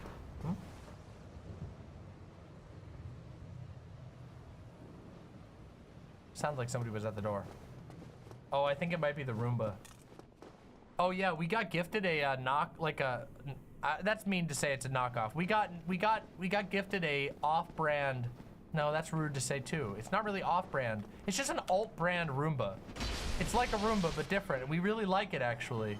It's extremely cute, and it works really well. It didn't work in our friend's house, and so they gave it to us. Oh, you're right, I should have stayed at the bonfire. Oh, right, I forgot there's one right around the corner. It's okay. No! Okay, the guy died anyway, so.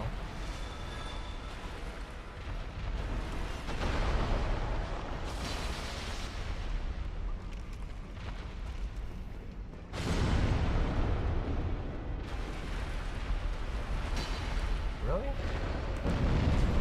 I hate that ability. It's so hard to tell if he's trying to swing or not.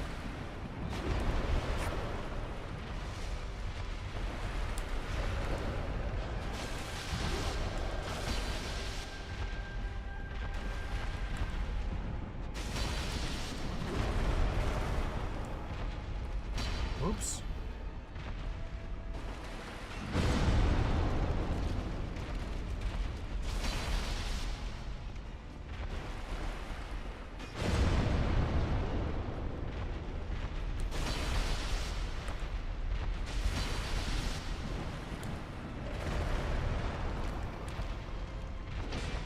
Whoa. Apparently that was a whiff.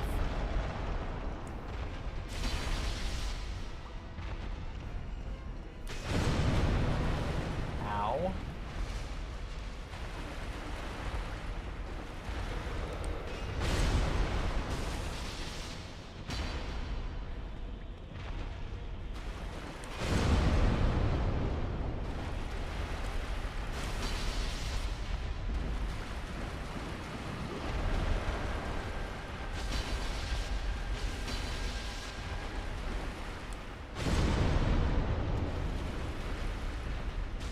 Got him!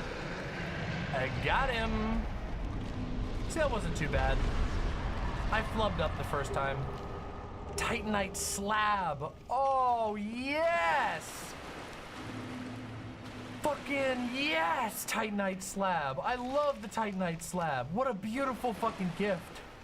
I forgot that's what you get from this asshole! Titanite slab lets us make an ultimate weapon. And now we got some souls. Yeah, we can do all kinds of stuff. Oh, there's music. Sorry, I probably should turn the music up a little bit. Here, I'll turn the music level up. There. Now the boss music will be a little bit louder so you guys can get the epic feelings.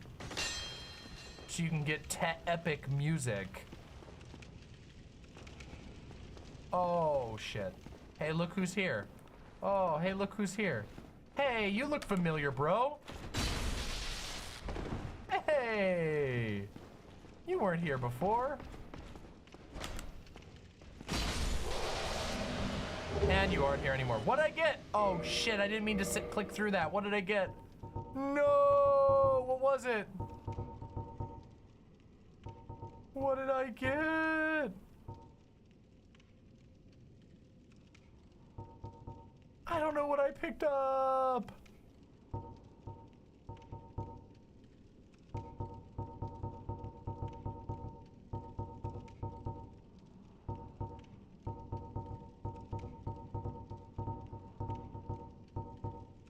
A Black Knight sword? Oh yeah, maybe I got a Black Knight armor or a Silver Knight armor. I think I have the whole Silver Knight set. Yeah, I have the whole Silver Knight set. A red Titanite and a Black Knight sword? Oh, thank you, good catch. Yeah, we don't need red Titanite right now, but whatever, still. Ah. An interesting item. A strange doll in a strange dress. There once was an abomination who had no place in this world. She clutched this doll tightly and eventually was drawn into a cold and lonely painted world. Ooh. Hey, Matthew McConaughey, welcome.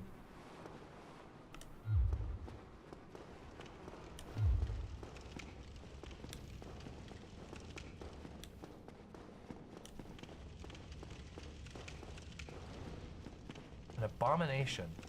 Huh.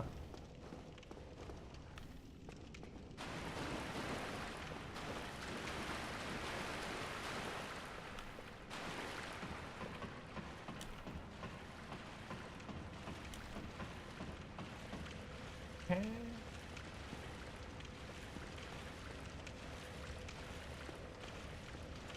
What's that noise? Is there an enemy like whomping around in the water? Why is that? What is that noise? You hear that? Oh yeah, it must be a room over. Obama Nation? No, not Obama. Abomination. Abomination. Oh. Okay, oh yeah. I need to remember where the correct doors are here. Whoa, whoa, hey, whoa! Oh yeah, I forgot he's right here. Oh, okay. All right, okay, okay, calm.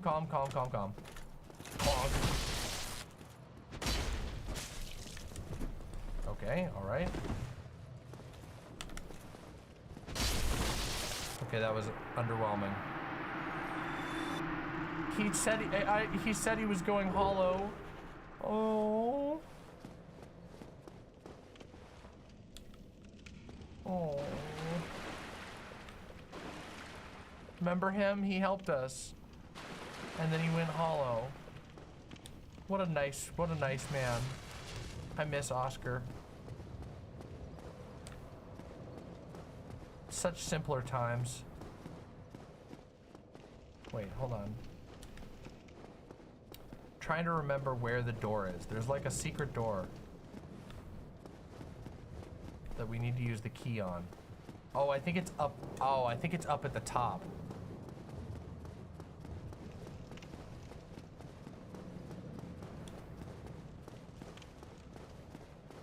Whoa! Okay, okay. That ball still rolls. Okay. It did barely do. No!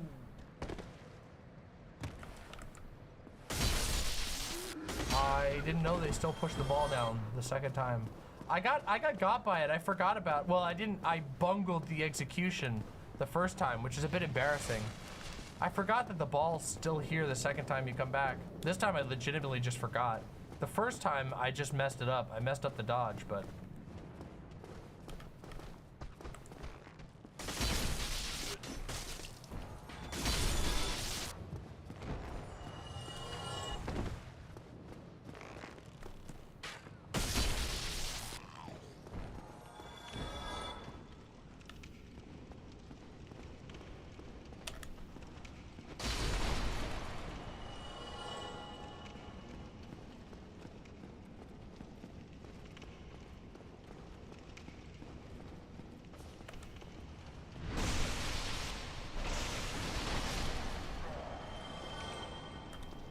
Yeah, open that shit right up.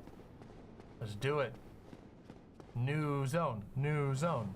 And by that I mean not really, we just get to go over here and get this item. The rusted iron ring. Right. Improves balance on poor footing. This rusted iron ring was used to shackle the guilty. It's terribly rusted and faintly stained with blood. Those who find this strange ring to their liking will be pleased to find it easier to gain footing on poor ground such as swamps. Oh yeah! What a cool ass ring. That's the ring that lets you walk in you don't get the slowdown. Yeah, it's actually sick. It's a good ass ring. Very useful. I totally forgot that that was the one that does that. Whoa! Okay. Whoa, okay. Ouch. Really?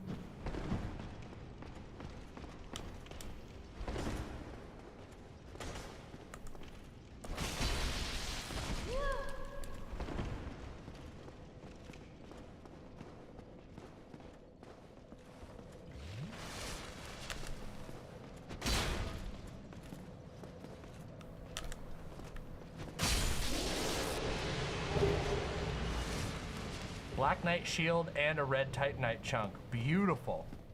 Beautiful. Fucking beautiful. Not that we're using red Titanite right now, but beautiful nonetheless.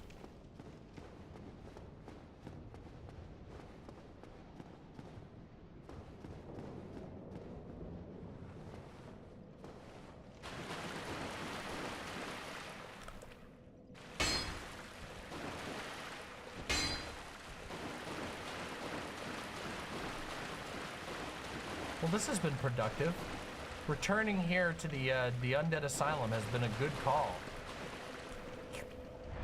Let's rest up a little bit. Have a good night, Polymath. Thanks for hanging around. Okay. So wait, we got everything, right? I think that's everything. I don't think I missed any items. I mean, we can obviously go over to Snuggly, but I don't remember the trade chart, so I'd have to look it up. I think that's everything, yep. Okay, cool. So now we can warp back. We'll trade with Snuggly in the future. Drop the sack. Oh, the sack hat?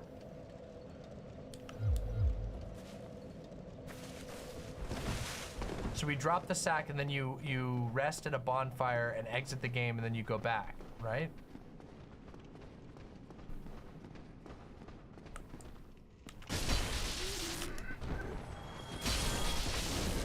Yeah, I do. I think I have 2 sack hats if I'm not mistaken. Okay, I'll drop the sack. You just exit the game, no bonfire? Okay.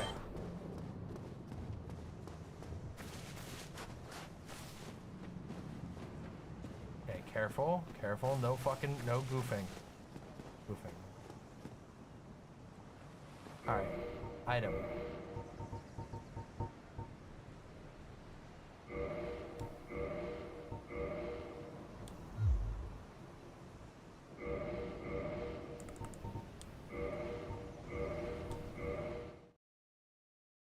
Okay, now we load back in.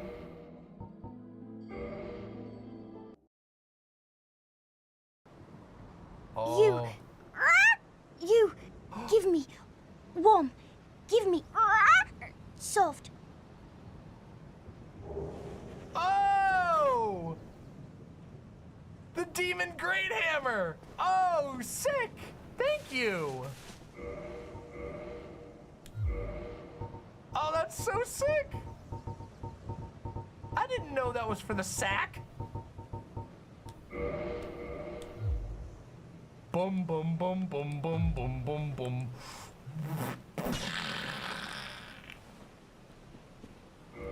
What are the stats on this thing?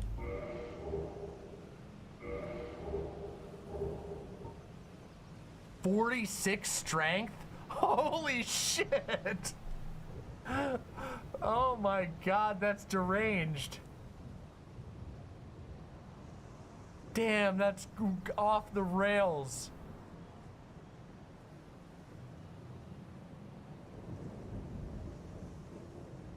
Highest base damage weapon, is it? That's amazing. Okay, that could be a cool alt weapon if we want to go more into strength. I don't know if we want to though. Right now this lightning build is going great. The lightning build is treating us pretty well. Yeah, full strength would be pretty difficult. Oh, I only need 1 point to dual wield. What is my strength at? My strength's at 23 and it's 40. Wait, we might be able to dual wield it at a lower rate. You might be right. You might be right. Hold on.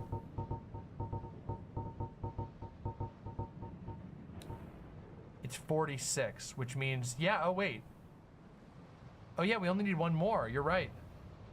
It's 30 something to two-hand the poop hammer? Why? 46 and then dual wield is a double, right? Oh, is it not exactly double? Oh shit, fuck, I don't want to step on that.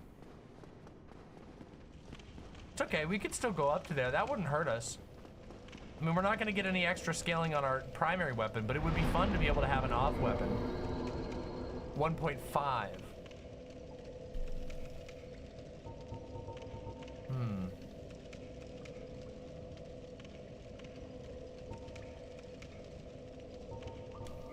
All right, depth time. I don't know what the highest damage weapon is. 31 strength is your magic number for the hammer. Okay. Keep that in mind. All right, everyone, it's time. Sewer time. Everybody prep yourself. Shove herbs up your nose. Go around clogging the village's toilets in advance. We're going into the sewer. Wait a second, I'm going to be intelligent. Hold on. I'm going to be smart. No foolishness here.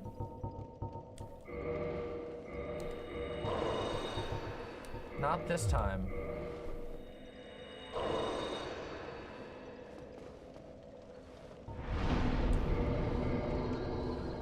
Reversing, hollowing, and then kindling. We want our biggie Estus flasks. We don't want to run around with fucking shitty ass fucking 5 Estus flasks. We want our 10 ass Estus flasks. Give me it. I think faith builds are still pretty strong in this game. Faith builds are strong in this game because you can get the it takes a lot of commitment because you have to get enough sunlight metals, which is really difficult to do. But if you do it, you get the lightning throw. Great sunlight, what's it called? Great sunlight lightning, fucking whatever the miracle is called. Oh, big boy. Hello, rat.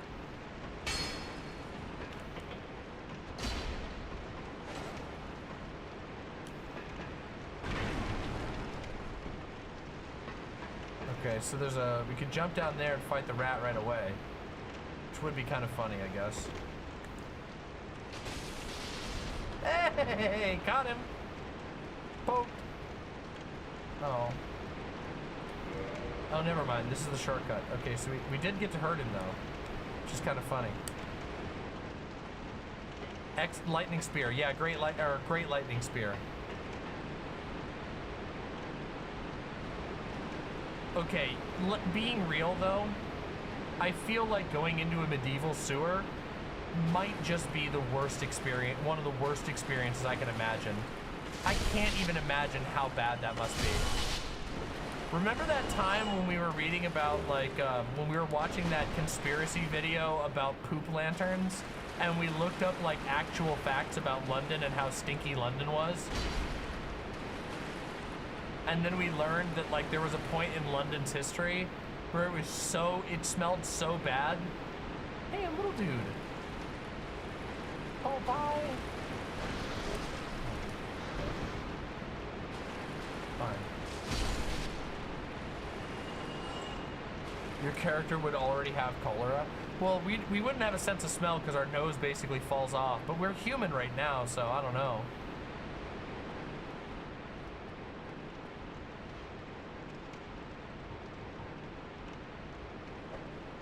Come on.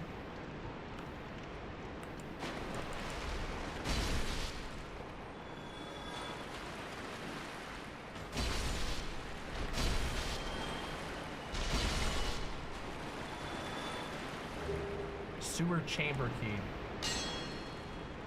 Okay. So we have to double back here.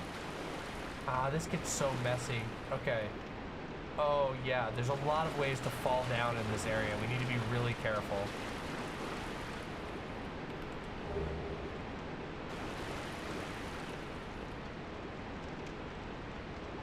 Fog wall.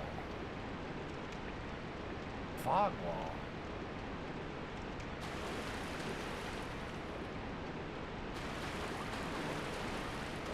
Are they they're the fake out fog walls, right? Okay, so we do not want to fall in there. What we want to do is we want to make sure we're running and do that.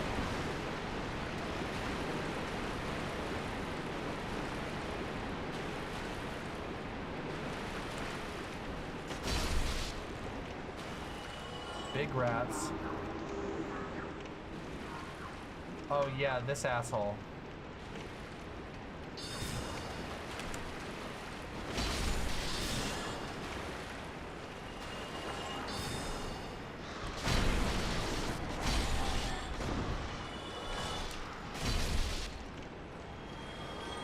Gotcha, asshole. Well, he wasn't too bad, actually. Oh, this guy might kill us, though. Okay, never mind. We're doing pretty good down here, honestly. Yeah, the walls can be a little bit troublesome in here, but honestly, we're doing pretty good so far. Okay, so hold on. We don't want to advance too far over here. We want to make sure we get all the items back in this area first. Okay, so there was an item in the side area over there that I didn't get. That's a slime.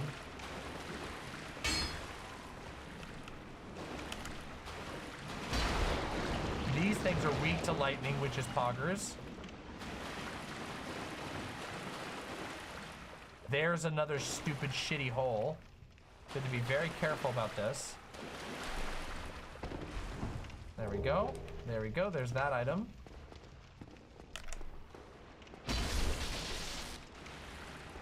All right. There's, yeah, the big rat is in here.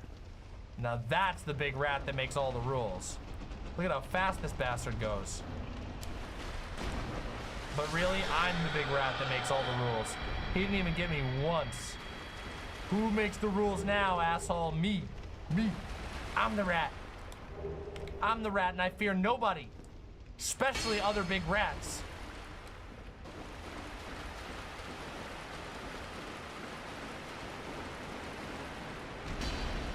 Exploding the shit pile.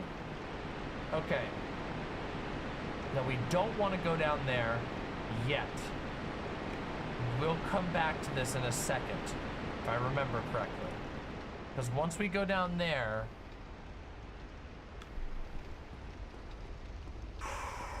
it gets messy. It gets sneaky. It gets weird. Things get weird once you go down there. So we want to go do this area first and then come back around. We cleared these guys already, so that's a good start. Wow. What a... Damn, what a huge area. Looks pretty cool, right? I can't wait to explore it.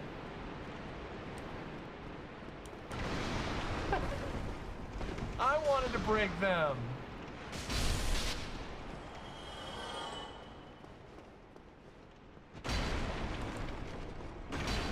Oh, they gave me those to break afterwards, but didn't really matter. Large titanite shard, don't really need that right now, but we might need that in the future. That's good. Any rat chatters? I love rats. I think rats are incredibly adorable, and I think they're good creatures. Through and through. I truly believe in the goodness of rats. They're friends.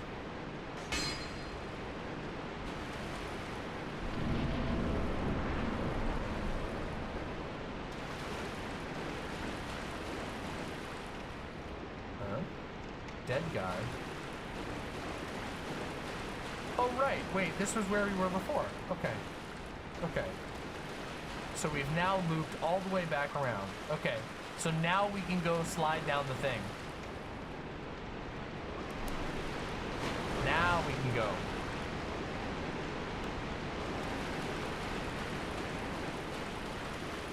Whoop. Wait. Smart way is to go like this so we avoid the hole altogether. Oh, I'm ready. I'm fucking ready. Our next boss is going to be a real treat for people who've never seen it before. And maybe a giant load of pain for myself. We'll see. But I feel like I'll probably do all right. All right.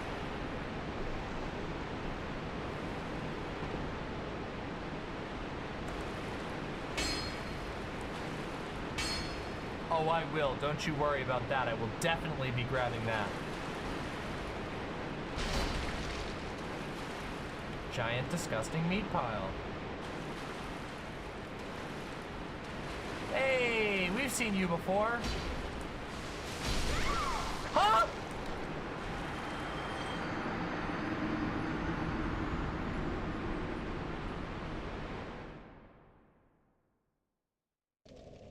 But why was my curse?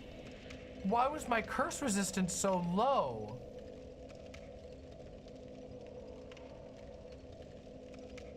Why was my curse bar so low? We were fighting them earlier in the, do I have a purging stone? I think I do. Okay. I think I do have a purging stone. But that was weird. We were fighting them earlier and my defense, my curse defense was way higher. Oh, I don't have a purging stone. No, the bar was really small. I was just looking at the bar. It was tiny as shit. Oh, that really sucks. Oh man, that really sucks. That actually blows. No, I know where to get a purging stone. I know the lady, the undead lady sells them, but I have to go get my souls first before I can get one. So.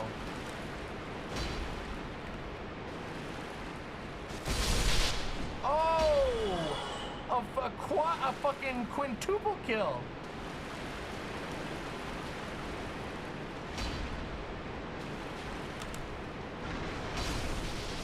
Squash.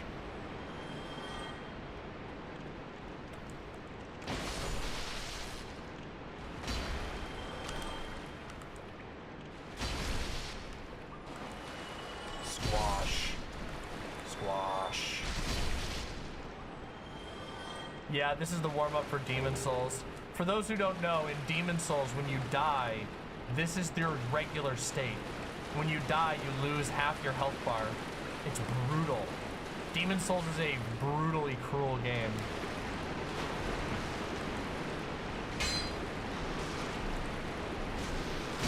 Shit.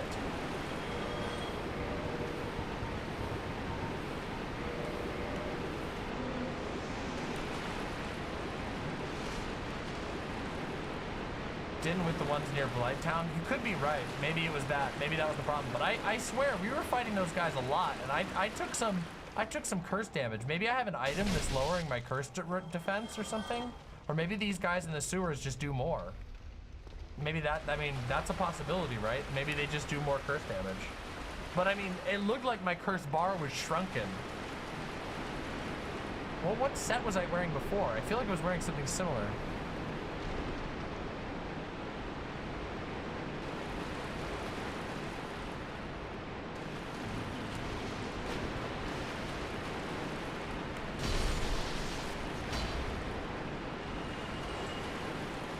Damn, there's my fucked up corpse. Look at that.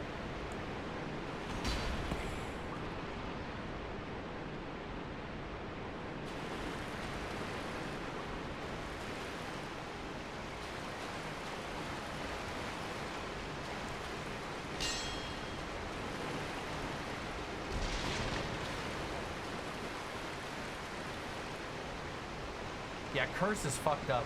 It's one of the worst.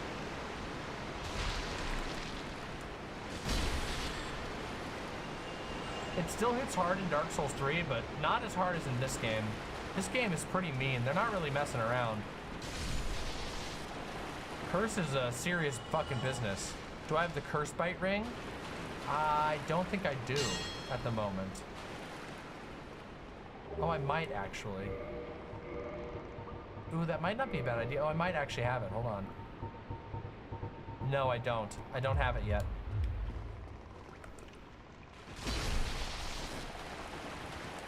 Honestly, we're doing pretty well. We're holding up pretty well down here. They got us there, but we're still doing pretty strongly.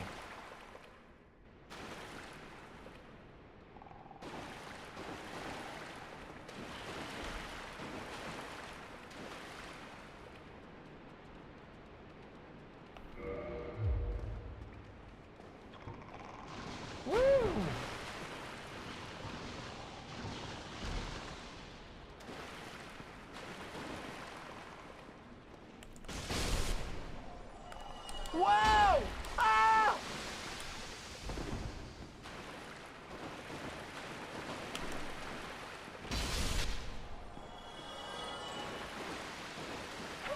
He's dragging his buddy around. Hey! Clean! Clean as fuck.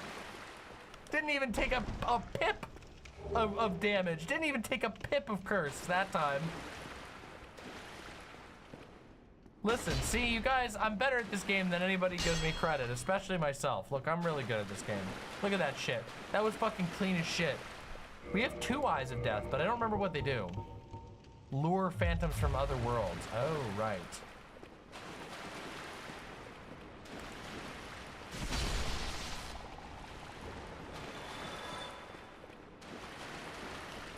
Okay. I think we've explored everything over here, so now we go this way. The sewers are a little confusing, aren't they? They're a little sneaky, aren't they? Ring of Evil Eye. Let's take a look at the Ring of Evil Eye. Absorbs HP from fallen enemies. According to legend, this ring contains the spirit of the Evil Eye, a dark beast which assaulted Astora.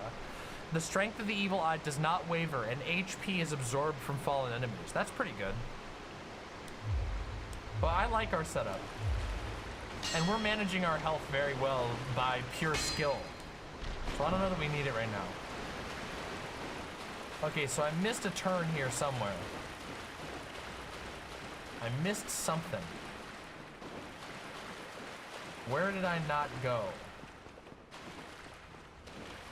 Where have I... Oh, across the top. That's right, over here. Then we go up here. Shit.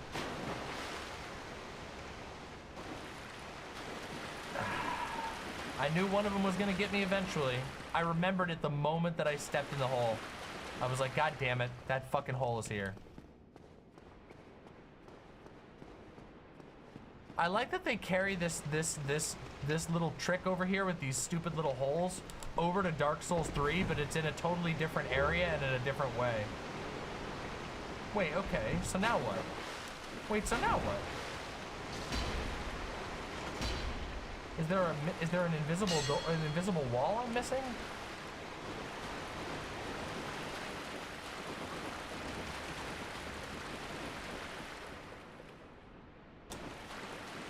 Although I guess it's technically possible. I guess it's technically possible that the profaned capital is physically located where the sewers are in this game, right? Maybe we're literally backtracking.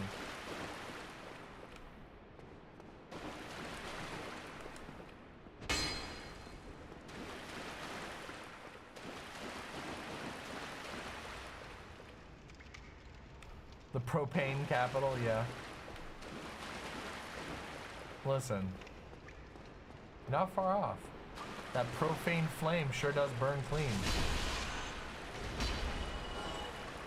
Clean enough to warrant some pretty heavy defenses.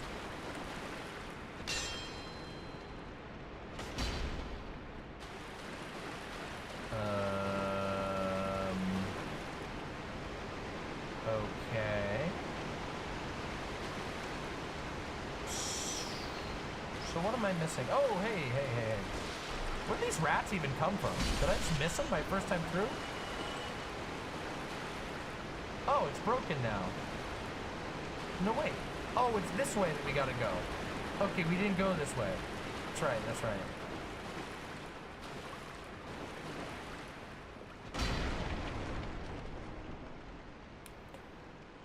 Oh, I am currently hollow. You're right, I should go back and we should do that. Because that would be a good thing. That would be a good thing. I need to, okay, so here. Now that I've figured it out and I know easily how to get back to this spot, here's what we'll do. We're gonna homeward bone, then we'll go unhollow. We'll go clear our curse, then we'll unhollow. Then we will, then we'll deal with Kirk. You're right, thank you for reminding me of that. I just knocked my own headphones off. That was foolish.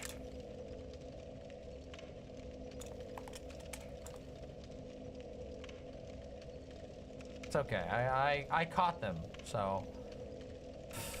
Firelink Shrine. All right, here we go. Let's go do it.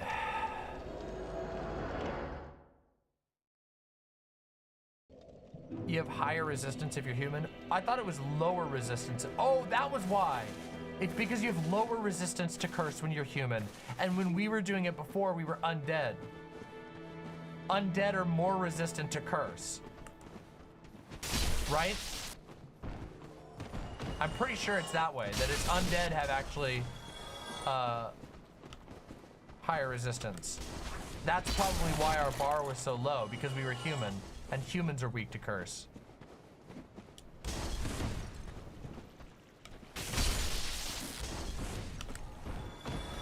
It would be cool if there was a faction that was specifically devoted to killing people with curse, and you got like a special weapon, and you only got credit for the faction, for the covenant, if you killed a human with curse. It'd be like the equivalent of the purple phantoms, but instead your job is just to be annoying. I feel like that would be sick as shit, personally.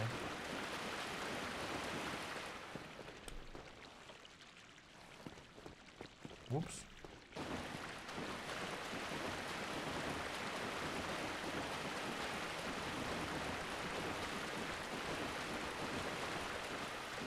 Yeah, Madness Bane's in Elden Ring. True, fucking true. Okay, we're gonna get 2 purging stones. Now dish up some salt.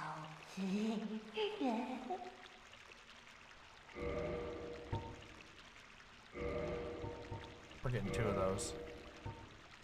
Oh, she's got humanity too. Ooh. Oh, we should get one of these in advance too while we have it. Rotten pine resin. We should get some pine resin too. One of these. One of these. Does she have lightning pine resin? No, she doesn't. Okay. Much obliged. I think I like you. Yeah, you should. I just spent a lot of souls at your store. She's such a sick-ass merchant.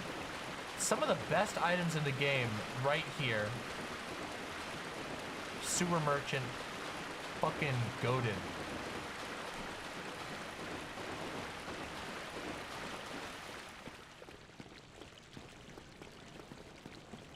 I've never met a more awesome sewer merchant.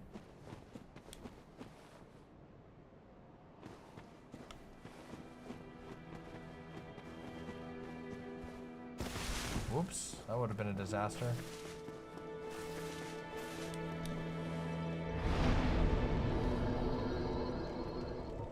I don't think I've ever attacked her.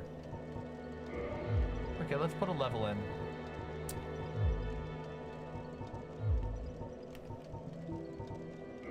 Endurance. Oh! Gotta get that in. We gotta pump those numbers.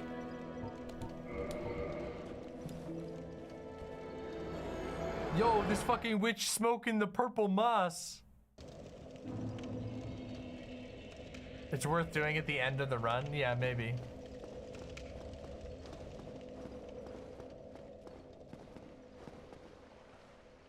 Nice try, Monty.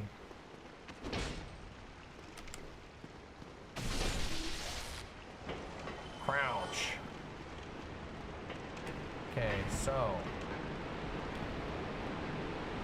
Rat time.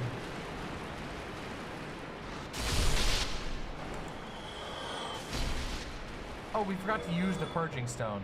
Oh, I'm dumb. I forgot to. Wait, hold on, hold on, hold on. I forgot to use the purging stone. Whoops. Dumb moment. L. Asmodeus says, are you going to go through the other Souls-like games after you complete the Dark Souls series? Yeah, most likely. I'm probably gonna play at least 1 or 2. I have a couple in mind that I want to play. I don't want to spoil because some of them are pretty funny and cool, and I think people will have fun with them. I definitely want to play some other Souls-like games after the series.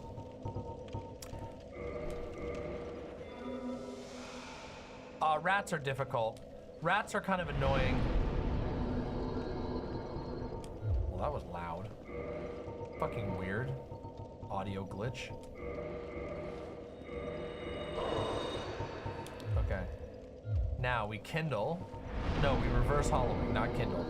It's so dumb. I always say kindle when I mean reverse hollowing. And it's because of Dark Souls 3. Code Vein? Oh man, but fuck Code Vein. I hate Code Vein. I fucking hate Code Vein. I'm sorry, I don't mean to poo on anybody's parade, but I fucking hate that game.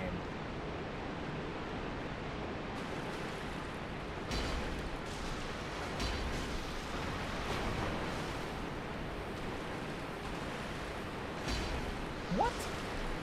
Talking about having a hard time with the rats. What the hell's going on here?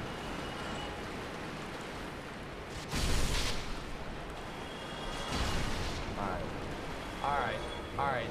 Let's stop playing around. All right, rats, chill.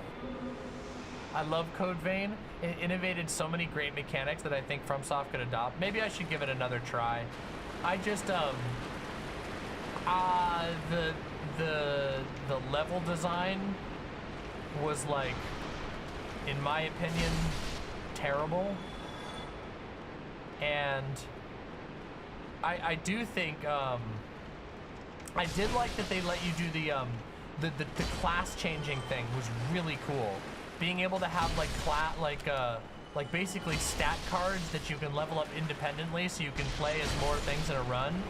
I think that was that is actually legitimately awesome.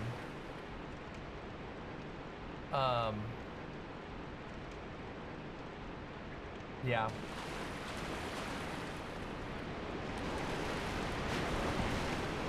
That is one thing I do wish would be in these games. I mean, in fairness, since Dark Souls 3, every Souls game has a respec tool, which is very similar, but it's still pretty pointlessly limited. And I think the Code Vein system of being able to like basically swap, I did not want to do that. I really, really did not mean to do that. I fat fingered, oh, I did it again.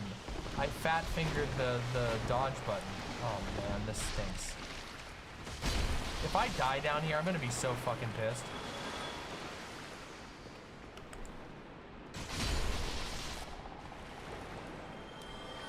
What's Code Vein?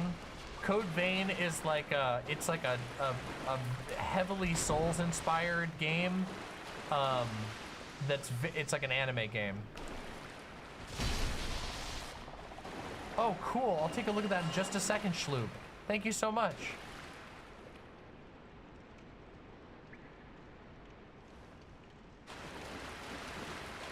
Wait, really? Chariot says, fun fact, I've actually done research privately on certain Code Vein mechanics that even the Fextra Life wiki isn't up to date on. I've tried to publicize it, but Fextra Life is kind of a scam, I think. So basically, like Ron Swanson, I know more than them. I believe you. Wait, that's super cool. Are you going to play all the Soulsborne games or just Dark Souls 1, 2, and 3? Oh, so the current plan is Dark Souls 1, Demon Souls, Dark Souls 2, Dark Souls 3, Bloodborne, Sekiro, Elden Ring. That's the plan.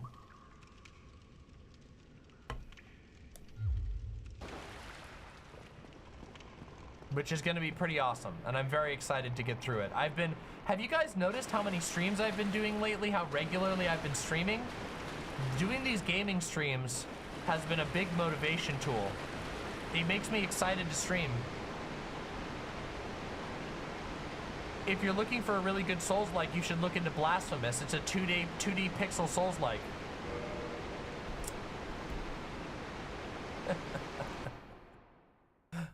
I 100%ed Blasphemous before the DLC, which means I don't actually have the 100% stat anymore because they released a DLC and it fucked my stats. But still. Schloop, I'm gonna look at these right now. Schloop says, hey, thanks for streaming. The other day you mentioned dough and foraging. I've been into it for a little while now. Here's some stuff I found recently. Whoa, that is so cool. It's like it's a fungus, but maybe it's like a slime mold, maybe? That's so cool. Whoa, such vibrant colors. Oh, here's the name. A snow fungus. So cool. Amantia jacksoni. A Lactarius indigo. Wow. Pluteus genus. Oh, look at those gills. What a striking shroom. I love mushrooms so much. Mushrooms are so fucking cool. They're so fucking cool. Amantia vaginata.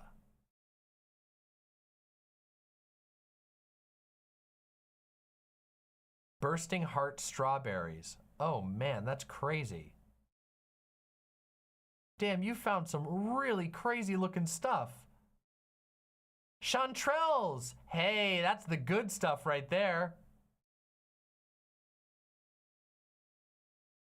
Daylilies.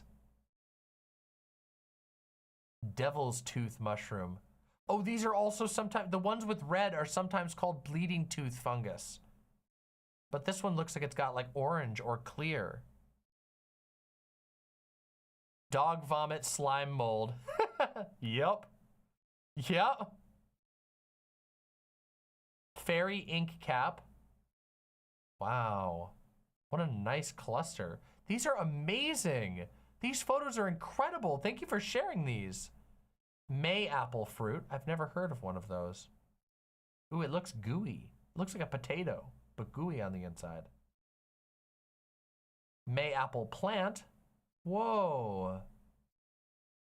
Muscadine grapes. Those look really cool. Jelly ear mushrooms. Wow. Damn, you've got some crazy cool finds. This is amazing, Schloop. Schloop, this is so cool.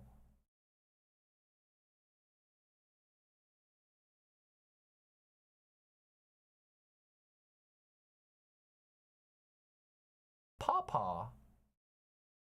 Look like little pears. Ramaria genus. That looks like coral. That's so fucking cool. Wisteria. Love those. Love those. Wood nettle. Yikes. I bet those stingy, huh? Maybe not. And wood sorrel. They look little, almost like clovers. Wow, Schloop, thank you for sharing that. That was awesome. And also thank you for supporting the show. Chariot says, I've been streaming Sekiro so I can beat it for the first time. It's a big adjustment from Dark Souls. Huge adjustment from Dark Souls. However, it actually will make you better at Dark Souls.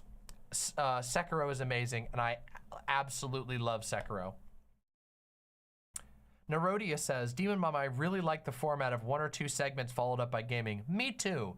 It's much easier for me to do. It's more healthy, I think, at least for a while. The gaming streams are really fun, to be honest. Really good stuff to do game grinding too. Hell yeah, very happy to do that. I know the pawpaw because of the bare necessities. Oh really, that's cool. Wow, that was a cool little, that was really cool. Squeeze in a cooking mama. I gotta do a cooking mama. It's been too long since I've done a cooking mama. You're right. You're correct to call me out. It is, I am overdue for a cooking mama. Man, he was right there. I took a real risk in fucking tabbing out.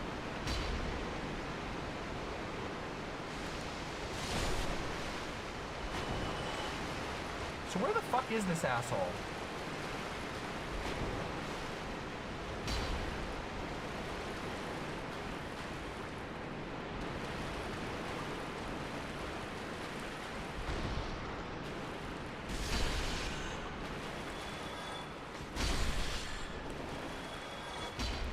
Oh, there he is.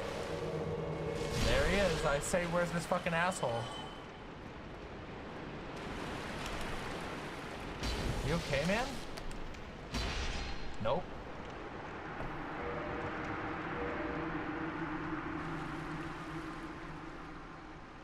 That was easy.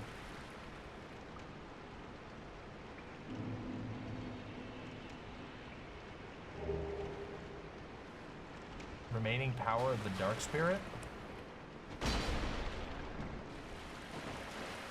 What does that mean? What the fuck did that mean? Wait. I thought one of these is a secret path.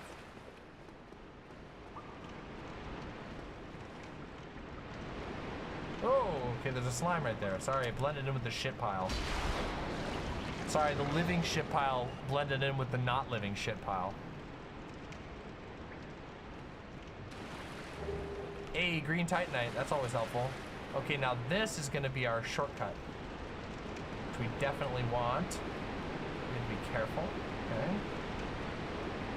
Shortcut open. Oh yeah, the glitched Elden Ring wall. It wasn't supposed to be like that. It's just, it's like a hack, basically. They needed a wall that could disappear, and so they just put an invisible wall with 900 HP, and then they didn't realize, well, they should have known that their fans would have been like, oh yeah, we're gonna hit this wall until it dies.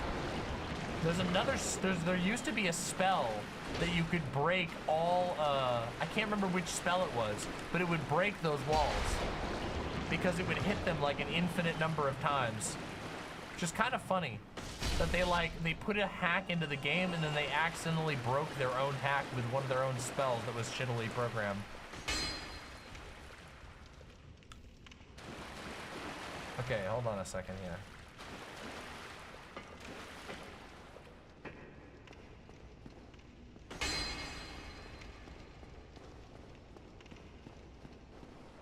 It's locked.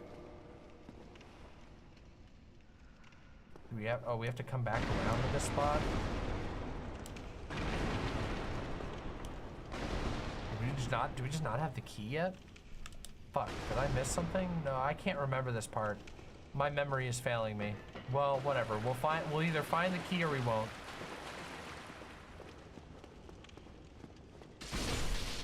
Oh. So we gotta do this first. Okay. We gotta do this first. Damn, I'm getting hungry. Damn it. I got a Philly cheesesteak earlier today. And then I had these, our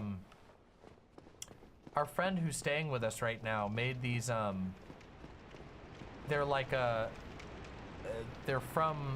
it's from like Palestine, and I can't remember the exact spelling of the name, but they're basically like little bread, they're like little breaded pockets with like vegetables, and they had, one of them had vegan cheese, and they were really good. And then earlier this morning I ordered a Philly cheesesteak, and it was kind of underwhelming, honestly.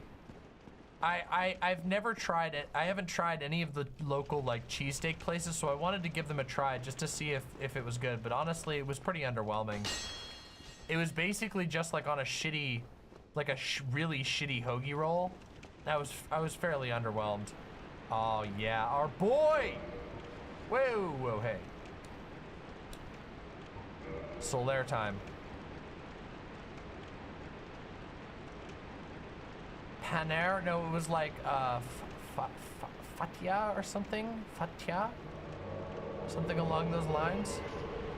It reminded me it was most similar to a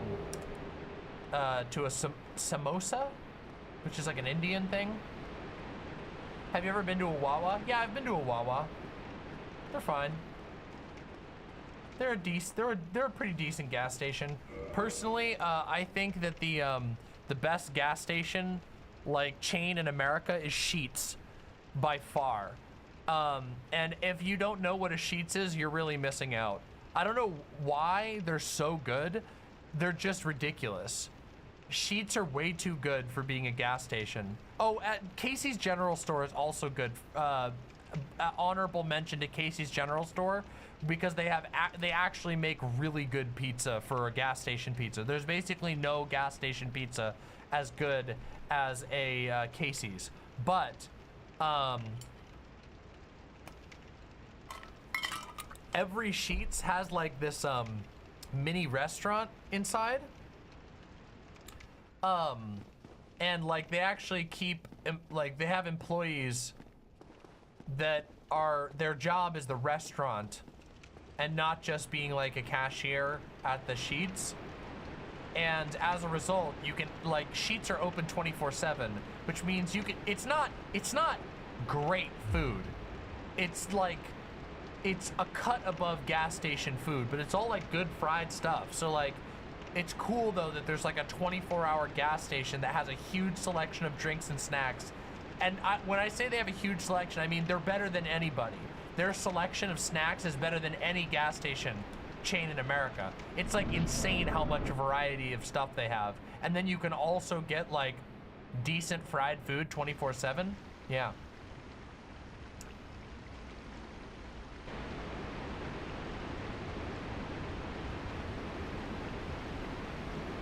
Oh, and Sheetz always, every Sheetz I've ever been to has, holy shit, I always forget how cool this guy is. What an absolutely fucking awesome guy. What a sick boss. Horrifying to think about. but so fucking cool. And also excellent theme.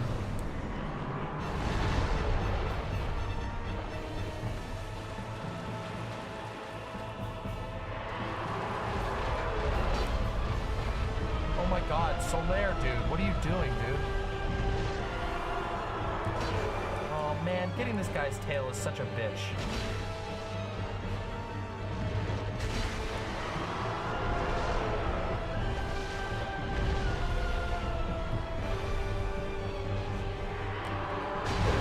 Hey, never mind. We fucking nailed it. All right, here we go. Time to fucking get serious.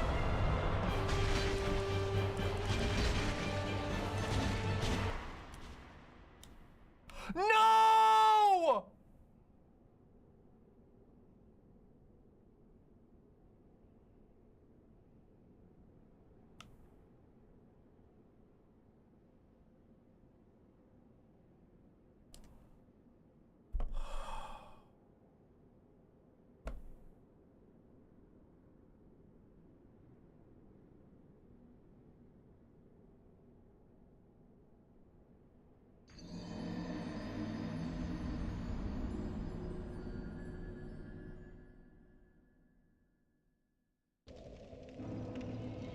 Finally, a fair death, guys.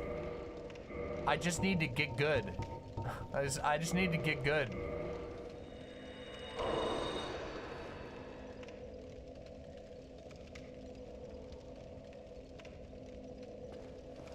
I've heard of Burn Dairy, but I've never actually been.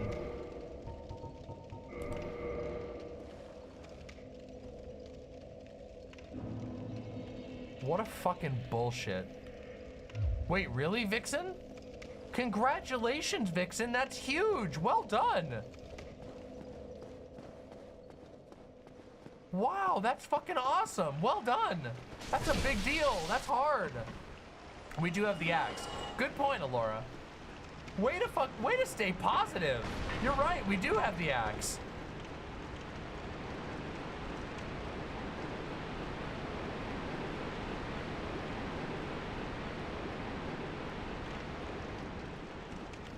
You know what's crazy? I've heard of that bug happening, but I've never had it happen to me personally. And of course, of the many times I've played Dark Souls, I've never had it happen. And of course it happens the time that I play it live. That's kind of perfect, right? That's kind of like the Dark Souls gods smiling on me. They're like, look, wait, the rat just fell through the ground. Oh shit, it's gonna happen again, isn't it? Oh shit, everything is falling through the ground. It's in the Clips channel. Oh, it's been immortalized. Yes, well done, Uncle Gumbald.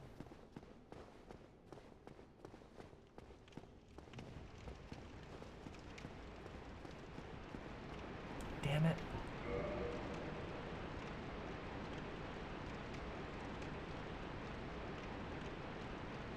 That death definitely shouldn't count. I was clapping that asshole.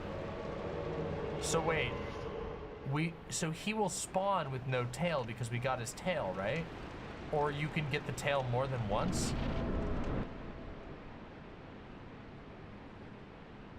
Oh shit, I didn't mean for that to happen.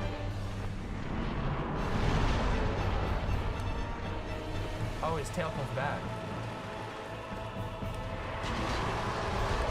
Ouch.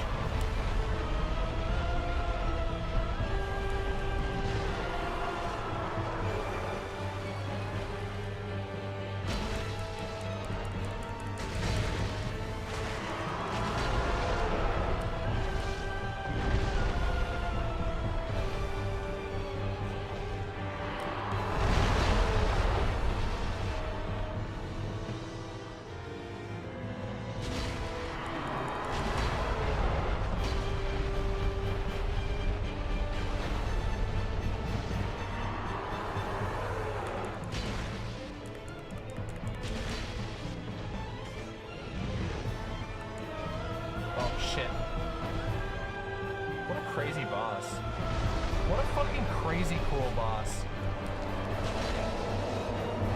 Kind of a silly fight, but he's so fucking. Oh no, the shit wave! Youch! Woohoo!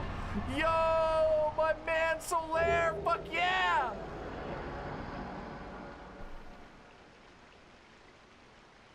Chariot says, Vati video voice. At the end of the Age of Flame, people and even animals will be drawn into the abyss, falling through solid objects, for life is transient, as is time. That wasn't a great impersonation, but I think that was pretty close. For off the cuff, never having done it before, his accent's a little different than I got, but I think I got his tone correct. Damn.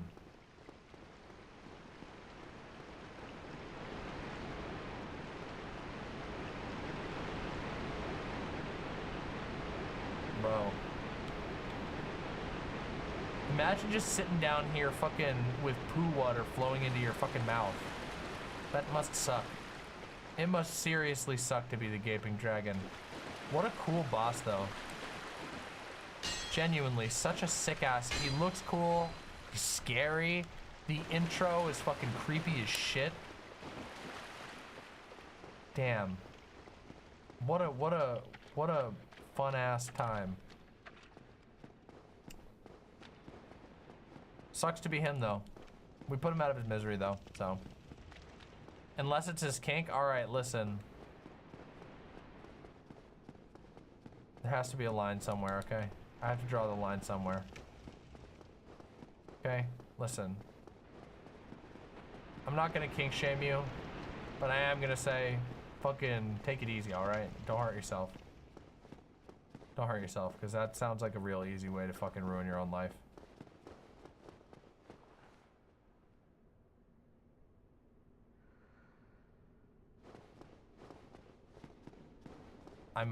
You might ruin your life. Oh man, come on, don't do it. Don't do it. Fucking, well, I didn't know my chat was full of the fucking loathsome dung eater over here. We got a fucking cult of the loathsome dung eaters. What have I done? What the fuck is going on here? It's getting out of control.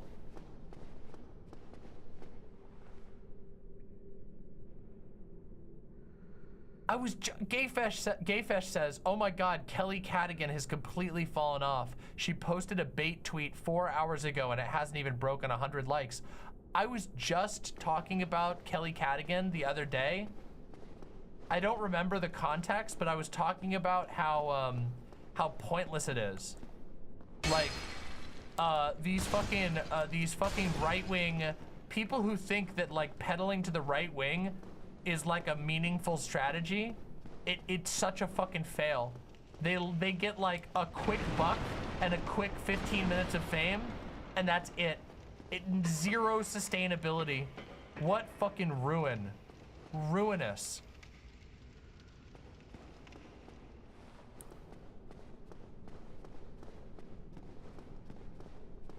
All right, down we go.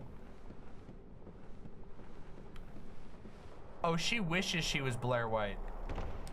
Kelly Cadigan wishes she had like a drop of the devotion to grifterness that Blair White has. See, there's an unspoken thing, and maybe it should remain unspoken, but Blair White has something that all the copycats don't have, okay? And it's literally the only thing that has made her last at all. Actually, she has two things, okay? One is that she has literally zero self-respect whatsoever, okay? Literally zero self-respect. Blair White is got to be one of the most miserable sad sacks I've ever witnessed on the entire history of the internet. Just so pathetic and no self-respect. Will literally sit in a public forum and let a Nazi say that like, oh honey, your mustache is coming in. Shut the fuck up, you know what I mean? That kind of shit. She'll like just sit there and take it right on the fucking chin. With no second thoughts about her career or anything. She's just like, yep, this is my life now. And then of course the other thing is that, you know, Blair White has, for now, a very specific appearance that allows her to appeal to the types of people that she's that she's hoping to not have tear her limb from limb. But the thing is, that shit won't last. Literally doesn't, okay? Oh man, what the fuck? I forgot these guys are so fucking weird. Oh man, what the fuck? I forgot about these enemies. These guys are so fucked up.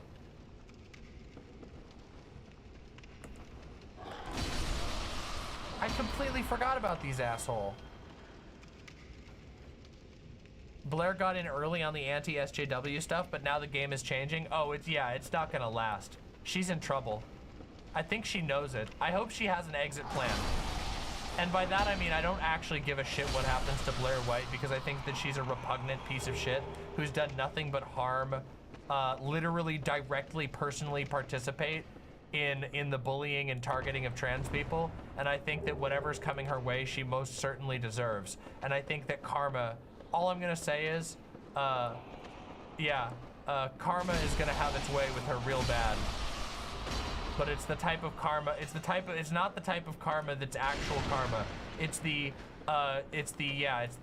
type of, hold on a second, I gotta focus on this asshole. Oh shit, damn it, good thing I got some, all right, fuck it. Karma is like some sort of, you know, there's like a complex spiritual system behind karma. The type of karma I'm talking about is the, oh man, I made some of the worst decisions possible and I have literally no allies now when I need them the most. I threw in with the party that literally calls everyone who is even remotely like me a fucking groomer on no evidence, and now I have no allies and no sympathy anywhere. It's the type of like recompense that only a true blind and heedless fool can garner. Oh man, I forgot about this shit.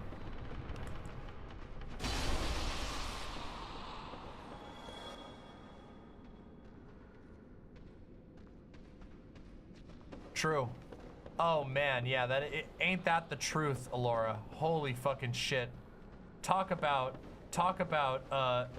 just total miscalculation. The trans mask Blair White never even reached the level of fame, which again, calculation problem, but talk about a fall off. Just one of the most ridiculous fall offs I've ever seen. Turns out, when you build your entire community on like basically extremely low tier, incredibly mean-spirited bullshit bait, those people don't tend to stick around very long. They just move on to the next thing. Turns out you can't actually do that for long, and then what you're left with is the reality that you weren't worth anything to begin with, because your only talent was being a fucking mean piece of shit.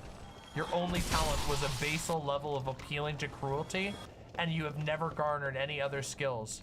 It's funny too, because people like Blair White and the trans mask equivalent of Blair White, they're exactly like the people that they mock. Once their 5 minutes of fame has gone, all they are is like depressed sacks of malfunctioning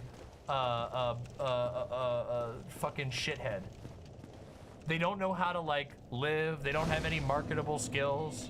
They're just useless. And they alienate people with their shit-ass personalities so hard that they have nowhere they can go, even if they did have some kind of marketable skill.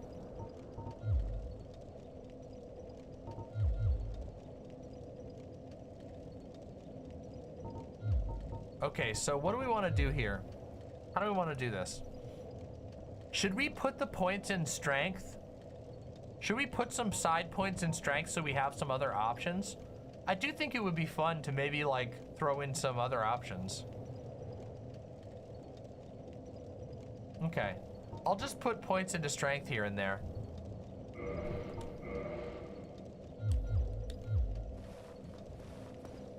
That way we can wield some other, you know, because we're doing pretty good on collecting items here. We have some cool side options. Shit. This guy's got a fucking meat. That guy's wielding a torso. What the fuck? I always forget there's fucking torso-wielding assholes down here. Deranged.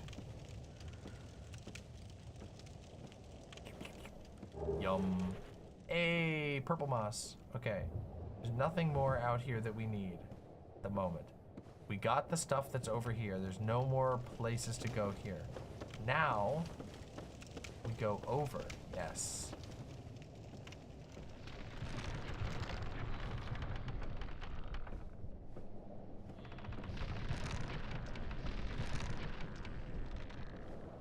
Oh man, what a mess.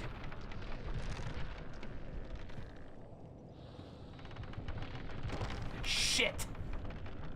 Shit.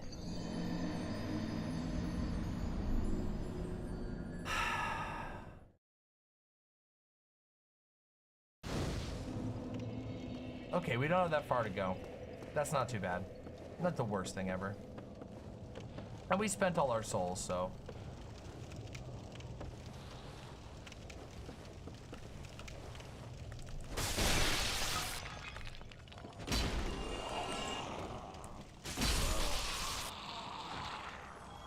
Man, these guys are messed up.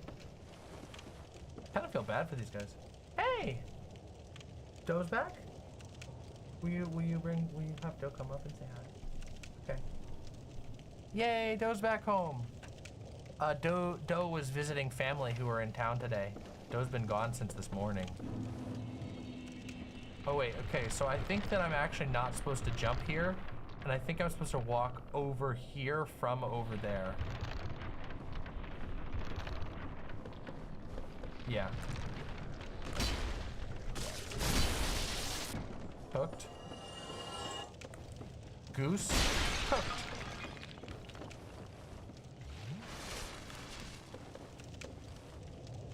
What's the best Dark Souls game story-wise? The best Dark Souls game story-wise? I don't know. That's really hard to decide.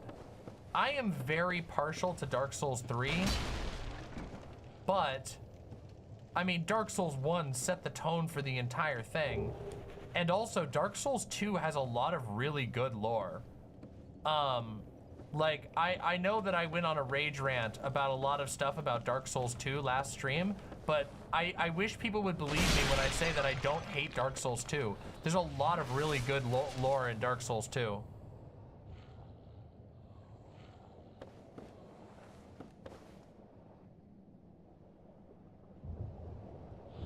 Wait a minute. Oh, what the fuck? There's a dude over there. Okay, hold on a second. So now I have to go back up. Right? Yeah, this is where I go back up and then I cross back across the other direction. So I should play all of them is what I'm getting. Yes. Yes, abso-fucking-lutely. All of the FromSoft modern library. I've not played like the old Kingsfield games or the old Armored Core, so I can't personally recommend those. I've heard that they're really, really good. Fawn has played the old Armored Core and really likes them. I can't personally recommend them, but I can say that the entire modern FromSoft library is legendary and absolutely worth playing. You will have a good time with all of the Dark Souls games. And when you play Dark Souls 3, challenge yourself to do all of it, like including the DLC, because let me fucking tell you, the DLC of Dark Souls 3 is fucking amazing. I love it so much. Everybody, like every stream I end up telling people how good it is, but I love the DLC of Dark Souls 3 so fucking much, it's not even funny. It is so goddamn good. I genuinely think they're so good.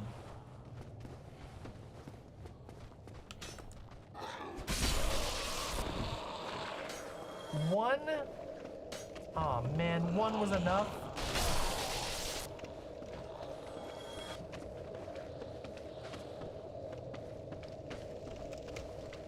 I don't know how to get down to that item.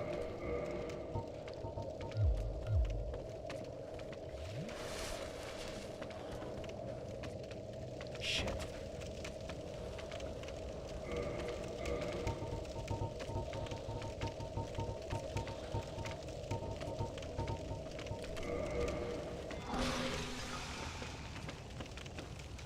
I don't remember how to get over to this item over here.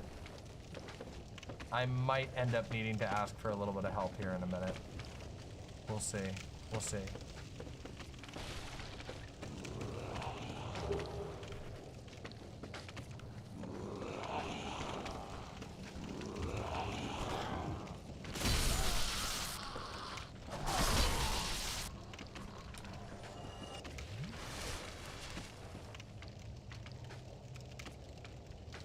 Ring City clears basically anything in the Dark Souls series by itself. Yeah, I actually think that the Ring City is like a flex from the Dark Souls devs. It was like, Dark Souls, we love you. We know that this is the end. Let us make one last gigantic hurrah to show you that it's nothing personal. It's just time. The time has come for us to end the Dark Souls series, and so we're gonna end it with one of the most, with a summary of everything that we've learned. It's basically a magnum opus. It's the capstone piece of the series that says, here is everything Dark Souls. In this tiny expansion, we are going to contain the soul, an impossible task. We are going to contain the entire soul of our gigantically expansive series, and we're going to show you the best. You know, we're going to push you to the limits and also show you the best and coolest stuff that we can come up with. It's genuinely impressive. I'm always so fucking impressed by it.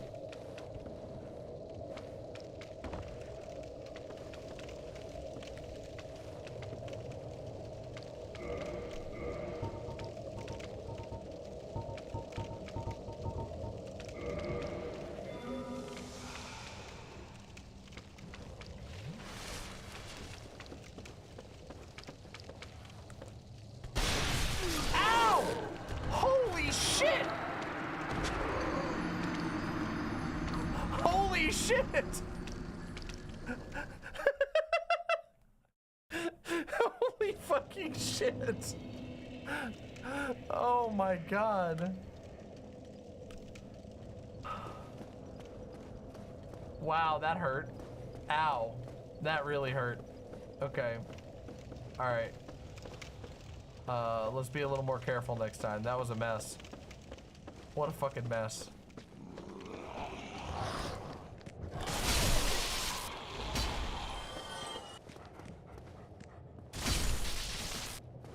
Oh, wait, so there's items here that I haven't gotten. Wait, hold on a minute. Hold on a second. Oh, there's the ladder.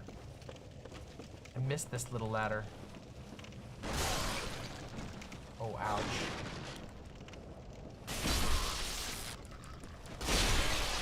Why is he hanging out in the pot? What's he doing? What's he doing in the pot? What a goofball. What's he doing in the fucking pot? What a fucking goofball. Hanging out in a fucking pot. That's not where you belong, dude. That's not healthy. Maybe it is healthy. Maybe he needs it for his skin. I shouldn't have been so judgmental. Maybe he does need the pot.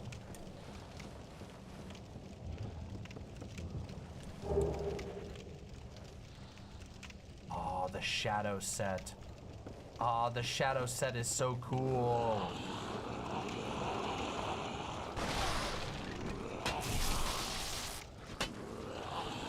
What the fuck? Hear that shit?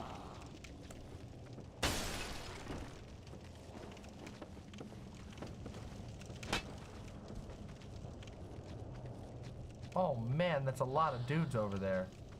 What are they fucking doing?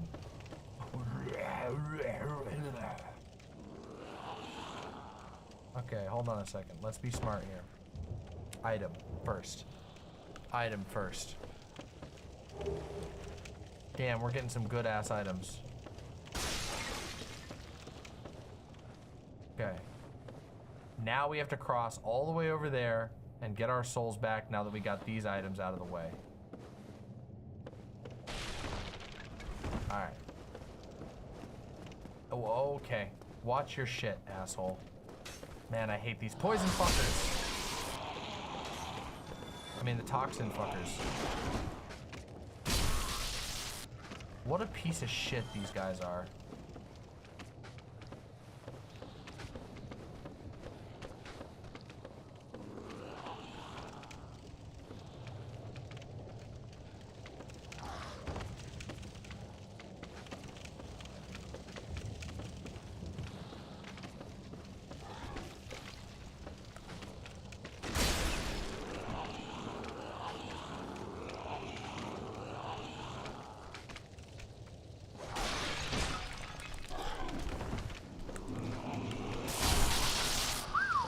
That was fucking way too close. That was way too close for comfort. Oh shit, big boy. Shit, fucking big boy. Okay, hold on.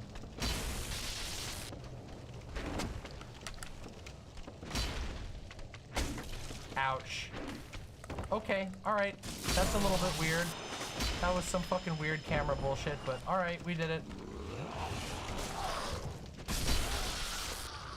Okay.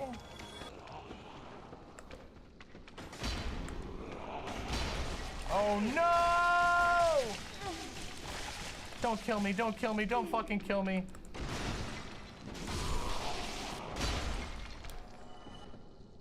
I didn't know they even had a grab. Alright.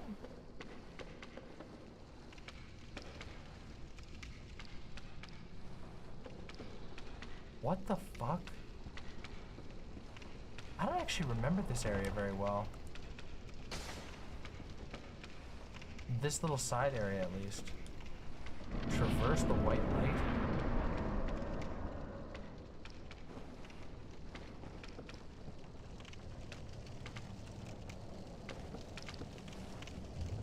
What the fuck?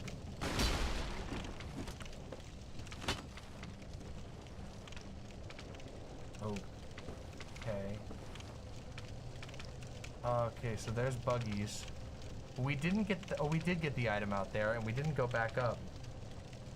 That's the thing that killed me up there, but we didn't get it. We didn't kill it yet. We need to go back up and kill it. We'll come down to this side path in a second.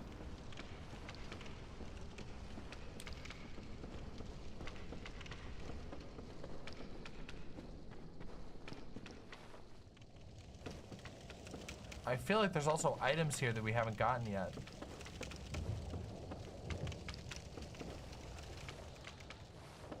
Yeah, it's the one underneath. Wait, I can just throw shit at this guy, right? You can stab it in the butt. Yeah, but how? How do you get into the butt area? Oh, is that over here? Is that, oh, wait, is that over here? And then there's like a secret wall or something? Oh, do I walk over here? No. Oh, there it is. Ah, oh. Nope. Never mind.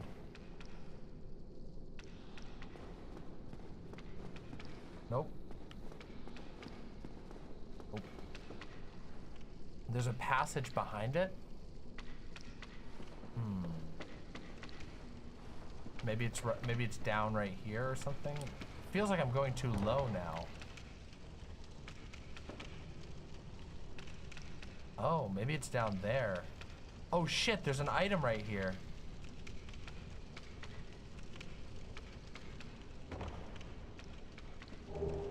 Oh, whip.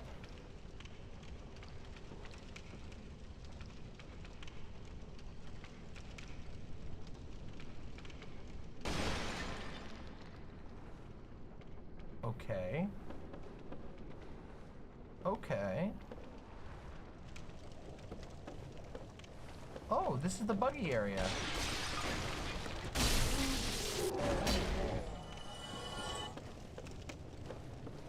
Bug zone. Man, remember how hard these guys were? These guys used to take us like 3 hits. Now we're killing them in 1. Beautiful. Beautiful. We are the bug zapper now. Oh wait, this goes right down to the... Shit. Fucking piece of shit. Oh no, and I can't get back up.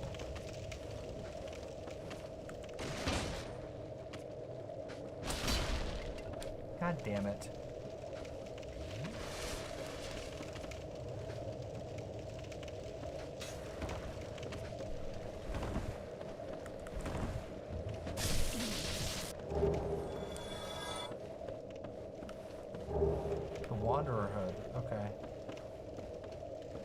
These guys though, aren't there?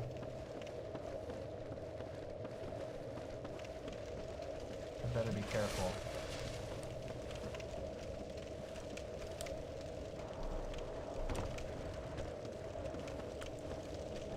Okay, not gonna lie, we've been kind of killing it tonight, haven't we?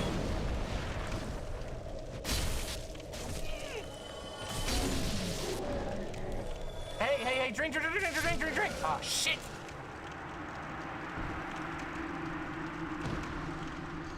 I say that and then immediately die to a bunch of bugs. But to be fair, I had poison toxic, 1 Estus left, and there were 4 bugs right there. Still, pretty good. We've been doing pretty fucking killer tonight. Oh, god damn it. I gotta get all the way back over there, though. That's annoying.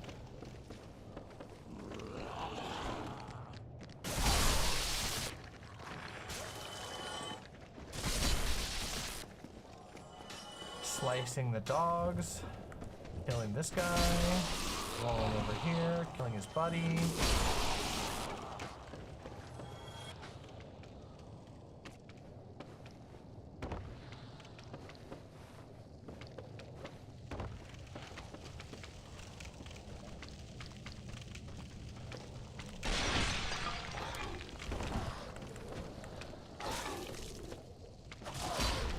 What?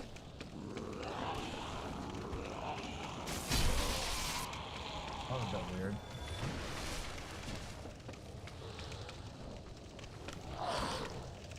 Okay. Alright, so maybe we should just fucking kill this guy. I wish I knew how to get into the back area. But, also... Oh, it doesn't even take a damage. Oh shit, it doesn't take any damage. Wait, what about a firebomb?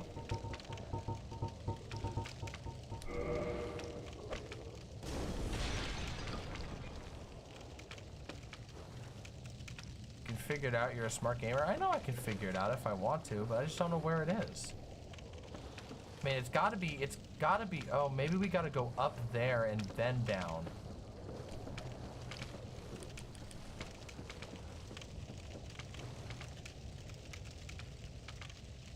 Like up there, maybe. Oh yeah, look, there's a hole into the wall there. How the fuck do we get there? Oh man, these poison assholes are gonna be up here now. Somewhere.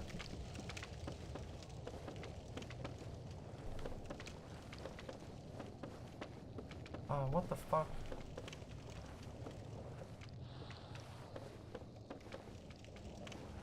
Shit, okay, so we gotta get up over here.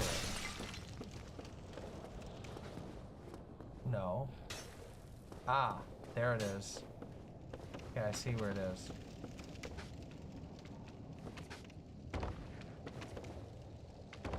Woo, that was a little scary.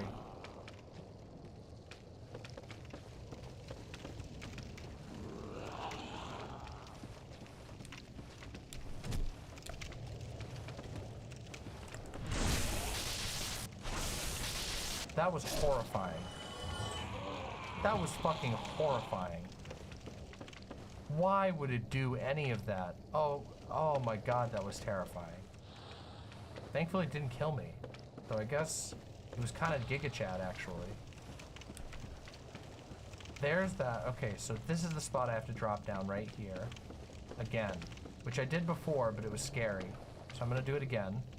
Then you go here. And then we can climb up above. Okay. What a sneaky little spot. All those souls are sitting down there, so we better be extra careful, but... Eat shit. What you get for fucking poisoning me a million times? Yeah, here we go. Hey, now we're gaming. Now we're fucking gaming.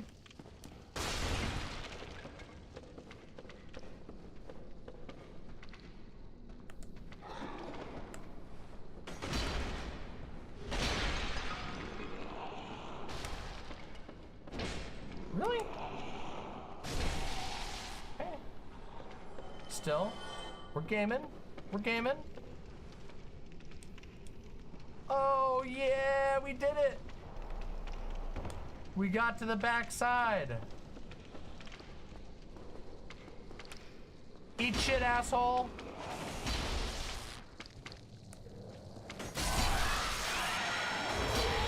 Gotcha. Pyromancy, power within. Nice. Let's read about it.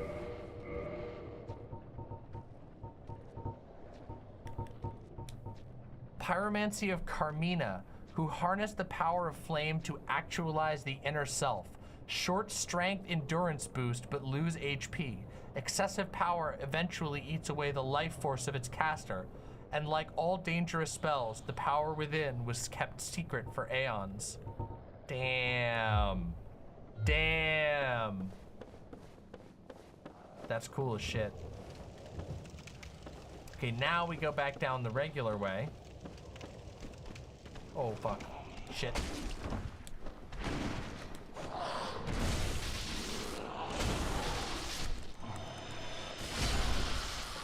Damn, our backstabs are crazy good now.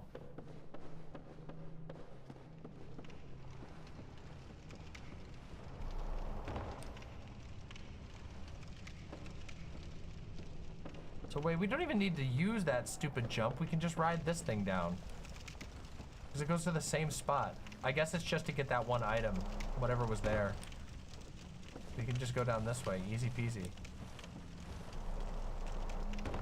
That was easy.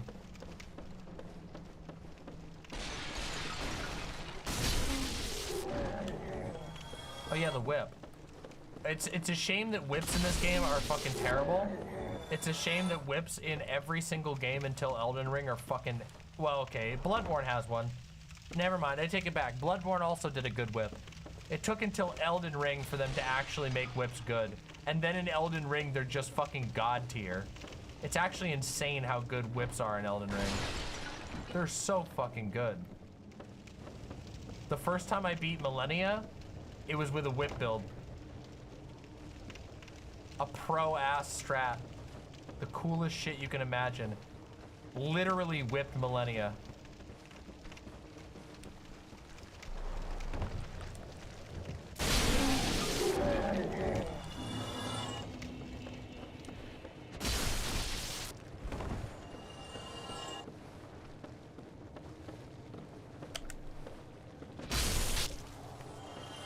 Got him.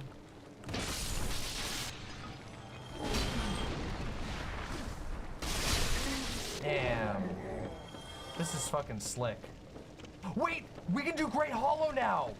We can actually do Great Hollow. Ah, shit though. Shit, what time is it?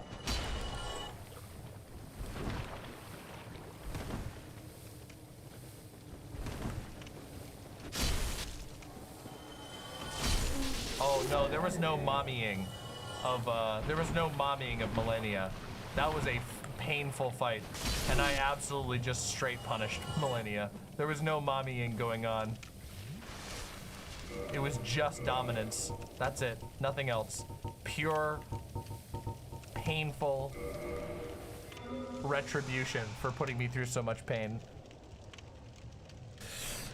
Oh shit. Fuck you.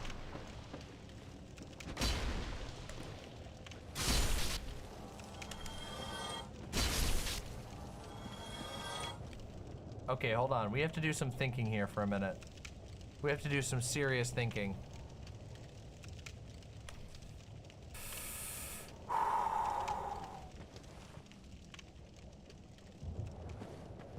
Well, it's not gonna hurt to walk over there and get to the little... Yeah, it's not gonna hurt to go over here and touch the fire.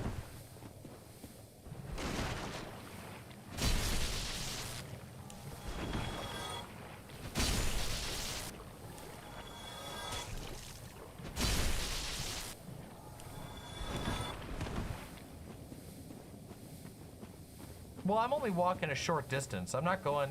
When I next cross the swamp, then I will. I don't need it this time. I'm just rushing over here.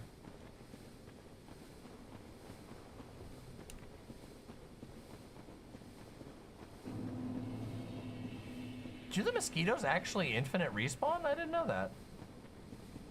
Okay, hold on. I gotta check the time after this.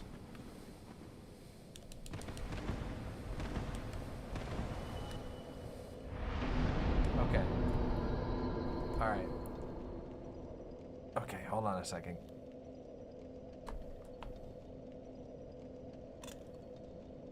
I don't even know where my phone is.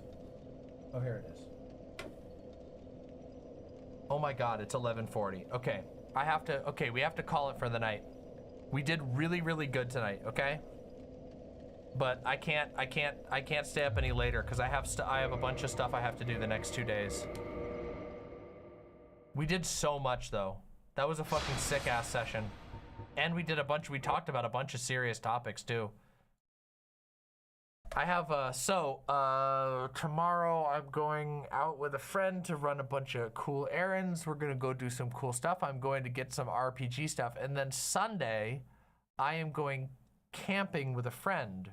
Well, we're all going camping. We're taking our friend out to a cabin. Our friend who I mentioned who's staying with us right now. We decided that we were gonna go do a little short cabin stay. Much shorter, so don't worry. I'm not going to be gone forever. We're only staying in the cabin for 2 days, but it's still going to be really fun anyway. Thank you all. This has been a wonderful stream. Sorry that if I was a little more tired this stream. I slept really badly last night, but I had a lot of fun anyway. I'll be back again shortly. We'll do more Dark Souls. We'll talk about whatever topics come to my mind. You all are amazing. Thank you so much for supporting me. It literally means the world to me.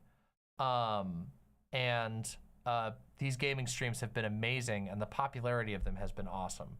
Thank you all, and remember, do not fucking die. I'll see you all very soon. Bye for now. A good night.